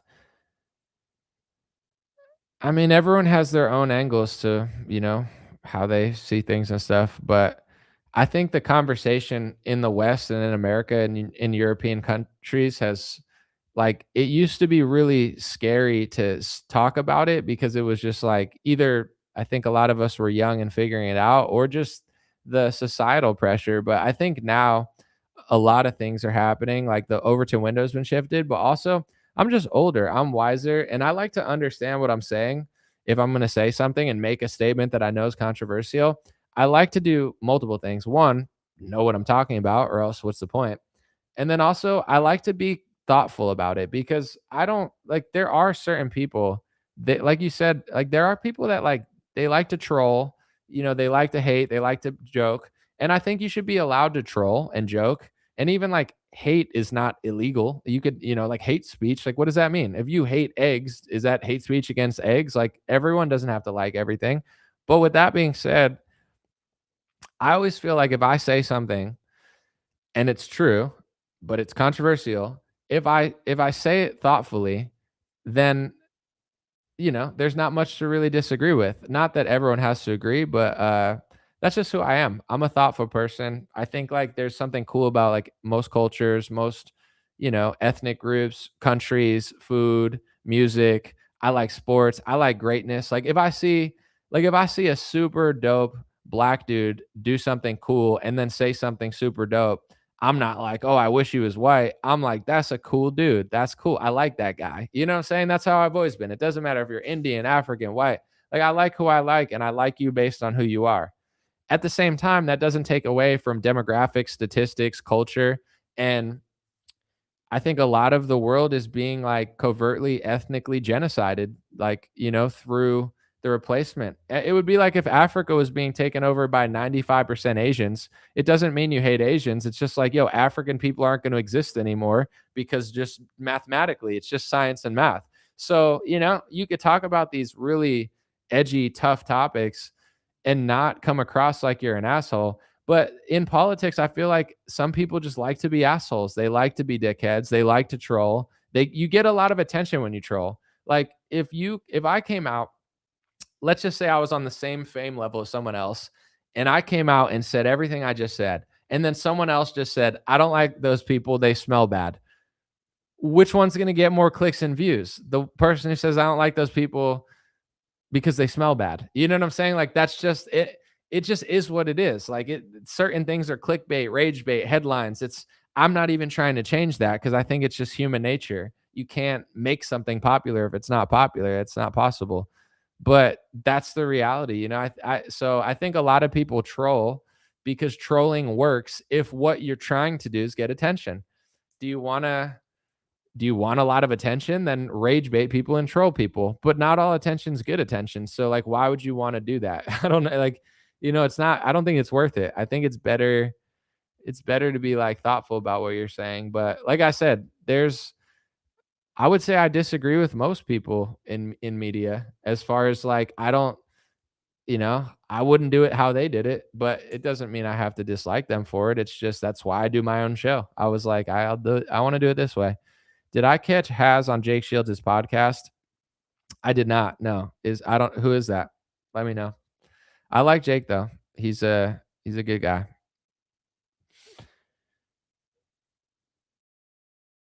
I know Jake personally. I don't just like listen to his show. So he was always really cool to me. Jake's was a stand-up guy.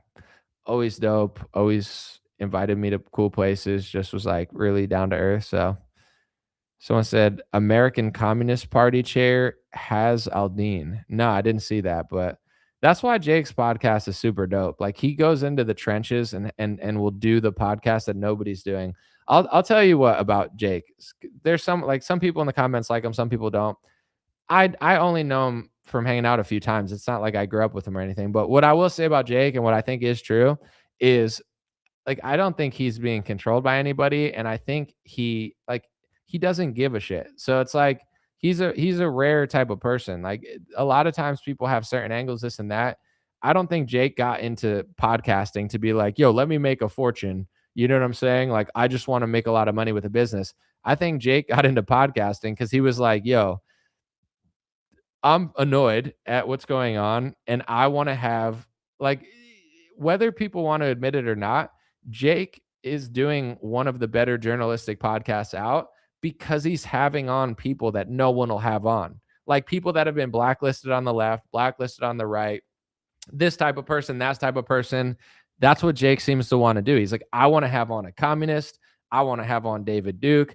I want to have on a black nationalist. I want to have on this person. Like, no one else is crazy enough to do that. But Jake, he's a fighter. He doesn't, he's not afraid. He doesn't need to do this. He's not someone who was, oh, I wanted to do this or that. I think he's straight up just like got pissed off and started a podcast. So it'll be an interesting conversation. Like, who else is going to have on the head of the Communist Party? That's not left wing. That's pretty like it's pretty wild. So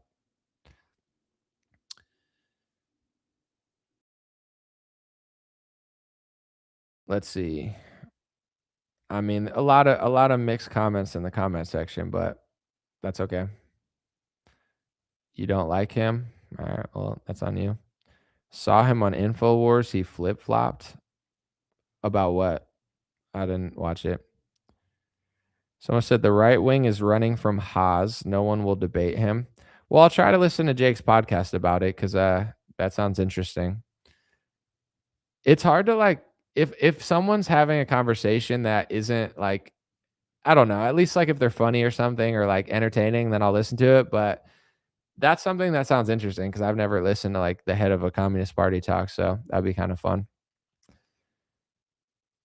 What do I know about data centers? I'm building one with Kevin O'Leary. We're gonna split the profits. No, I'm just kidding. I don't. I know that they suck up a lot of water. I know that they're building them all over the country. I know that they need them to power something, or else they wouldn't be building them. So, someone said has is low. All right. Well, I'm not just gonna read everybody's opinions, but whatever. You should get Myron on. Why? Why? Like, what's the point? I would talk to Myron, but it's just like I don't really have guests on that much. Like, why have him on? I met Myron when I was at Turning Point, and he was following me on Twitter. He only follows like a couple hundred people or something. So I met him, and I was like, "Yo, what's up?" And he's like, "Oh, who are you?" I was like, "Anomaly or whatever." He's like, "I don't know you." I was like, "All right, okay." I'm not. It's not like everyone has to know me, but I know he follows me. He only follows like a couple hundred people, so I was like, "You don't know who I am, but you follow me, and you barely follow anybody." All right, I guess you never heard of me. That's fine. It's not like an ego thing, like, you gotta know who I am, but I just thought he would, and he didn't, so I was like, "Alright." We were just at the same he was doing a podcast at Turning Point last year, and then, like, that person wanted to interview me next, so I just, like, saw him in passing. So I was like, "Okay."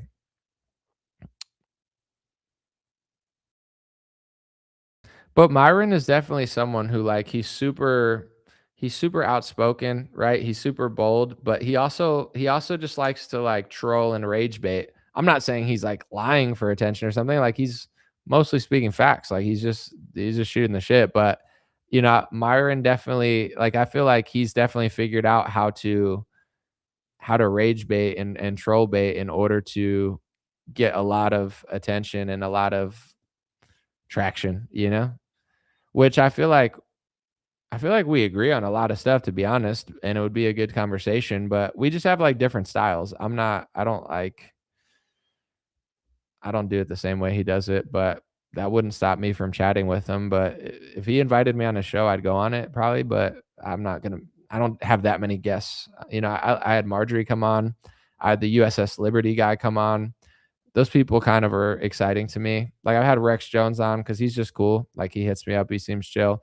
But if you've noticed, I'm not like dying to interview like everybody. So it's probably not like a top 10 person that I want to talk to or anything. So I wouldn't go out of my way to do it.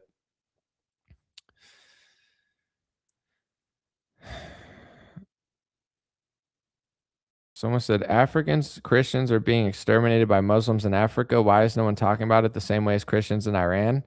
Well, they are talking about it, but they're only talking about it as a talking point, It's a talking point. Like, why are you concerned about Lebanon? Why are you not concerned about Africans in Africa?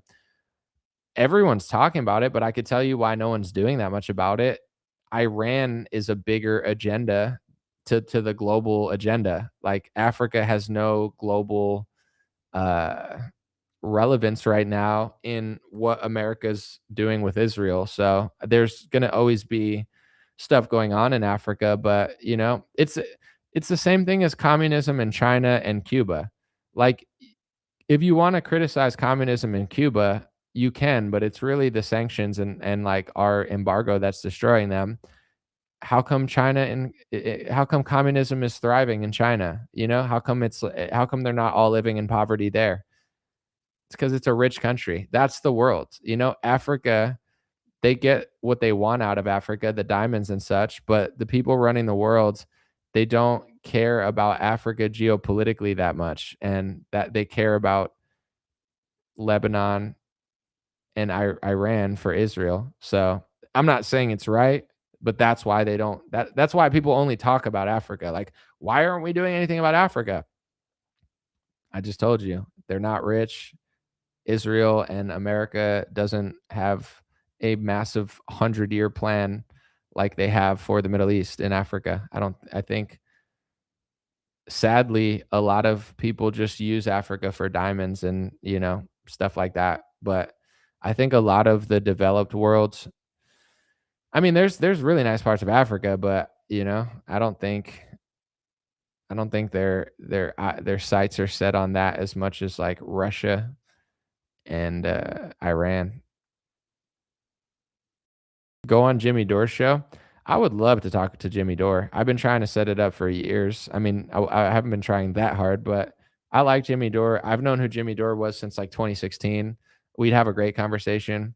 I've talked to like Kurt Metzger. I tried to like set it up one time, but it just never seems to work. So I'm not gonna like over try. But yeah, that's somebody that I would actually enjoy talking to. I'm gonna be on a podcast soon too that you guys probably know. So I got some stuff in the works. Right now, I'm just trying to go for things I wanna do. I think in the last couple years, I was just trying to do so much stuff and I just got burnt out and I would just do it. Like every time someone invited me to a podcast, I'd just say yes, you know, I just try to talk all the time. Now I'm doing it a lot less. I'm much more comfortable. I'm much more happy. I'm enjoying my life. I'm doing well. Business is good. So, you know, I'm like, even when I meet people sometimes like for networking, they always assume that I want all of these things, you know, because like most people, they want like to be more famous or something. So they're always like, we'll do this with you. We'll do that with you. We'll get you on this podcast and that podcast. And I'm like, I don't even want to go on that podcast. Like, I don't care, you know, like I would talk to, there's certain people I want to talk to because it seems like it would be a fun conversation. But if I don't like them or I don't think it would be that fun, then I don't like what's it going to do for me? Like, I go on a podcast and then what happens? What happens after I go on a podcast? I'm reaching like 15 million people now, 10 to 15 million people a day on Facebook. I have millions of followers. I reach millions of people on Twitter. My business is doing fine. I don't know. What's a podcast going to do? Help me sell 5 more hats or something? Like, well, could put it in an email. I went on their podcast. It's cool to talk to people, but I want to enjoy it or at least like know what I'm doing there cuz I don't know. I don't know what everyone else is doing, nor do I care. I'm locked in my own zone.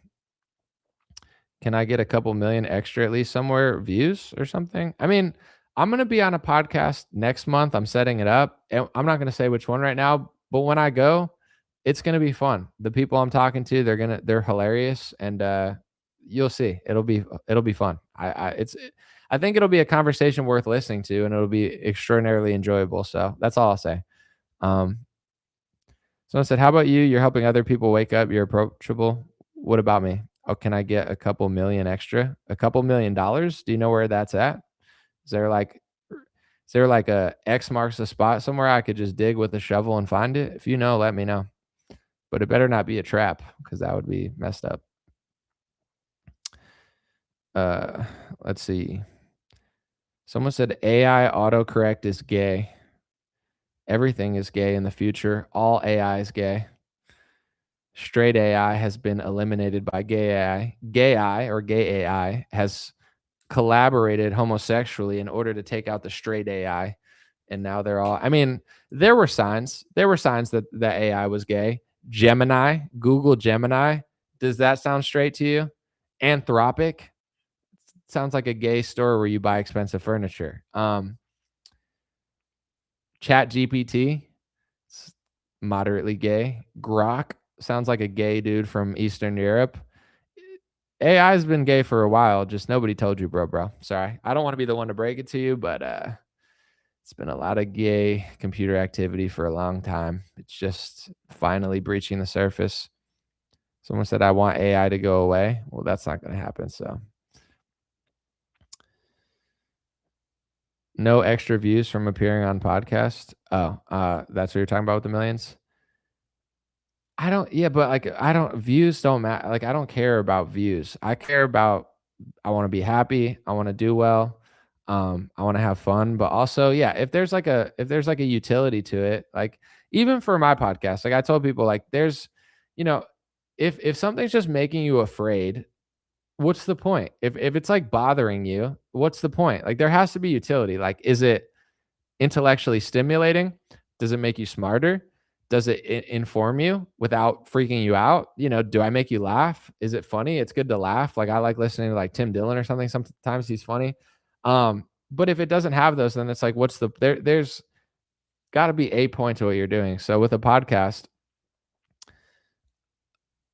I would say the views, like, I don't know. It's like you can get views and it could be bad, like the whole world could be like, look at you. And you're like, oh, don't look at me. I don't know. So it's like you don't want to just want views. It's like, what if, like, even like a Piers Morgan interview, like, if I got invited, I might go, but I don't even desire that anymore. Like, it's like Piers Morgan's running a minstrel show where he's trying to just get views off people. Like when he had on Nick Fuentes, it was annoying. He was so annoying. Pierce, like he could have challenged Nick in a meaningful way, but everything was like a gotcha moment, and it just made for like an awkward, weird interview. Like it's like I don't know. I would, to be honest, I would enjoy destroying Piers Morgan and just making a fool out of him. I would enjoy that. That would be fun. Just because it would be like if he tried to do a gotcha with me,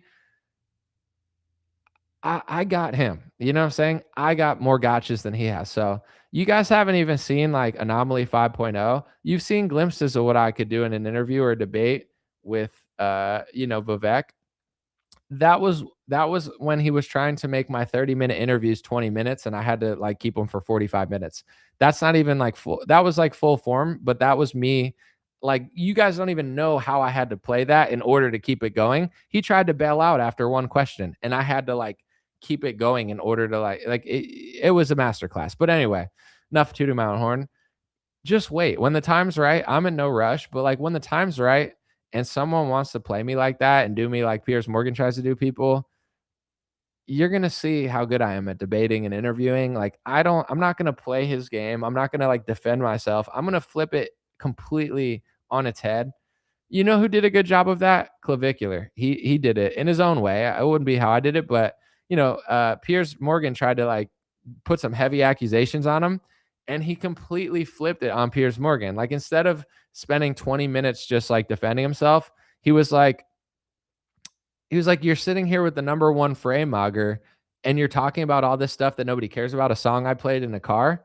Why don't you talk about how to improve yourself? Because, then when you're away, your wife wouldn't have to talk about, hanging out with Mr. Suds or whatever. Like he totally, and if Piers Morgan has some suspect activity going on there. But anyway, it's like instead of like defending himself, he just flipped it right on the head and just made Piers Morgan look like an idiot. Like I actually love that.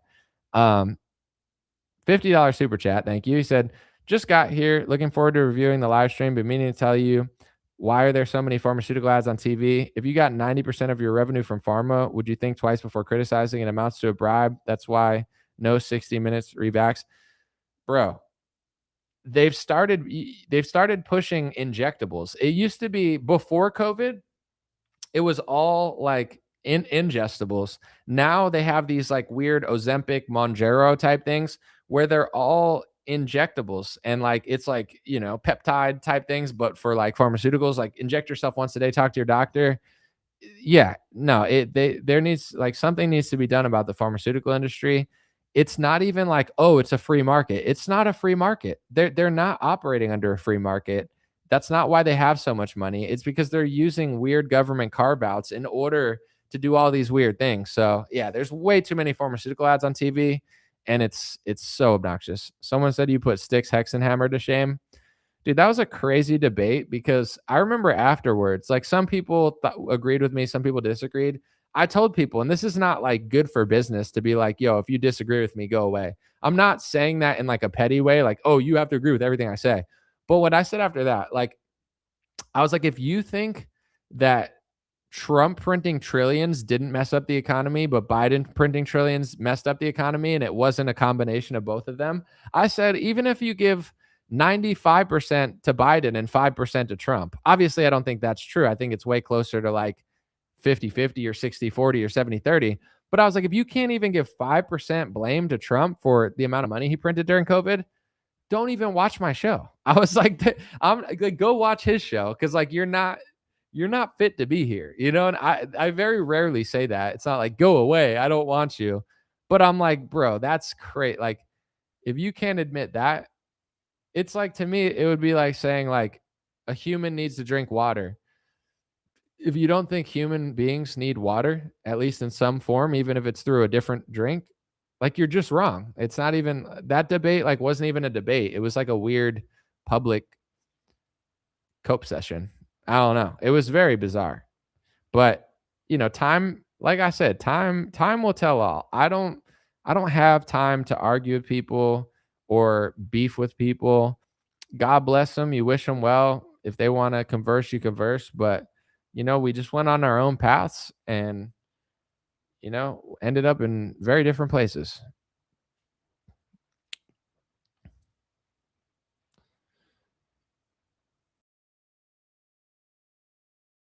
So I don't know what this has to do with anything, but someone said, any of you girls and women offended by the word chicks, ladies, and broads? Why are you asking that? I don't. It's funny, but I don't know. Like where? It's crazy. Do I get more ad revenue from Rumble? I'm watching on Rumble Premium. I appreciate you.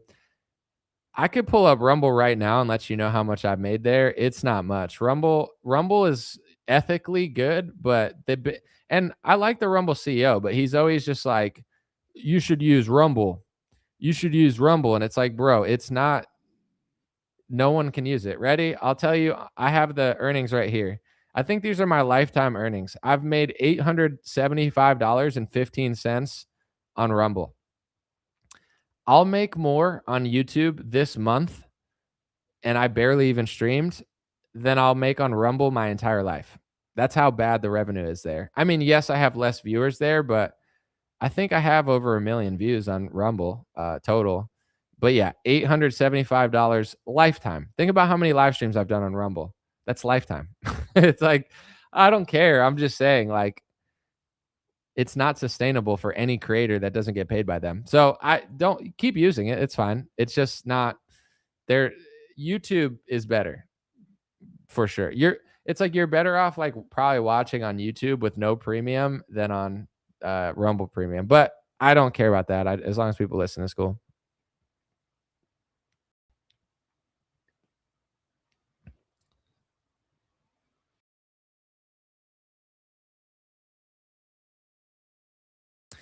People were talking about Sticks too. This is something about Trump that I think is like kind of wild. Like Sticks, he really didn't like me. We had a debate. I obviously won, whatever. But after that, like he was definitely like disliked me more than I disliked him. Like I was already over it, but I think, he kind of held a grudge and beefed and stuff. I'm not gonna say what because I don't know, but I heard some really bad stuff happen to him, and, like, I think he, like, tweeted out that he was, like, dying or almost dying or something, but he was recovering, and I wish him well. I mean, it was never that serious, so it's like, I wish the guy well, God bless him, and, I don't really think much of it. With Trump, like, when people he doesn't like or beefed with ever, like, dies and he's like, "I'm glad you're dead," it's like, that's just crazy. I don't know. Trump's like a crazy guy to me. Like, obviously, me and Sticks, it wasn't that serious and it wasn't a big deal. It's just like an internet conversation. But with Trump, like, I still don't feel that way about like anybody. I don't know. I don't like hate anybody that much. I don't think about it that way. And I mean, maybe there's definitely people like, I don't know, like when Lindsey Graham dies, I never liked Lindsey Graham. I'm not going to pretend to, but I'm not going to like stomp on his grave and celebrate. I'm just not that guy. I don't view it that way. But Trump does. Trump hates people that don't like him. Trump holds the biggest grudge. He's like a mob boss. You die, and like Rob Reiner gets stabbed by his son, and he's like, Rob Reiner died from Trump derangement syndrome. Dude, Trump is like a psychopath. Like, it's like, what? He didn't die from Trump derangement syndrome. He died because his son was insane. Um, why lie about that? Or why make up this weird self-centered narrative to make it about you? Like, dude, Trump is actually like nuts. Like, he's like low key, just like a psychopath, but it's whatever. Um, yeah. Trump doesn't think he's getting into heaven. No, he doesn't. I mean, that's also interesting.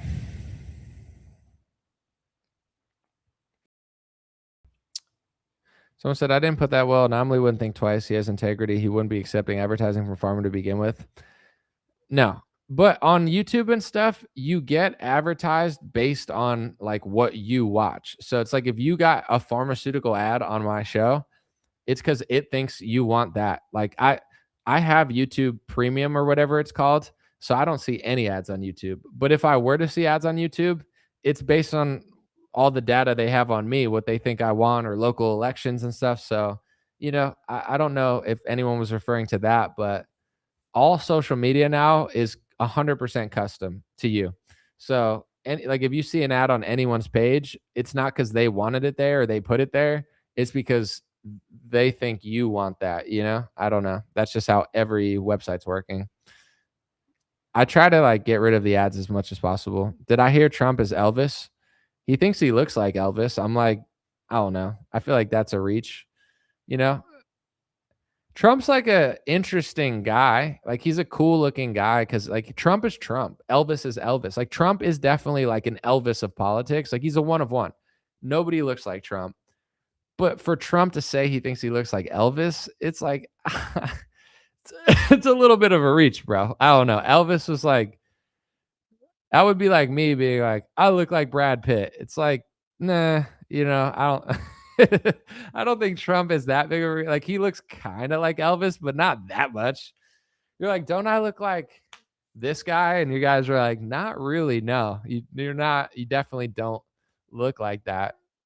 Like, all right, well, I tried. I tried to elevate myself a little bit. Someone said fittest flat earther thinks Trump is Elvis. There's someone named fittest flat earther. He's a flat earther who's fit. Well, at least he's in shape. That's good. Honestly, the part that annoys me more than the flat earth is that he thinks Trump is Elvis. The shape of the earth, that's to be discussed. Okay. We need to set up a debate between the head of NASA and I don't know, somebody that I like. I want to see that. Not that they would ever do that, but all right, I gotta go.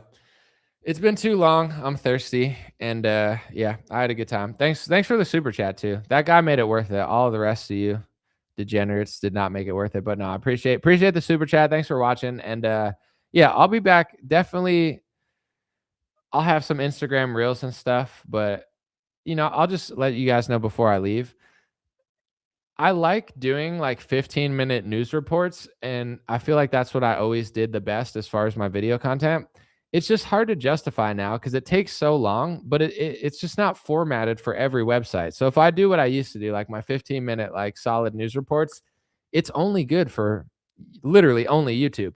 That's the only thing it's good for. So that's why if I do my news reports, I do 3-minute news reports on Instagram, TikTok, because then it gets a lot of views on Facebook, Instagram. Like say I do a solid news report that way, it averages like a couple 100,000 views on all social media. So when I take my time to do the actual like investigative or news reports, I gotta just do like a 3-minute rectangle. I know it. I mean, technically a rectangle could be that way too, but the vertical one, it just makes the most business sense. If I had all the time in the world and like 5 editors, I'd probably do a bunch of different stuff. And I know I've been saying I've been working on it, but I actually have a guy that I know is the perfect fit, and he has another job right now. So I actually do have a plan.